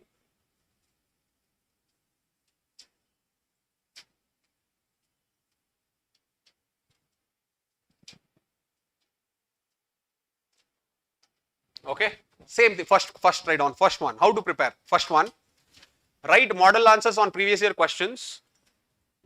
Write model answers on previous year questions. Only for those that can be reused. Write model answers on previous year questions only for those that can be reused. Only for model answers, only for the content that can be reused. Only for the content that can be reused. This is one. Second, learn budget 2026-27 in the form of question and answers.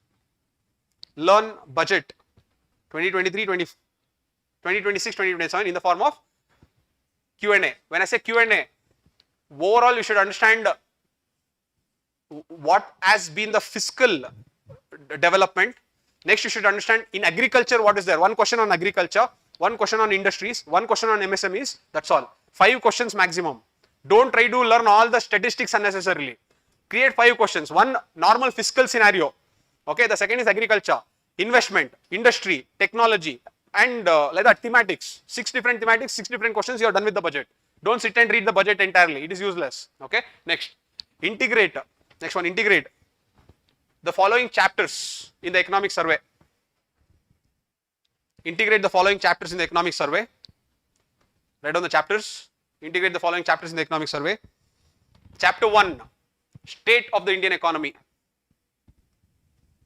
Chapter 1, state of the Indian economy. Very good chapter. You will get a bird's eye view of everything. State of the Indian economy. Again, convert it into 5 to 6 questions. Don't read, sit and read. Convert it into 5 to 6 questions. Take the help of ChatGPT. Okay, it will help you. All right, chapter 1 is that. Then chapter 7. Chapter 8. Chapter 8, industries. Chapter 8 is industries. Chapter 9 is investment and infrastructure. Chapter 9 is investment and infrastructure. Okay, chapter 16. There are 2 parts in chapter 16. Okay, this is a new thing that they have given, so I think that they'll ask more. So just know that chapter 16, put an hyphen and write strategic resilience 2. Strategic resilience 2. Strategic indispensability. Strategic resilience 2. Strategic indispensability. That is how Indian economy is becoming more robust. Okay, from resilience, it has now gone into the place where it is becoming much more stronger than that. That is the entire this thing. So these are some important chapters of economic survey. Again, I don't want you to sit and read some summary, convert it into question and answers. Okay, so these are the economic survey summaries. More or less that is over. And last one, learn important government economic programs. Learn important government economic programs. Okay, in bracket economic survey, it is there in these chapters only. Learn important economic survey programs, sorry, economic programs. Okay, so this is with respect to economy. Do this, don't overdo anything. Okay, questions will always come from economic survey. Questions will less come from current affairs of economy, because whatever paper you read about economy, they'll always be criticizing. Government will never ask such questions where they want you also to criticize there. They'll ask challenges. Challenges are different. Criticizing is different. So in Indian economy, mainly current affairs will come from government sources only, less from newspaper.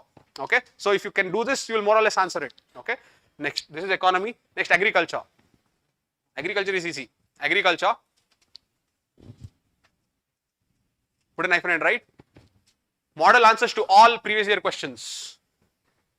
Model answers to all. Model answers to all previous year questions.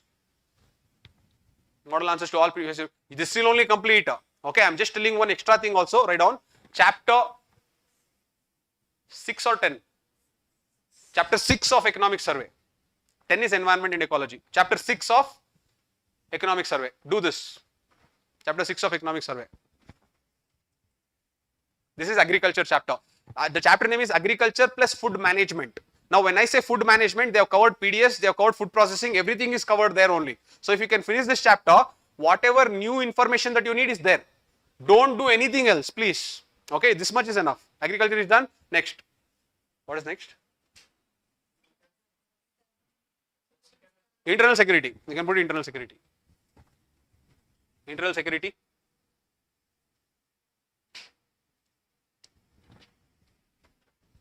Put a knife and right. Create model answers for previous year questions. Create model answers for previous year questions where the content is reusable. Create model answers for previous year questions where content is reusable. Content is reusable. Next one. Prepare model answers on last 12 months. Prepare model answers on last 12 months. Model answers on last 12 months of issues related to internal security. Last 12 months of issues. Last 12 months of issues related to internal security. Issues related to internal security. Okay. Third one. Focus on important conferences / conventions. Focus on important conferences / conventions / agreements / accords concerning internal security. Concerning internal security. Concerning internal security. This is all you have to do. If you focus on this much, you are more or less done. Okay. Compared to environmental conventions, internal security conventions are much less. So don't worry, you will get very, very less. Okay. So this is internal security. The next is this environment and ecology. Environment and ecology.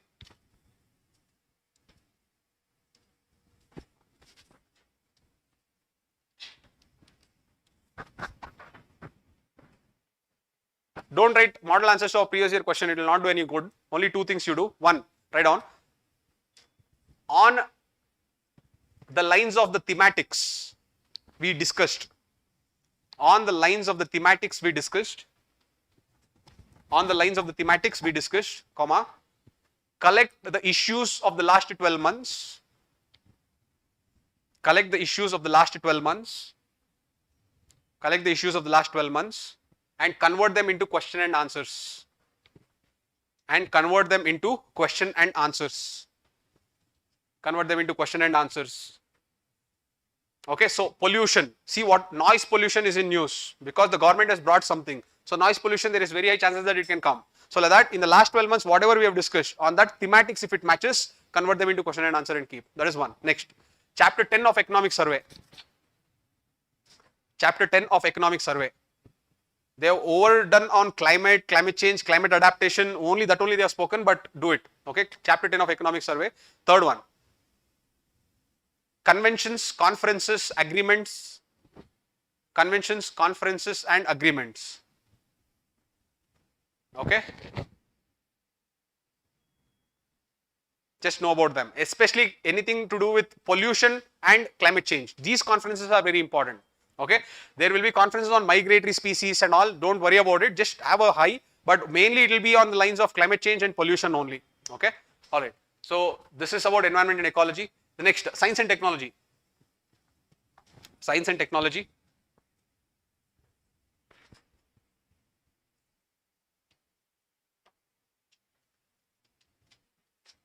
Again, on the basis, on the thematics discussed,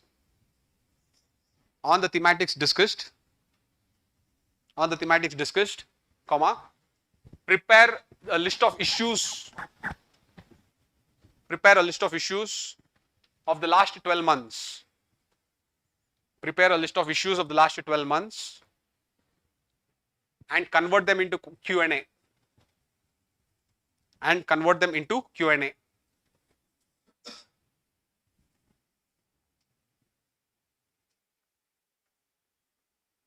Okay. Next, read on. Prepare broader framework question.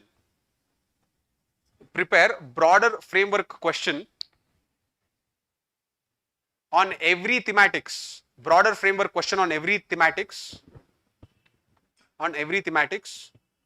And its impact on India. Every thematics and its impact on India. Example. What does this mean? Example, nanotechnology and its impact on India. Example 2, biotechnology and its impact on India. Nanotechnology and its impact on India. Biotechnology and its impact on India.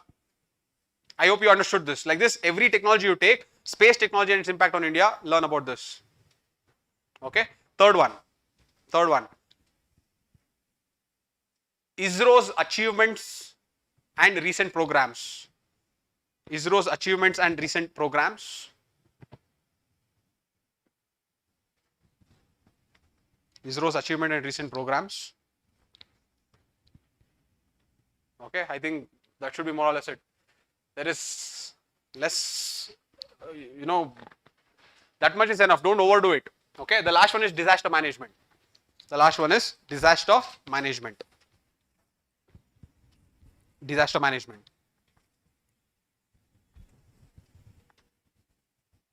First, understanding disaster management concepts. Understanding disaster management concepts. Put a knife and write. Write the model answers for the last 10 years. Write the model answers for the last 10 years of the PYQs. 10 years of the PYQs on the concepts of disaster management.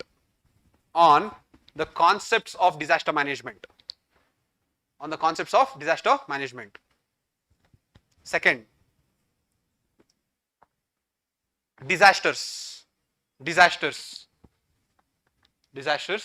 Put a knife and write. Prepare a list of disasters and their remedial measures.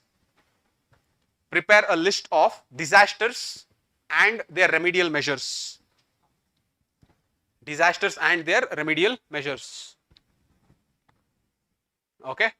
The list can be found in previous year question also. The list can be found in current affairs also. You can only prepare the list. For example, you can floods, urban floods, earthquakes, GLOFs, okay, dam failures, avalanches, landslides, like that. You first prepare the list of disasters, and for that give one introduction. Why does it happen in India? What are the remedial measures? That's all. Okay. Yeah, examples. Very good. Examples. So, what is the definition of the disaster? Why does it happen in India? Examples, and what are the remedial measures in India? If you can prepare the structure for every disaster, let us say 15 disasters if you prepare, more or less it is done. Okay. So, if you can approach section wise and go like that, you will more or less finish the 3 sections. Okay. So, this completes the GS3 of mains preparation. Did it help you people? Okay. So, these 2 papers are where a lot of people will face that that uncertainty because it's very dynamic. So I hope you understood how to tackle it. Okay, always tackle it at the sectional level. Okay, I know that by looking at your faces, if I take another 2 paper, I know that you people will kick me out.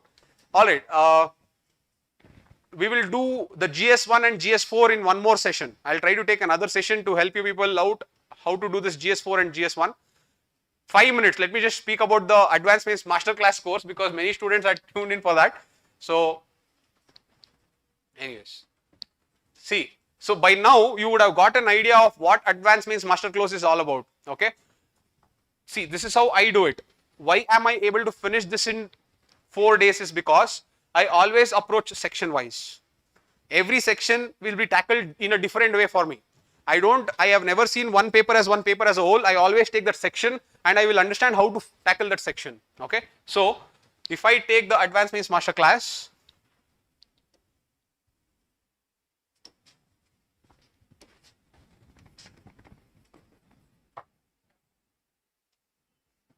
okay, see the first thing is PYQs of every section.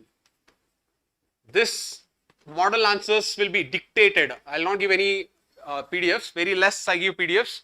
Model answers of the previous year questions will be dictated only on those content where the content is reusable. Whatever I have told you as an assignment for you people to do on your own, that I have done and kept. That is the only difference. Apart from that, there is nothing extra that I will do. I am being very frank with it. Okay, it is pretty transparent. This is the first thing I will do. The next is 12 months of current affairs. Okay, 12 months of current affairs. I have taken, segregated them section wise. Segregated them section wise. And I have created model answers on this. So this also I am going to give. So this is 1 and this is 2. Okay. The third is I am going to teach different lines of thought, especially for these 3 sections. The different lines of thought that you require is for society, social justice and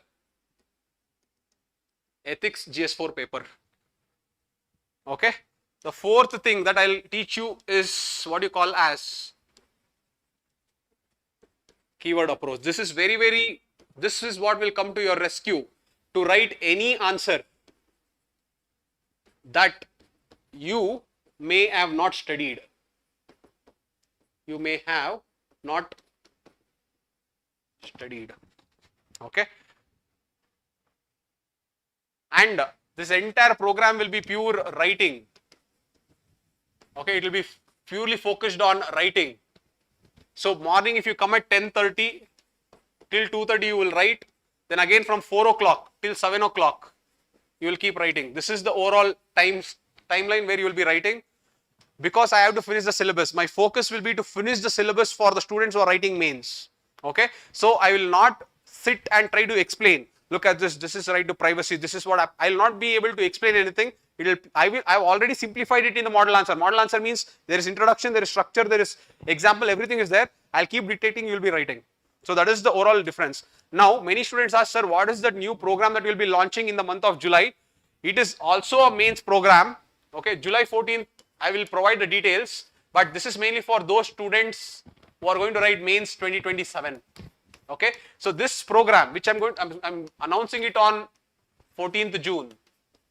I'll announce it on 14th June. It will start from 1st July, and this program, this mains program, will be for 2.5 months. This program will be for 2.5 months. This program is for mains 2027 students. This will also be the same thing only. What I'll do for Advanced Mains Masterclass, but the only difference is there I'm going to go a little slow. I'll focus on understanding I'll focus on making you understand the concepts, and the time will not be 10 hours every day, it will be 5 hours every day. That is the only difference. Apart from that, the approach for me for mains will always remain the same, and this is the approach that has always worked for my students. That's why my students will always get 420 plus. I'll not promise 450 and all. I cannot promise such things. 420 plus you will definitely get. If you can take this approach and practice as much as possible. So overall, coming back to this, see, every 4 days we'll be finishing one paper. After every 4 days, once we finish one paper, on the 5th day there will be a test. Okay, everyone can write the test. Even those people who have not taken can write the test. But those people who are writing the mains this time, for them I will evaluate. Otherwise, it will be difficult for me to evaluate for everyone. Only those people who are writing mains this time I will evaluate. Okay. Other people, once I am done with the program, can come with the paper and show me and get it evaluated. But for now, until this program ends, I will only see those papers who are writing mains this time, because there are many people I have to see. It becomes difficult for that. Okay. That is one. Next, as I told you, once you attend these 20 days, I will get you to a position where you will have 4 notes, and each notes will have its own sections of paper. So you have GS1, GS2, GS3, GS4. You have these 4 notes. These 4 notes will be integrated with current affairs, and I will bring you to a stage where, sir, there is nothing to study anymore. All I have to do is I will revise, go and write the test. I will bring you to that stage and stop. This is my assurance. From there upon starts your endeavor to chase the threshold of 1000 question and answers. Whoever will go closer to that threshold will win the game. This is as simple as that. This is purely the game of numbers. You have to outwork everyone. If you are ready to outwork everyone, from there upon, you will definitely win the game. Is this clear? So this is how I have designed the Advanced Mains Masterclass. Any doubts in this? Okay. Now, the current affairs magazines are here only. The segregations of all this. This is GS1 and GS4. This is GS3 and GS2. Okay. Everything is kept here. For the online students, I will upload in the YouTube post as well as the Telegram group a few of the pictures of how I have segregated it. You people can have a look. Okay. So I hope you understood how the program runs. Or more than that, I hope you understood how to approach mains preparation. Did you understand? Yes or no? Loudly. Okay. All right, guys. We will have one more session because I cannot see your faces. It will take another 2 to 3 hours. If I have to finish GS1 and GS4, it will take some more time. Now only your faces have gone pale. If I take that, it will go green. So I don't want it to happen. So we will stop it here. I will have one more session where we will do the GS1 and GS4 orientation, even if you don't want to take up the program. I will do it just because I want to teach you how to approach mains exam. Okay. And GS2 and GS3 were a little lengthy like this. GS1 and GS4 are the most easiest. The reason why I had kept it at the end was I thought once I complete the hard part, then I will show you the easy part. Unfortunately, it took a lot of time, but actually GS1 and GS4 are very easy to prepare. Okay, so we will do a separate session for that and I will teach you how to do it. Okay, any other doubts, guys? Shall we end the session? Yeah, see, one more thing is 5th, that is tomorrow, 5th June, 10:30 AM. We are starting with ethics. Tomorrow we are starting with ethics GS4. Okay. The Telegram group, I'll create a Telegram group for all those students who have subscribed. Tomorrow morning in the class. Okay. Tomorrow morning in the class, I will give you the link to the Telegram group so that you people can join. Whoever has joined the program can join. And whoever is going to join the program in the month of July, don't waste your time now. Whatever I have done, try to prepare on that, or make sure that you prepare on the optionals and then come. I'll take care of the 4 papers. Clear with this? Okay. Alright, guys. So if that is the case, we will stop it here. I'll continue again. Thank you so much for coming, and I hope that you people will keep practicing the questions. Mains is about writing and then learning. Understand this. Mains is about writing and then learning. That is, I'll write something, then I'll go to the synopsis, I'll learn, I'll add it back to my notes, again I'll revise and write. So first you write off. Let it be rubbish also, you write it off. Then you go to the synopsis and see how you can correct that. And then put it into your notes. Again revise, again write. So mains should always be writing and then learning. It should not be learning and then writing. If you keep this attitude and if you keep practice for the next 4 months, you will be really, really good in mains.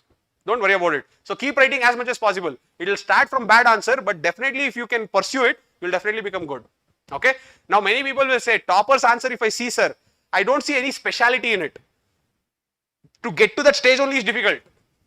To simplify the answer to such a level that anyone who reads it will understand is something that cannot be achieved easily. You have to practice hard to achieve that simplicity. Okay. So once you mature in your answer writing, your answers will actually become more simple, to the point and effective. And to achieve that is what you are fighting for. You are not fighting to write a specialist answer. You are not trying to write an answer that is going to be the best in this country. Don't pursue such dreams. Write an answer in such a way that it has to address the demand in a structured way, in a very, very simple language. If you can keep that in your mind and pursue, you will write the best answers, you will enjoy writing answers, and you will get good marks also. You will do this? Okay.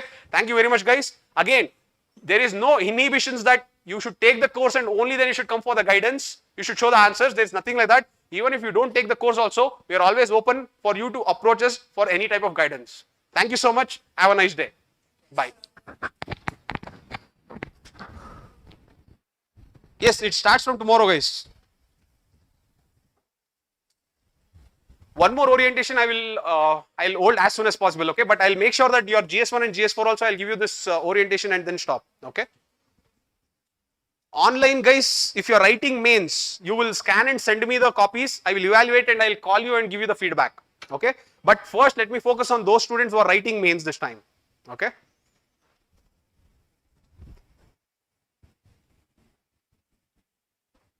Okay, guys, thank you so much, online guys. I'll post some of the current affairs that I've done in the Telegram group as well as YouTube post. Please take a look at it. Thank you so much. If there's any doubts, please message me on this Telegram group. I'm sorry, this Telegram ID. I will reply to you people. Okay. Thank you. Bye. Thank you.